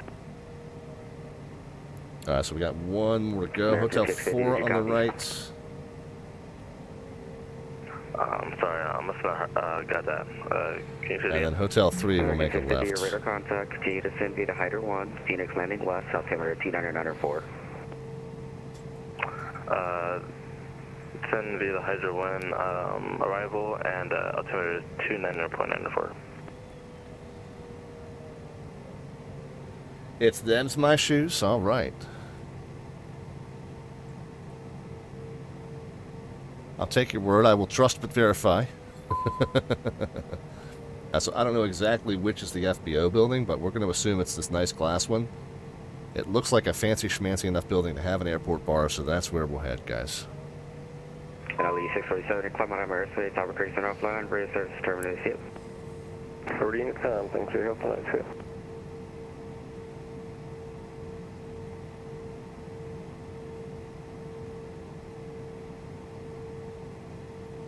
Approach 5 and Port Elevator. I think we're finally out of your way. Have a good one. Have a good one. Thanks for flight down. Have a good one.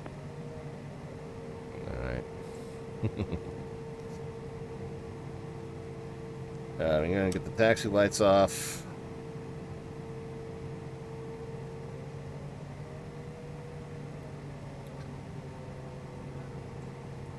See how we did with our timing and fuel predictions as well, guys. So we got a couple little more administrative things to do. We'll go ahead and pull right on up to the corner of the building here. Alright, parking brake on. Taxi light was already off. You can go ahead and get engine 1 into stop. I'm going to go ahead and reset the refs.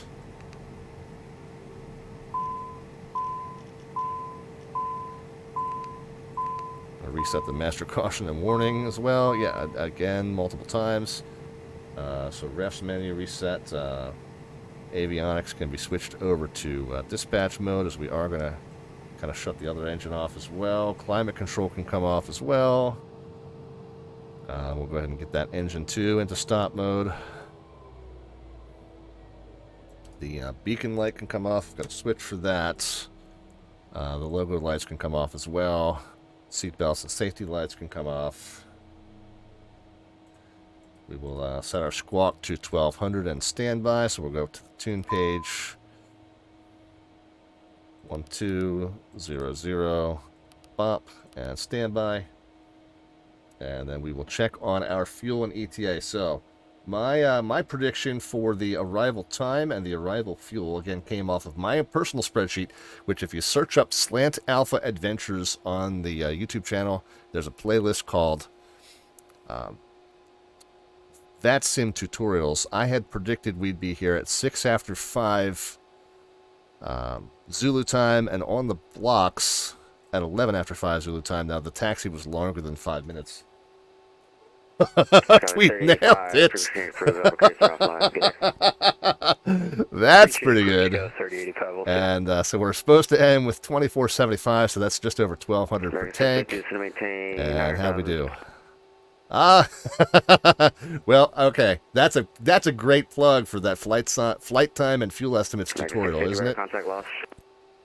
Go ahead and check that out. Again, it's the Slant Alpha Adventures YouTube channel. You put that into a search bar, you'll find that right up. There's a playlist called VATSIM tutorials and flight time and fuel estimates, and you can see how I come up with that math. I don't use SimBrief. I use my own numbers for those, and man, as you saw tonight, they are dead on. Dead on, man. Pretty darn close. In this aircraft at a normal altitude, I'd have them pretty well dialed in. But if you want to see how I come up with those numbers, I'll go through all that math with you on that tutorial over on the Slant Alpha Adventures YouTube channel. All right, let's wrap up the rest of the shutdown here. The nav and logo lights can come off. That's that. Well, logo I think I already did. Yeah, nav lights off.